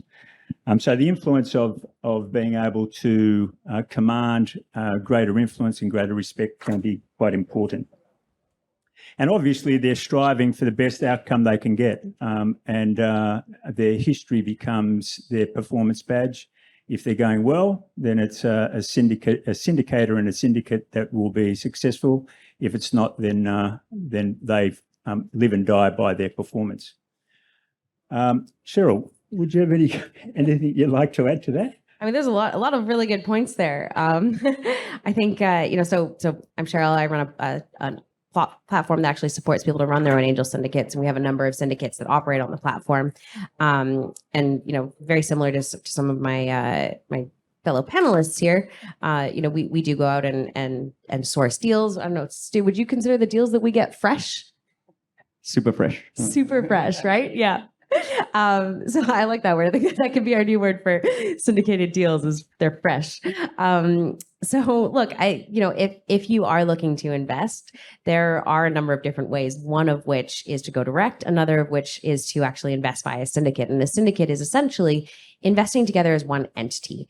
And there are a number of reasons why you might want to do that. The main one really is because that one entity takes up only one slot on the cap table, which a lot of startups really prefer. And so that means that, oftentimes we are able to get better access to fresher deals. Stu? Yeah, hi folks. I'm Stu Glynn. I'm the managing partner, co-founder of 1013. So we are a syndicated investment platform. We've invested about 80 million into just over 40 companies in the last 3 years. And so we have one of Australia's larger, investor groups that want to get access to early stage VC deals, or we basically, I think where we started out was the family office for Steve Baxter, and what we found was that you need to spend a lot of time trying to source, do due diligence on great deals to get access to the ones that we believe have the high potential from an investment perspective. And so I guess our take was that takes time, effort, money, expertise. We're basically like rolling up your sleeves and getting stuck into attending events like this, trying to build a network. And so I think the value that we tried to sort of create with 1013 was that there's value in those networks, but we want to bring together those investors to be able to help us source better deals, do due diligence on them, and then invest together, co-invest together in one line on the cap table, which can be helpful. So I think the model for investors on the other side is that you just get access to, more vetted deal flow rather than you doing it yourself. So if you don't have the time and capacity to go out and try and source these deals, or the check size, to a few of the points, then this is a way to kind of consolidate that and get access and even learnings along the way, and to try and understand what business models are emerging, what trends, thematics, etc. So I'd say that is the reasoning why we sort of took this path rather than going to raise a venture fund. And so I think we sort of sit in the middle where investors get to choose the companies that they want to invest in, but they are probably a vetted number of companies that have come through a deal flow funnel, done due diligence. So they kind of are arguably like our favorite companies that we're also co-investing in. Bree, you're kind of in the middle, right? Yeah, I was about to tack onto that, and thank you, Cheryl, for doing that work for me. Lovely to meet you all. My name is Bree Kirkham. I'm a partner at Flying Fox Ventures, and Cheryl hit the nail on the head. So we actually started with a syndicate model, but we saw that there were some challenges there, namely that it was hard to always ascertain how much capital we could extract from our sort of syndicate members and then invest. So we've actually moved to what we call a rolling fund structure. And I'll take sort of a minute to explain that. So we call it a rolling fund. We also sort of term it cohorts. We ask for a commitment from our investors, and we get that commitment, and then we do a lot of the legwork. So we source the deals, we do the due diligence, and we have the commitment from our investors that they will commit the capital, but also they will commit to our decisions. So we actually make the investment decisions. And that's because we appreciate that early stage investing is actually quite difficult. And so over the course of a year, we will invest in 10 companies on behalf of the cohort, and 10% of their committed capital will go towards each company. And that way they have a diversified portfolio, but they haven't had to do a ton of the legwork, and they have access through us to what we believe will be a sort of deeper and richer funnel. Thanks, Bree. Richard, you might like to comment on the model of angels. Can you hear me? Okay, good. So yeah, we're all here representing different ways of doing it. So Sydney Angels is essentially a club for people who want to be angel investors, but to work in teams with other angel investors. So what Sydney Angels provides is an environment for angel investors to run their own syndicates together. So they're doing it for themselves, but doing it as a team. So we use them. We don't say syndicate investing. We talk about team-based investing because we function as teams. So the key thing is that there isn't someone else doing it for you. You're doing it yourself in the team, dividing up the work and the thinking and the money and the risk between you as a team. So it's hands-on active playing as opposed to passive, which is perfectly fine because being active hands-on is very time consuming. But we provide the active hands-on model. We do have mechanisms for people who don't have the time or the interest to be an active hands-on angel investor to co-invest with our member syndicates. So we have had 2 successive ESVCLP $10 million sidecar funds, which funds which anyone can invest in, and those funds have one mandate, and that's just to match whatever the angel syndicates invest in. And we'll soon be raising our 3rd fund. We're also exploring a model which would give the kind of thing that some of my colleagues have been talking about, which is deal by deal discretion to pick which syndicate you'd like to co-invest with. So you don't have to be an active hands-on member like our angel investor members. Effectively, you're going to pick the team that you like and co-invest with them through a different class of membership. We haven't launched that service yet, but it's something we've been talking about for, I don't know, 3 years. It takes us a while to get these things launched. We're a volunteer-run organisation. Thanks, Richard. It's just keeping a mindful eye on the time. We've got 4 other questions to go through. What are the key characteristics of successful syndicates and how do they differ from traditional venture capital firms? Richard, I might pass back to you to give a framework. Yeah, great. And Andrew, thank you very much for your Dorothy Dixer question. I have my answers already written down. I've forgotten my question. You'll be reminded. Quite a lot of the points have been mentioned already, but you've already heard some of the key success factors for any type of syndication method or platform or model. The first one is you've got to attract good deal flow, right? So one of the hard things about being an individual investor is you're not going to see many deals, and few of those will be good ones. By having a brand, a position in the marketplace, whether it's a platform or a club like Sydney Angels, you attract deal flow because you're well known. Founders come to you, so you'll see more deals. The other important thing for successful syndicate processes is that they have a process. It doesn't matter what the model is, but they have a process. That means that someone or some team or there's an understood arrangement for doing things like due diligence, commercial negotiation, agreeing terms, coordinating the money, getting the money invested, and then after investment, monitoring investment, trying to help the company. Look, I'm talking from a startup perspective, so a lot of what I'm talking about is very early stage investing. Syndicates also exist for later stage companies. It's a different set of issues you're trying to manage, but about being helpful, it's because I'm talking about startups where we try to add value to the investment rather than just putting money into things. Some other things that make it work well, if you have a syndicate, it helps a lot if you trust the other members of the syndicate or if you trust whoever's organising the syndicate. How is trust earned? Well, that's the $64 million question, right? Quite literally. But trust is really important because you're basically relying on other people to do due diligence for you, at least, to pick deals for you or to put deals in front of you that they say these are worth looking at and spending time on. Either way, you need to trust the person or the organisation that's putting this in front of you. It could be trust based on their professionalism. It could be trust based on personal relationships. It could be trust based on long experience of their process and working with them. Trust is very important in syndicates. Obvious stuff like having enough money. So if you're going to have a syndicate, you need to be able to pull together enough money to make it worthwhile for companies to spend time with you, right? That's a very important aspect. In the case of Sydney Angels, many of the deals that our member syndicates do, we're not doing all of the money. The company will need other investors to put in the money. So what we try to help with is the other co-investors.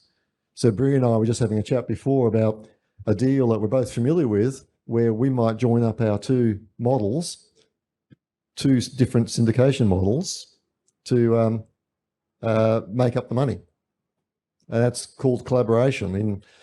In early stage investing, it's pointless competing. You want to collaborate. I think the community is also really important as well, right? We all manage communities of investors who subscribe to our deal flow, but at the same time, that community is incredibly valuable, and nurturing that community is really important. So when you join a syndicate, you're not just saying, hey, I'm putting my hand up to get deal flow from you. You're also saying, I want to be a part of this community. I want to potentially help the startups. I want to potentially submit deal flow and everything that comes along with that. And when you do that, the group, the kind of movement of everyone coming together is so much more valuable than any one individual investor. Could I just add some differences to VC firms just quickly, because that was the other part of the standard question.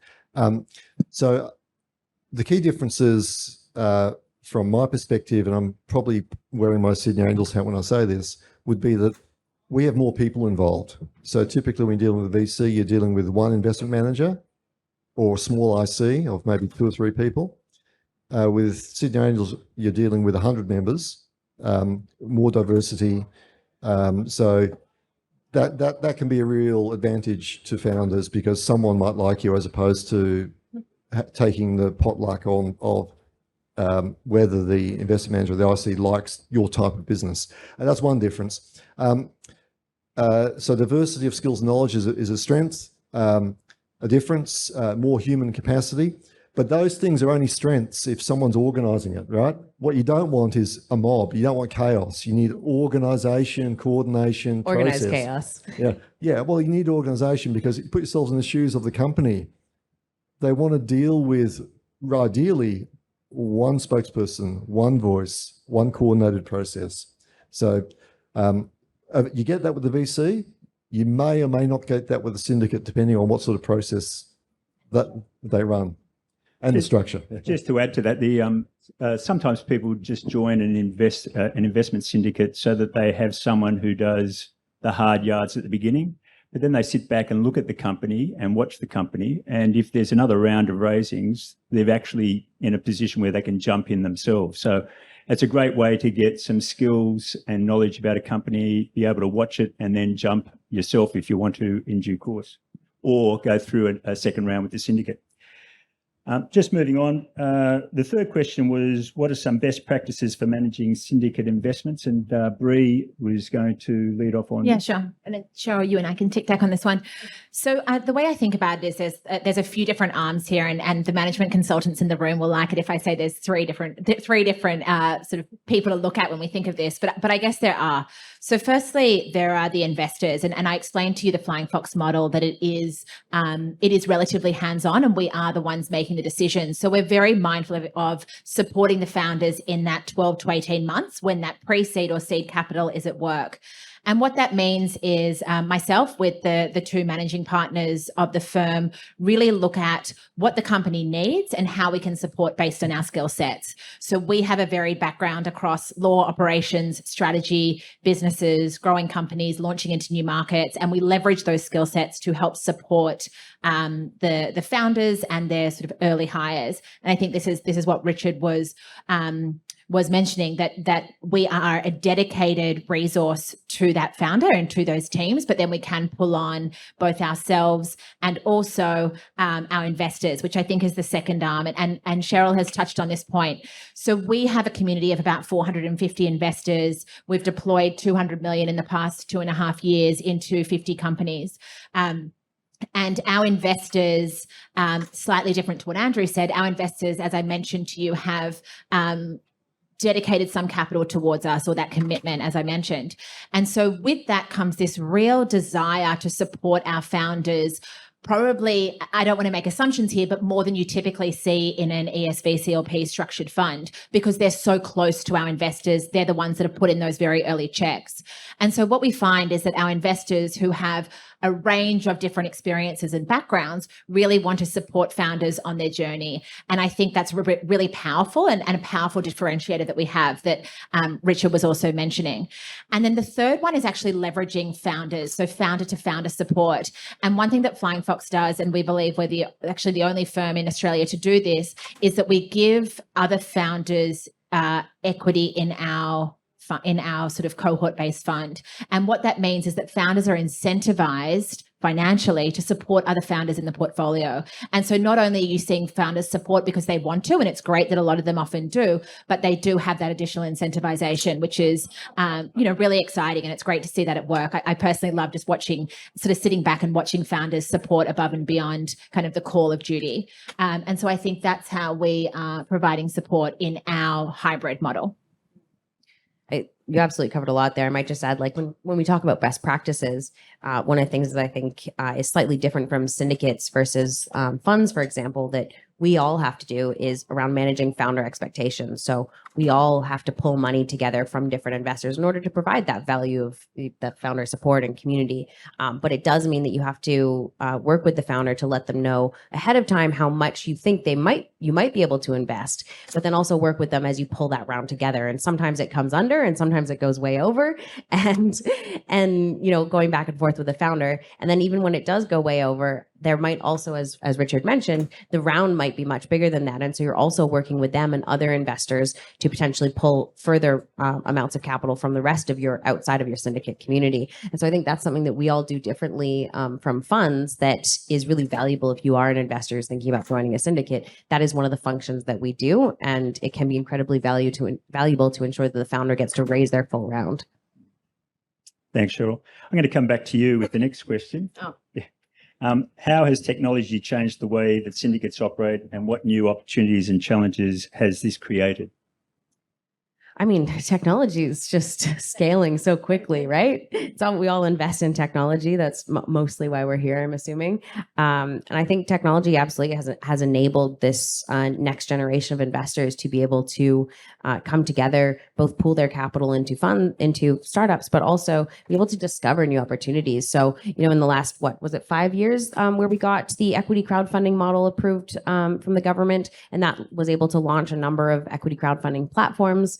And that was an advancement almost very recently, right? Angel investing has been around for decades, but this was pretty recent.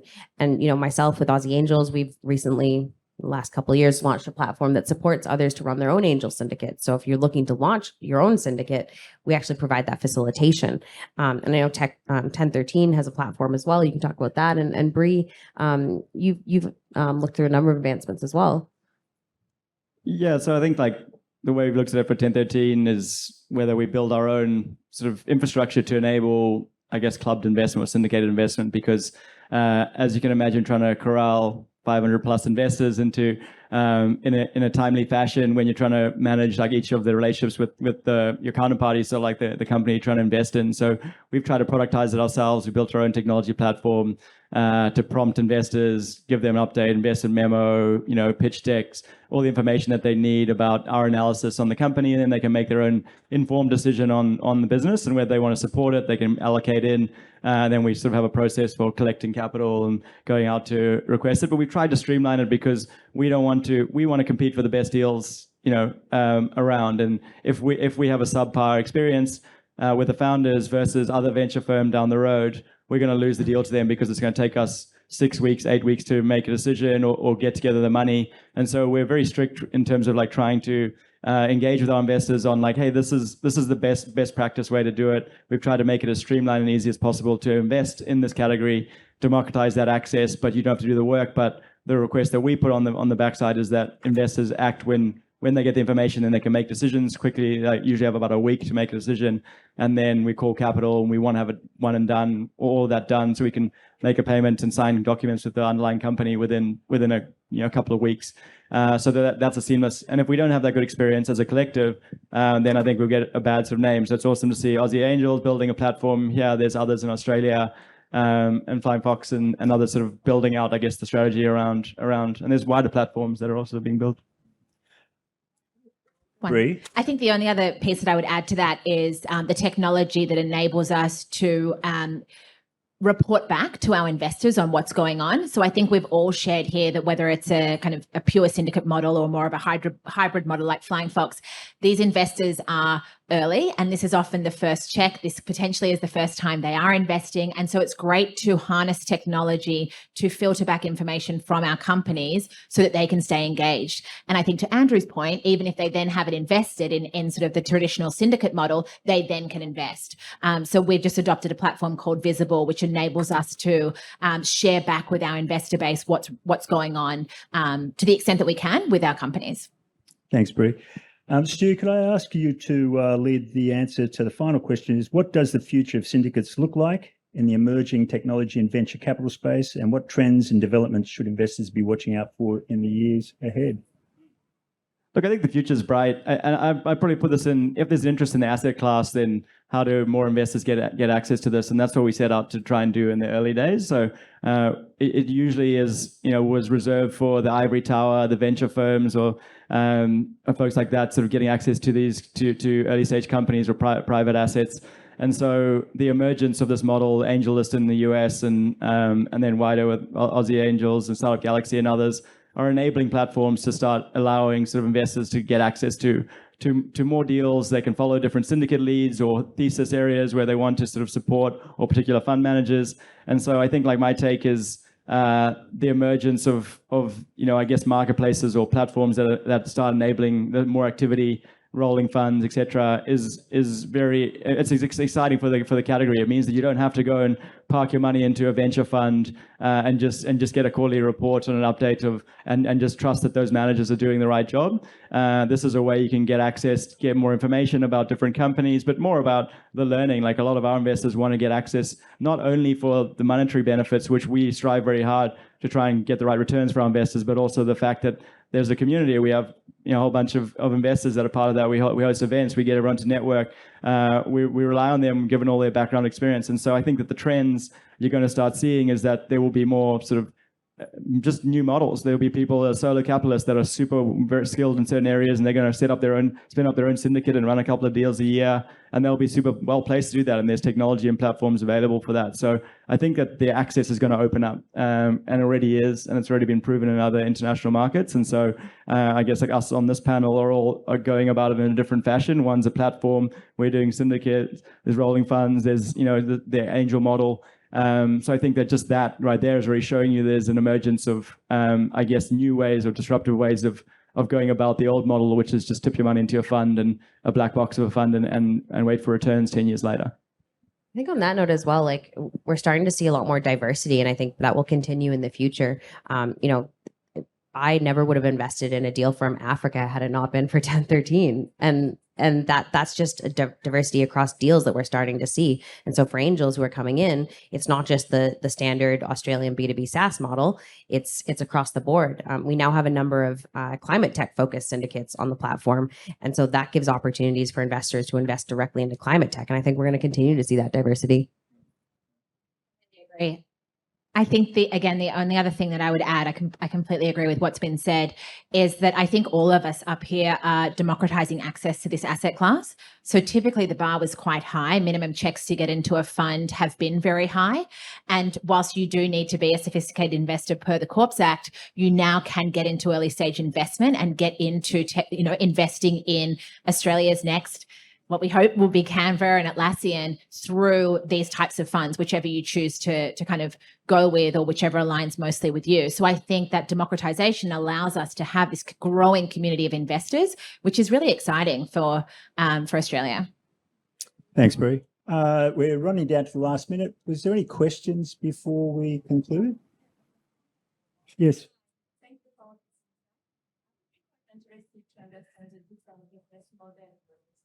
I'm very familiar with Imagion, but do you have fees? We don't need to go to the website. I'm calling to see what is your business model. So I'll pass this. You understand Sydney Business Angels? Sydney Angels. Sydney Angels. So if I pass firstly to Brie, you might like to outline. Yeah, sure. So we our model, so like I said to you, we have commitment from our investors that they will commit to 10 deals over the course of a year. So if you commit to investing, say, $50,000, you commit to investing $5,000 per deal. We call that capital as we're making the investment, so you don't have to front up with the full $50,000. We take a 7.5% fee on each investment for the work that we're doing and for the ongoing management of the investment. Thanks, Bruce. Stu, would you like to briefly? Yeah, so ours is deal by deal. So effectively, we charge a 4% setup fee and a 2% management fee over the life of 3 years. So it ends up being 6%. So 10% in total, I guess you'd say. So if you put $100 into a deal with us, $90 will buy shares and underlying asset, and the other $10 will come to us to manage it for the life of the asset. We do it one and done because we don't want to have to call. We have a minimum check size of 10K, so we don't really want to follow up on 2% of 10K for across 100 investors for each asset. Like we've invested in 60 different rounds of funding already. So we do that, and then we have a 20% carry or carried interest at the end once you return invested capital, including fees. And so, yeah, we're basically like a deal by deal venture capital model. And I think I would say our management fee and setup fee is over the life of that asset, half of what you'd pay if you put into a venture fund, because in a venture fund, you put 2% a year for 10 years. So you pay, if you put $100 into a venture fund, $80 will buy shares, and the remainder will go towards management fees. Thanks, Stu. Yeah, largely similar. We charge setup fee as well as carry. That setup fee is the standard one is 6%, but we also enable syndicates to set their own pricing as Aussie Angels the platform. So some syndicates that are more hands-on and are actually running like an accelerator model might be closer to the 10-20% management fees because they're actually like managing the companies. And then the carry is anywhere from 5 to 20%. Again, 20% being industry standard. Thanks. I'm similar to Stu and Cheryl too. It's upfront setup fee, management fee, and carry at the end. Well, thank you all. I'd like to thank the panelists for Please help me participating. thank our panelists for their amazing discussions. You can reach out to our panelists later on if you have any further questions. We'll be back shortly. Thanks, everyone.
can you hear me okay? Is the working perfectly?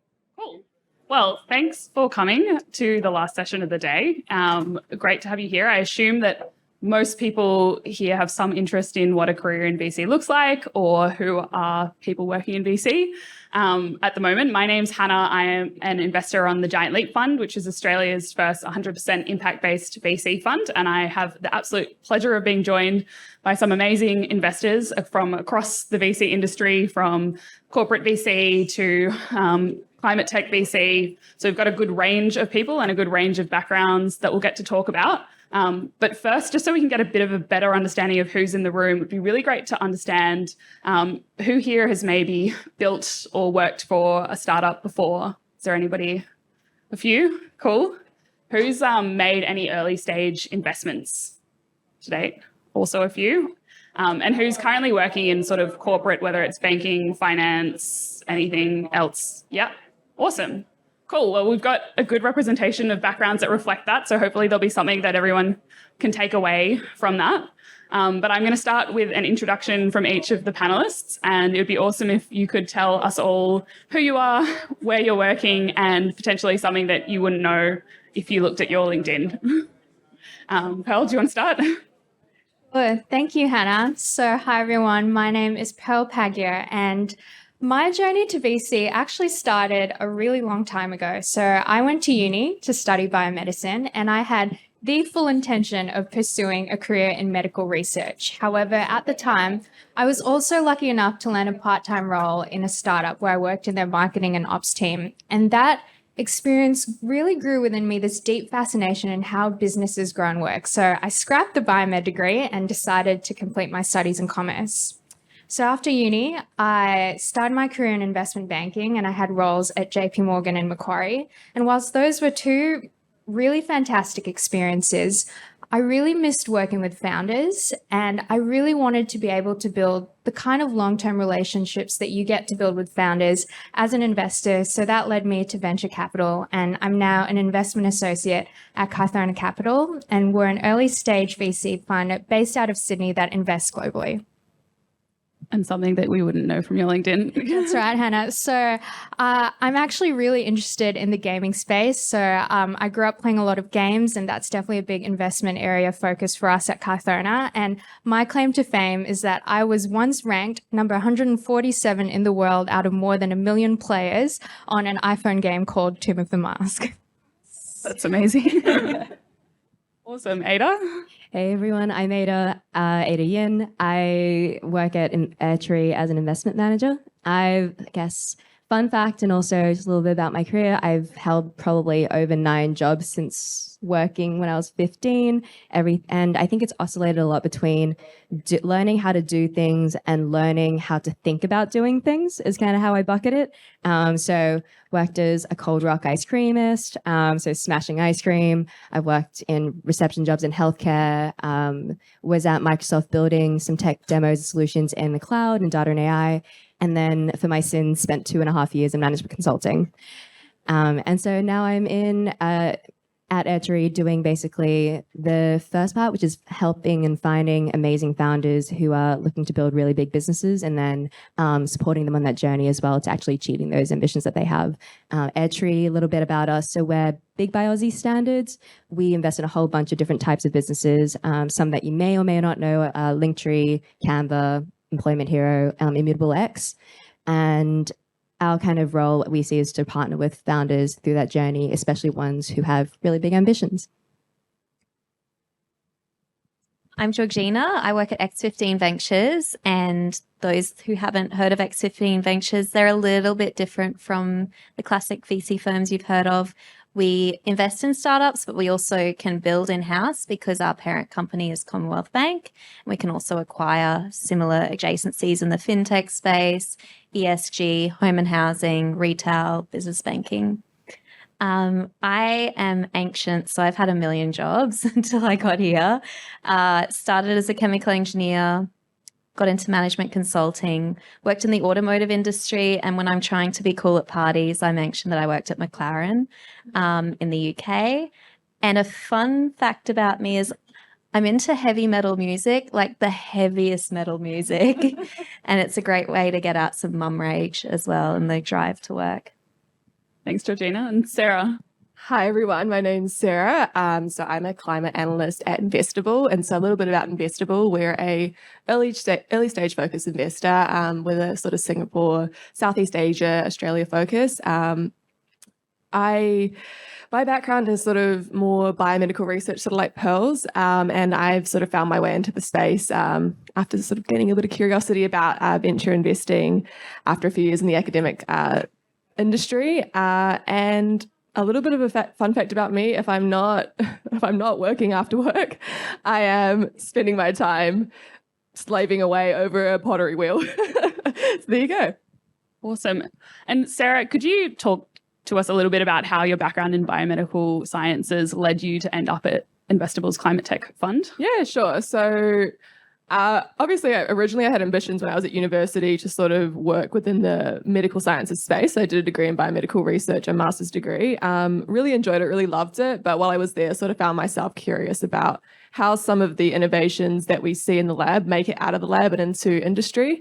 And so went down that path on that journey for a little bit, thinking about it, and then decided to restudy at university to sort of, I guess, learn more about the commercialization side of things. So I did a little bit of a restudy there, and then from there found my way into venture capital in New Zealand. At the time I was working sort of ag tech, food tech investing, and that's where I really sort of got the bug, I guess, about the interest in startups and in that space, deep tech in particular. My natural interest is sort of towards medical or climate tech related things. And so after working in VC in New Zealand for a little bit and in the ag tech, food tech industry, I thought what a great time to sort of look a bit more internationally. And I found Investable over here, which is doing fantastic things investing. We invest in agnostic sort of sectors as well, but also we have a climate tech specific fund. And so as part of that, as soon as I saw that, I was drawn to it. What a great space to be in. I thought so, reached out to the team there, and, one thing led to another, and that's how I sort of ended up in the space here. But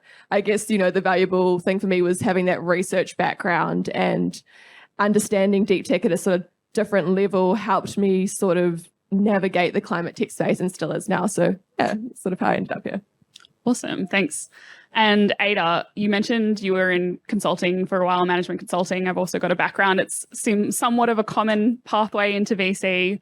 What skills do you think that you picked up in management consulting that have been useful in your role at Airtree? And what skills maybe outside of consulting did you also bring to the role? Yeah, good question. I think management consulting was really awesome for teaching me how to think about the drivers of success of a business from a very theoretical perspective. And so that at EY Parthenon, I was doing pure strategy. So that was a lot of theoretical thinking, got really good at Excel and PowerPoints and all of that stuff. I then went to Partners in Performance and did a lot more of that implementation execution as well. And I think that experience of top down understanding how to think about things, and then bottom up actually realizing the kind of real difficulties of working with people on ground, getting people to change behaviors, adopt new solutions, especially when they're technological solutions, and how that varies across industry. I think that was incredibly valuable insight to bring into this space, when very often you're looking at a business and you have maybe half an hour to get an assessment of the opportunities from a macro perspective, but then also what are the kind of core drivers of success from like an on the ground day-to-day basis? What do you have to believe for business to actually adopt a new solution? I think outside of management consulting, I actually learned a lot from a lot of those kind of part-time casual jobs that I did, just from soft skills, learning how to stay calm and be kind of a curious, calm presence, even when I'm tired, even when I'm angry, even when I'm frustrated. So I think that was really valuable skill set, because, this is a very high-paced job, and sometimes you don't want to be in a meeting because you're exhausted, but you need to bring that kind of respect and that curiosity regardless to every single founder meeting. And so digging deep and finding a way to bring that in each meeting has been a skill.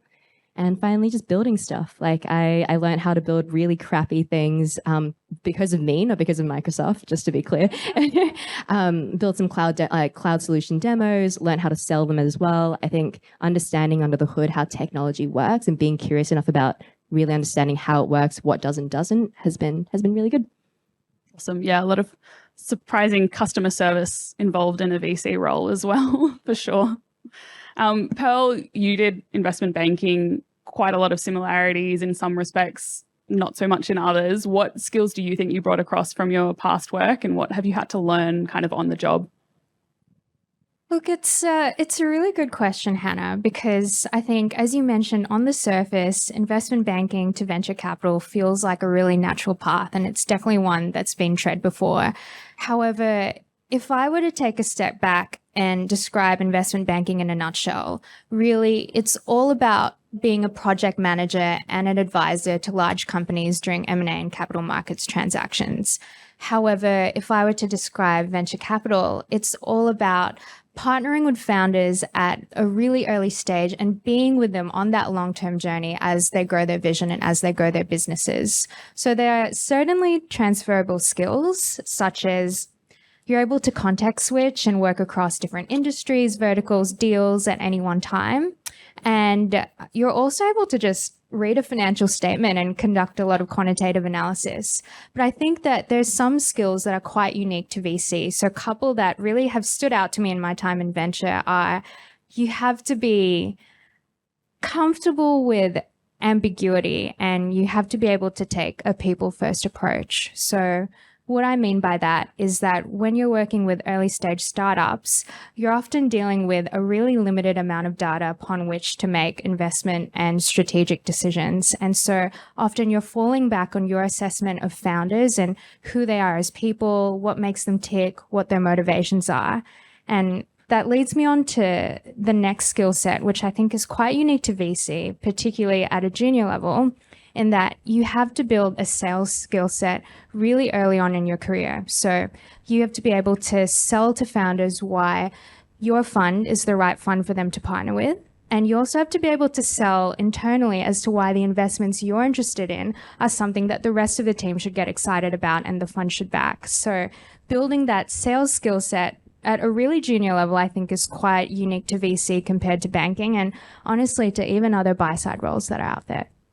For sure, totally agree, and definitely something that I've had to develop. I came from an engineering background, Georgina, you as well, but you probably had a more a lengthy career before entering VC from engineering, chemical engineering as well, one of the hardest engineering fields to go into. You're welcome, I understand. Then consulting, and then you even tried your hand at entrepreneurship through the Antler program. How has all of these experiences impacted the way that you approach investing? Yeah, we were briefly discussing this before. It's funny what you realize on the job that you're drawing from in your previous roles that you didn't necessarily think would be a direct path into venture capital. Entrepreneurship, probably the most obvious, building products, getting investment, speaking with investors before becoming an investor, you know, the questions to ask that are reasonable versus things that are just like good luck trying to do that in the time frame that you're suggesting or growing at that rate and context switching. Engineering, like working with CTOs and being able to get quite specific and quite in the weeds with the product itself is brilliant. And then management consulting, touching on what Pearl spoke about getting our stakeholders engaged. So we speak to founders and then we need to get that buy-in by re-articulating what they've told us. So public speaking, really listening to the problem and solution and being able to break down quite complex opportunities in a way that multiple stakeholders can understand, I think is pretty key too. Awesome. Yeah, we've talked about a number of different skills that are quite important for roles in VC. Ada, are there any that we haven't mentioned that you think are particularly important or that you found that you needed to build after starting with Airtree? Sure. I think echoing what Pearl was saying, this kind of piece around personal brand building and doing it in a way that's authentic. And then there's a second piece as well to that, which is how do you add value after the founder finds you, right? And I think personal brand building at first is how they find you, but it's also how do you then do right in every moment of that interaction, that relationship with founders, because, you know, they can be as long as 7-10 years. And so knowing how to navigate that relationship, the idiosyncrasies of the person, how they work, I think are all really core to the kind of longer term brand that you build, but also the relationships that you build on the way. Awesome. And I think maybe one of the most pertinent questions for people who are here. What advice do you have for someone looking to break into venture capital? Pearl, do you have any thoughts? Absolutely. I think it's pretty clear from the panel here today that there is no one path into VC. So even if you're interested in a career in VC, but you feel like you come from a quote unquote non-traditional background, it's all about being able to craft your story and tell funds why your unique set of skills and experiences, whether that's your academic background or your career background, can be leveraged to find unique insights and opportunities and see opportunities and investments that perhaps others might not see. Sure, and I completely echo that as well. Our fund, so I didn't come from an investing background at all. Again, engineering, consulting. But what really drew me to Giant Leap is really our investment themes. We invest across sustainable living, empowering people, and health and well-being. And I had a really strong personal connection. Grew up in a super environmental family. Had a match with that theme. Studied biomedical engineering. Had a match with that theme, and was able to kind of use that to craft the story of why I was such a great fit for the fund. And I just figured I'd learn how to invest on the job. And surely that was one of the easier skills to pick up rather than a personal passion for the areas that we're talking about. What are some common misconceptions about venture capital that you'd like to clear up, Sarah? I think one of the biggest ones that I see sort of out there, or maybe that even I had before I joined, was sort of that there's sort of an us versus them vibe when it comes to VC versus startups, that we're on two different sides and then we're not necessarily a team. But I think, working in the industry, it's really clear to me that actually what it is overall, we're working towards actually becoming a team and a goal, and sort of what Ada mentioned before there. You're looking at a 7 to 10 year relationship, so essentially a marriage. So from that perspective, it's about, I guess, eventually coming together and working together. And for us as VCs, it's a real privilege to be able to invest in these startups. So we're not working necessarily against startups. We're trying to find ways to work with them. And it's just finding that alignment that works best and with the investor that you find if you are a startup. So yeah. For sure. And building that relationship with founders, we've talked about it briefly, is so important.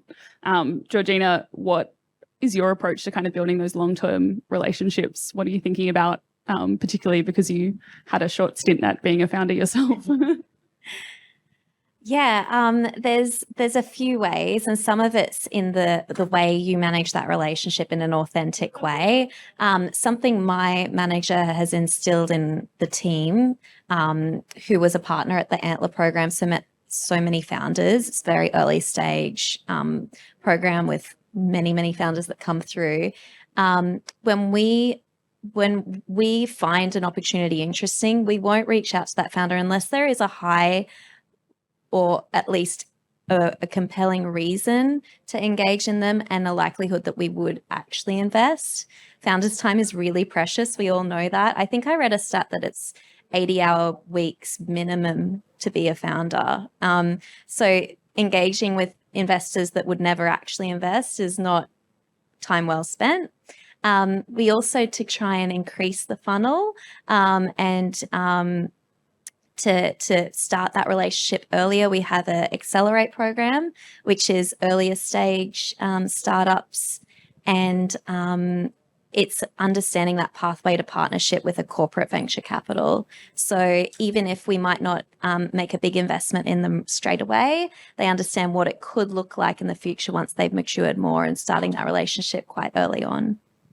Awesome. And maybe just to clarify, if people aren't quite across what the difference between a corporate venture capital or a normal venture fund is, do you mind talking briefly about that?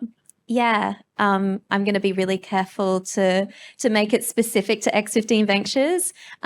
So parent companies that exist that have venture arms are like the banks, like NAB Ventures have one. X15 that I'm part of is part of Commonwealth Bank's venture arm, but there's also insurance companies, and News Corp have one. And it's essentially a way that the parent company can partake in industries that they might not build in-house for a number of reasons, and still be able to be part of emerging technologies. So Commonwealth Bank still invest in areas specific to the strategic objectives of the bank, but something that we wouldn't necessarily do as part of the Commonwealth Bank brand. So an example is Own Home. It's rent to buy as opposed to waiting until you've got sufficient money for a mortgage to buy a property. You might want to be move into the property, pay a premium on your rent to eventually own that home outright. CBA don't do that, but our venture does. So, yeah. Awesome. Thanks for that. Maybe switching it up a little bit. Obviously, it's a really interesting time to be in VC. We've had a few banks collapse. There's a lot going on. Pearl, what do you think are some of the biggest challenges facing the industry at the moment? Thanks, Hannah. I think there's no denying that it is an interesting time to be an investor, generally to be in the corporate world. Look, I want to bring this back to a challenge that I think has unfortunately persisted even before the market turmoil that we've seen over the last few weeks, and that is ensuring that as an industry, we continue to back diverse founders. And so the State of Australian Startup Funding Report for 2022 was recently released.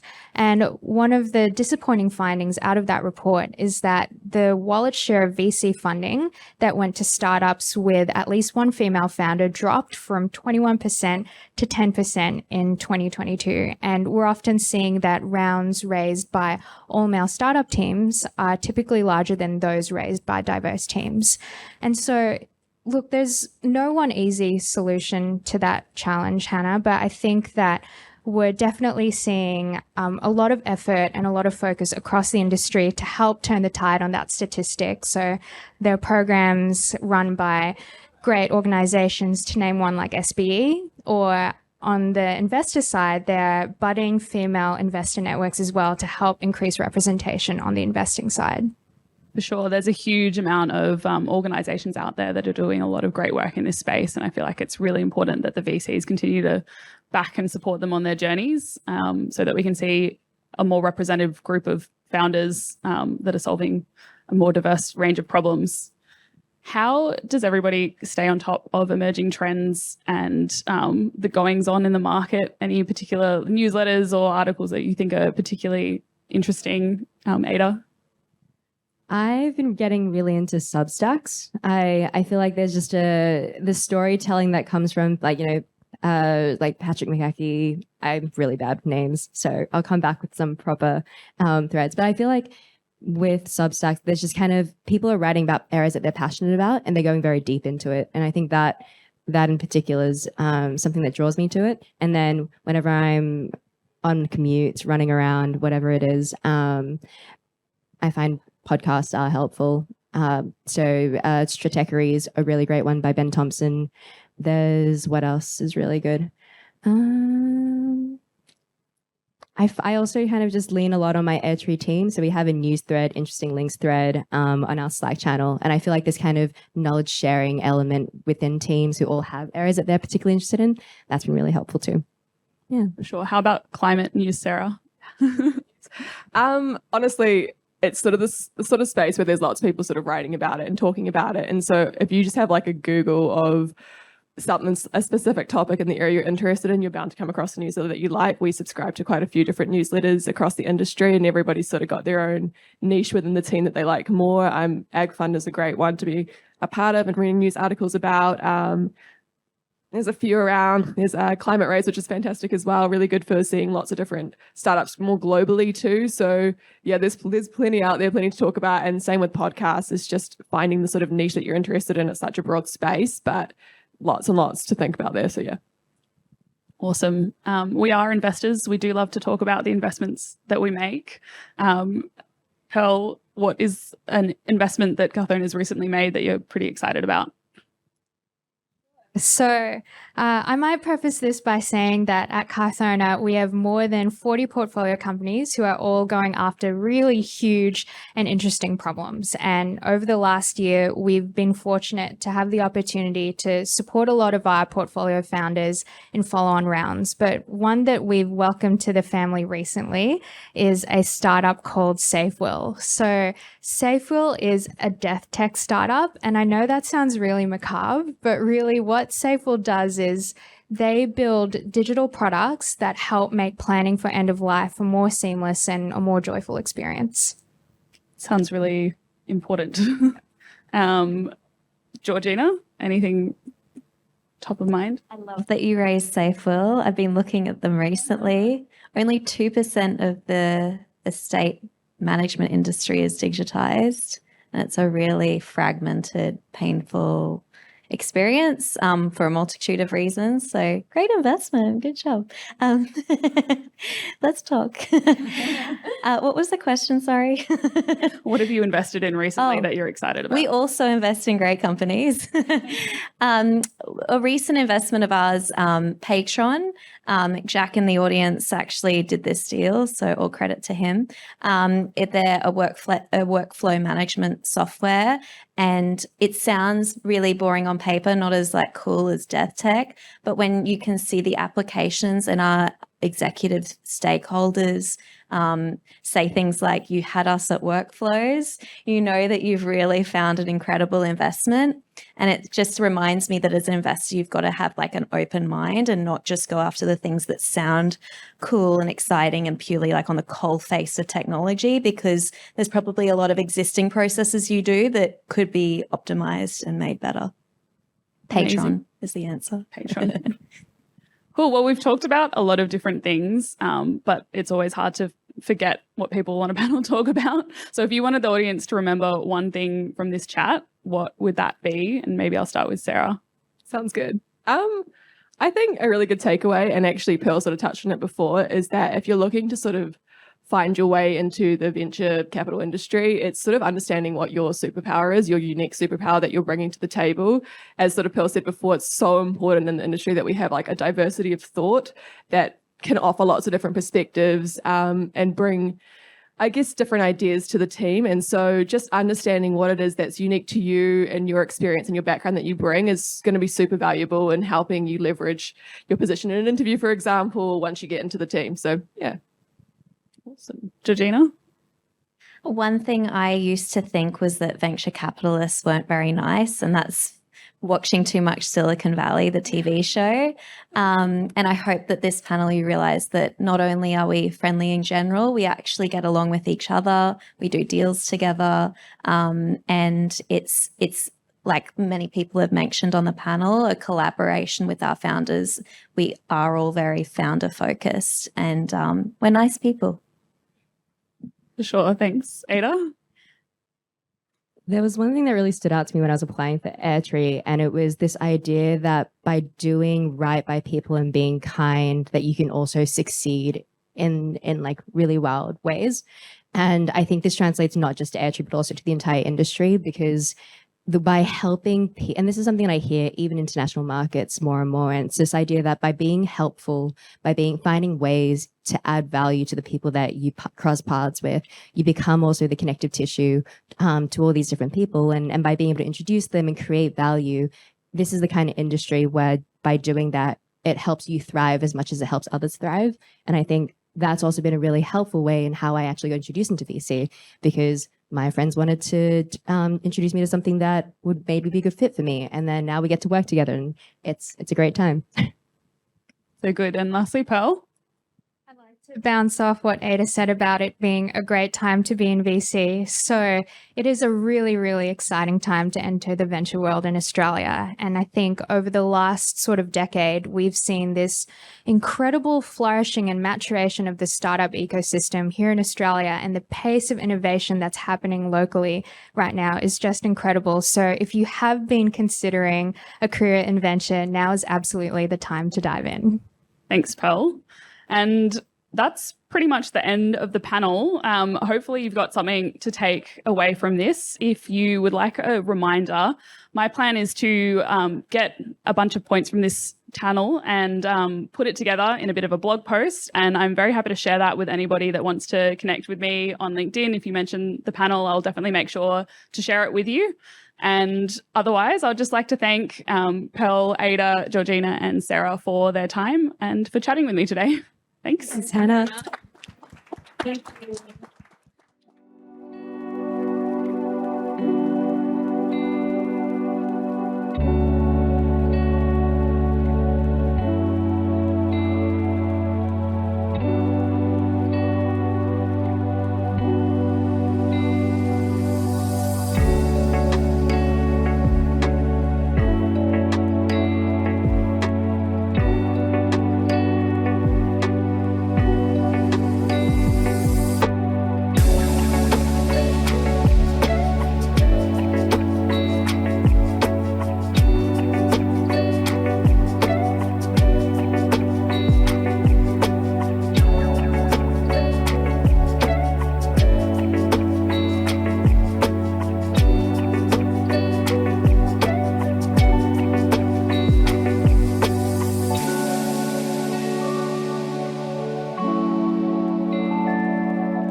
G'day.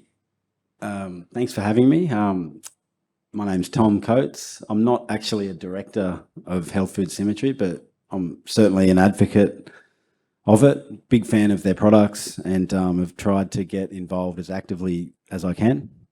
And yeah, it's a pleasure to be here today to explain a bit more about the company HFS and their products, and which is might just can I grab that microphone? No, that's it. Okay. Yeah, sorry, it's a bit unnerving. It's sort of okay. Do I need to speak? Yep. Okay. It's apologies. Just bear with me. It's a bit awkward for me.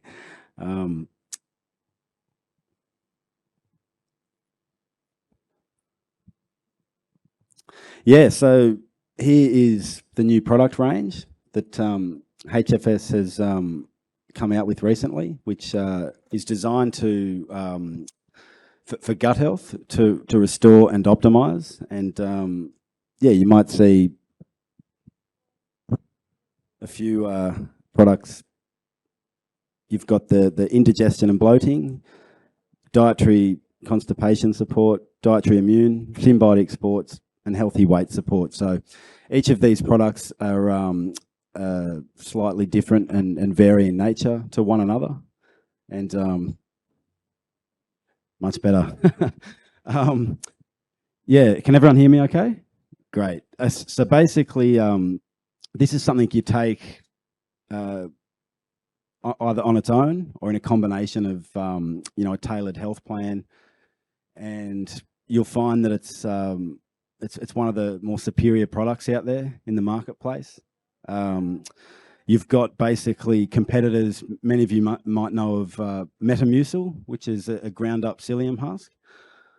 What many of you may not know is that there's the mainstream ones are often laden with chemicals that are quite unnatural. Psyllium definitely is natural, and yep, there is 100% psyllium in Metamucil. What they forget to tell you is what else is in it.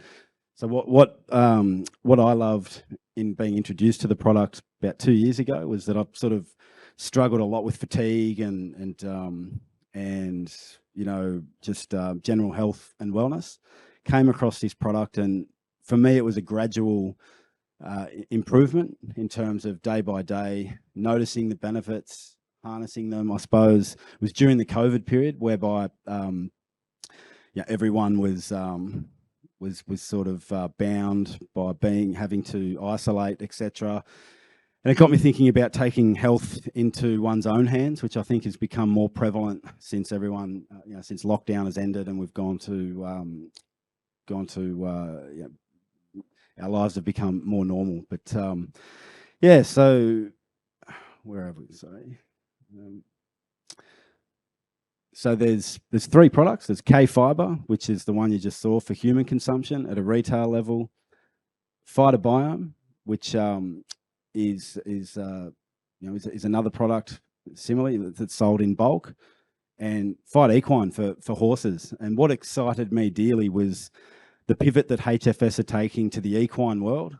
Many of you may not know that horses, particularly competitive horses at the top level, are plagued with gut health issues, much the same as humans, to the point where,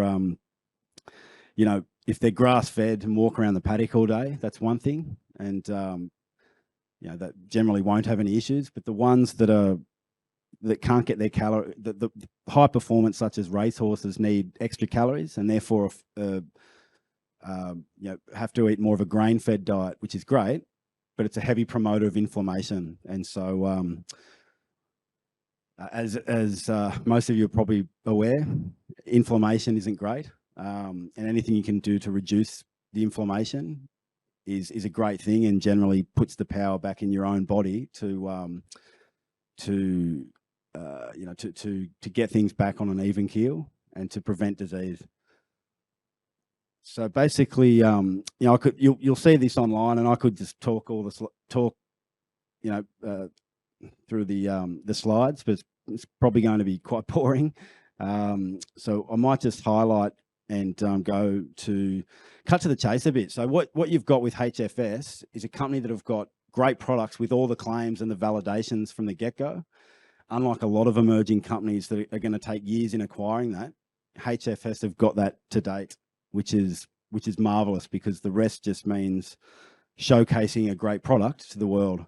So where I sort of facilitated was reaching out directly to naturopaths and dietitians and showing them the science behind it.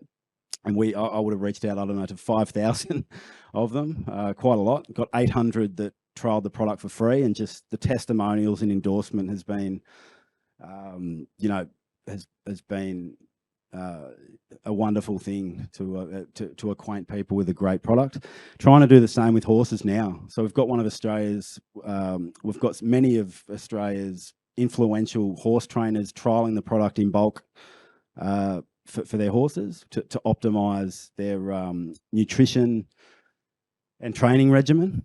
And it's working extremely well. We're blessed with one of Australia's top equine vets called Brett Warren, who is revered around the country, can talk a lot more scientific than I can, to those that want to learn more about how to improve their gut health and their well-being. And we're very fortunate that the racing industry is taking notice, as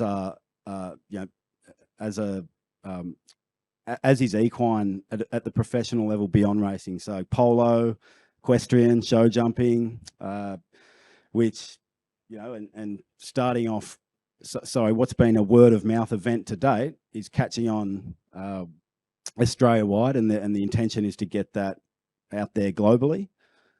And so far, so very good. So horses will have about 15 times what a human will have.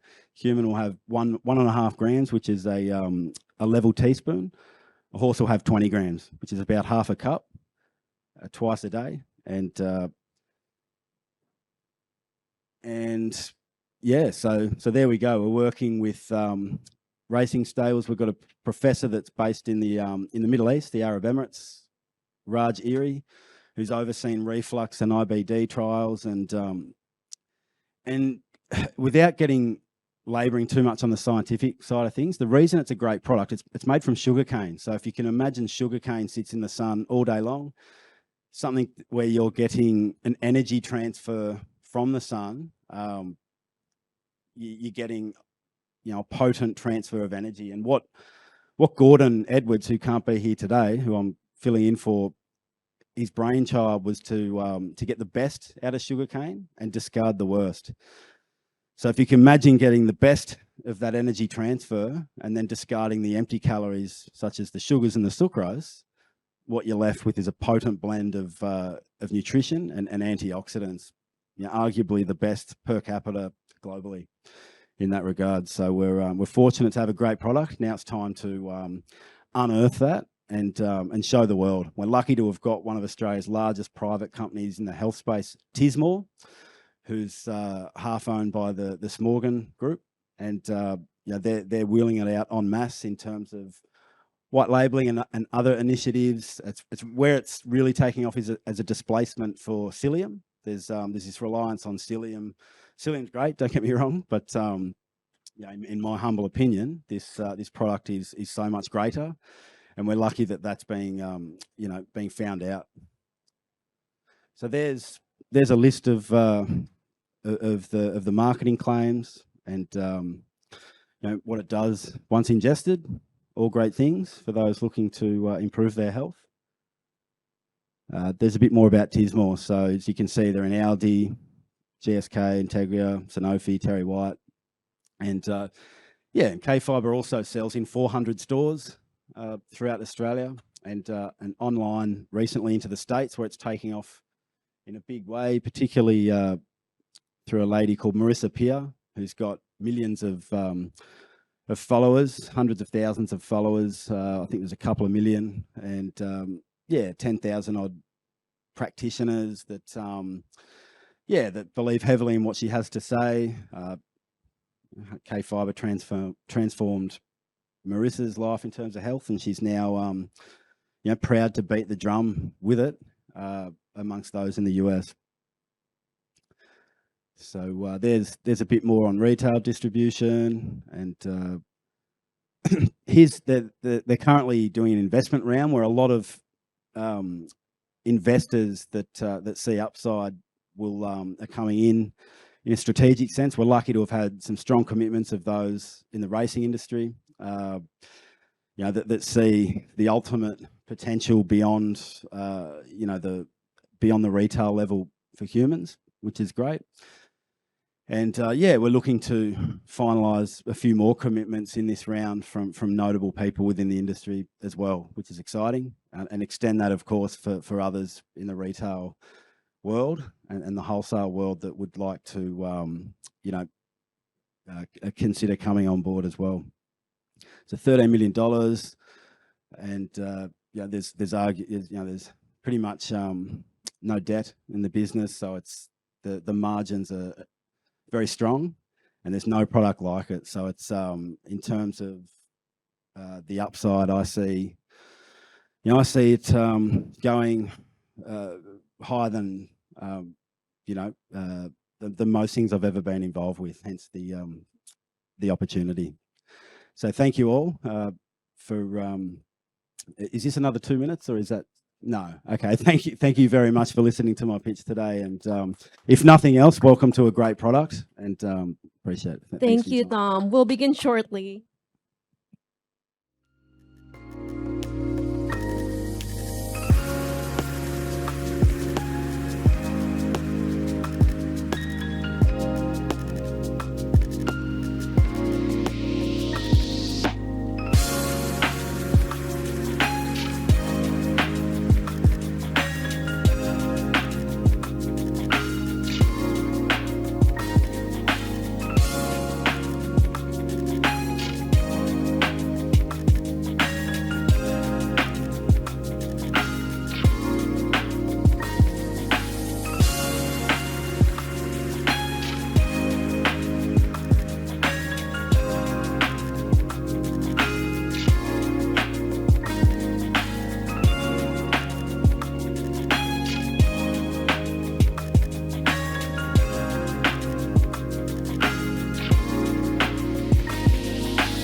Director of GemKom. We are part of the management team, and GemKom has been working for 4 years developing a solution to address industry demand for high-quality pharmaceutical-grade cannabis products and to pursue other emerging opportunities in the medicinal cannabis markets.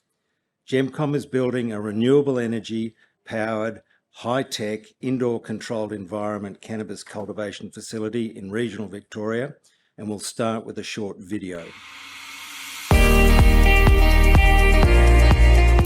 Welcome to GemKom, the largest indoor, built-for-purpose pharmaceutical cannabis growing facility in Australia.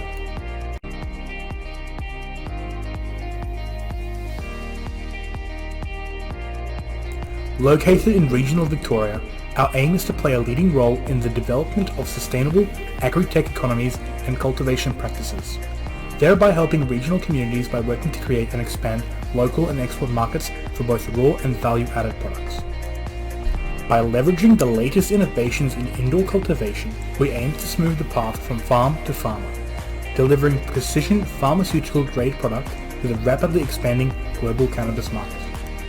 With an emphasis on producing pharmaceutical-grade cannabis products, we will operate a research-class facility with laboratory standards. This grade of production aims to replicate near-perfect consistency in cannabinoid profile and product result.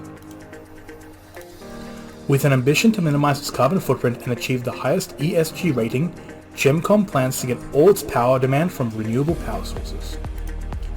Leveraging the latest smart farming innovations, our 10,000 square meter facility is designed to produce an estimated 20 plus tons of dried flower and biomass per annum, with 200,000 plants grown annually in precisely climate-controlled conditions.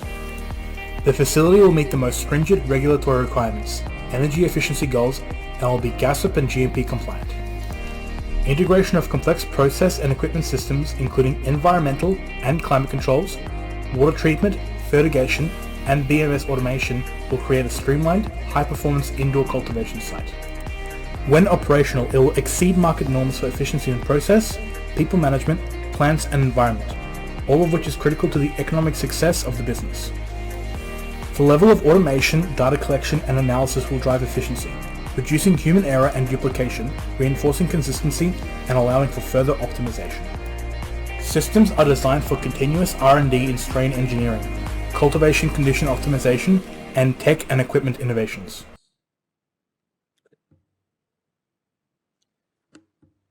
Okay, medicinal cannabis is one of the world's fastest growing industries, and based on a number of comparable industries in their current market performance, the US cannabis market at maturity is estimated to reach $300 billion. Australia is experiencing similar exponential growth. Annual revenue is doubling year on year. More doctors are prescribing medicinal cannabis products as therapeutic treatments. Patient numbers are increasing, as are distribution channels to market and dispensaries. The industry in Australia is expected to be worth $1.4 billion in 2024. The first wave of cannabis cultivation had its challenges.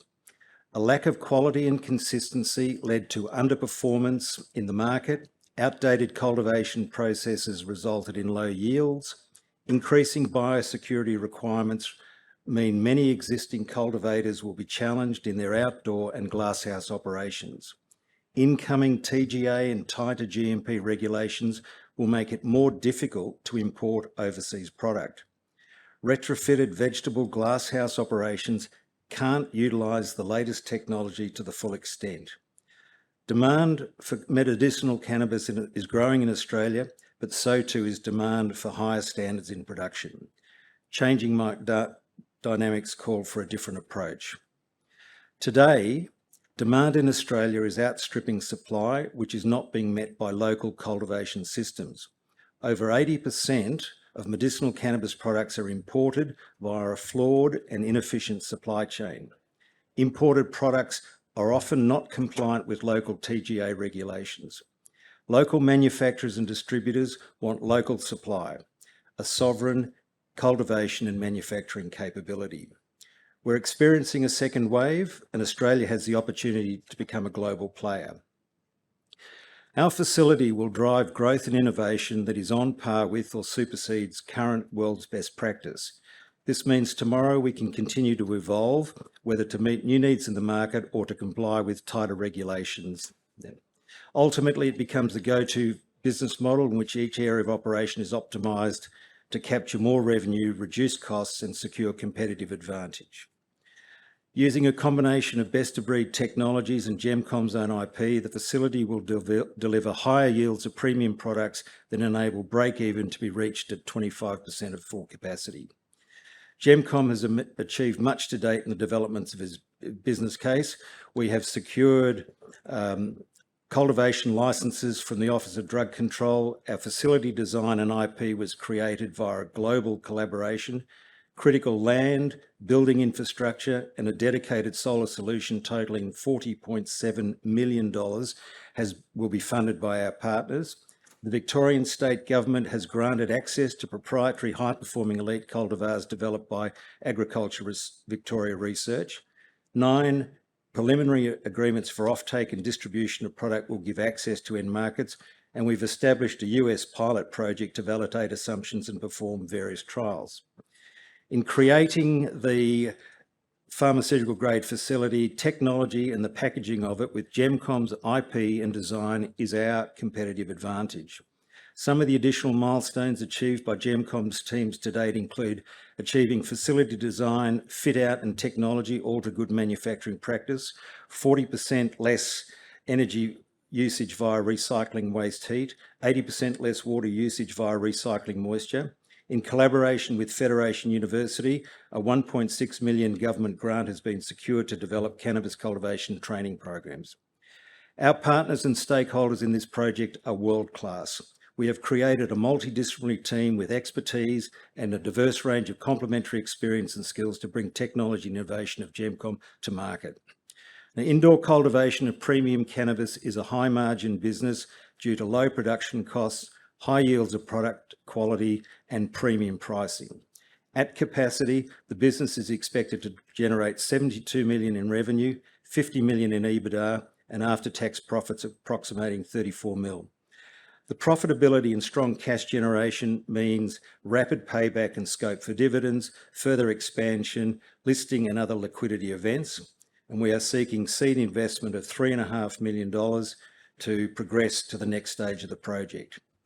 In summary, we are addressing industry demand for locally sourced cannabis cultivation, which will become more critical under new TGA and GMP regulations. The changing market dynamics mean Australia can no longer rely on overseas sourced product as the industry matures and seeks greater volumes, quality and consistency to meet pharmaceutical and regulatory requirements. Controlled environment agriculture is a go-forward business model, and Australia has the opportunity to become highly competitive global player in agri-tech and the CEA space. Thank you.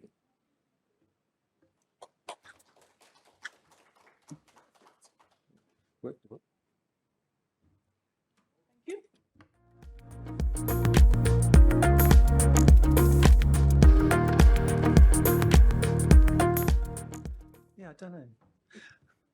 Okay, just to close off for today, just want to say thank you for everyone that's joined on the live stream and obviously for everyone that's been in the presentations throughout. Tomorrow we're focused on ASX listed and also property tech and also property and funds as well. So basically day 2, we're jam-packed with also presentations, keynote sessions and also panel sessions. So make sure you join us. We'll actually be sending out notifications and emails in the morning. And look forward to you having joined us for day 2. Thank you.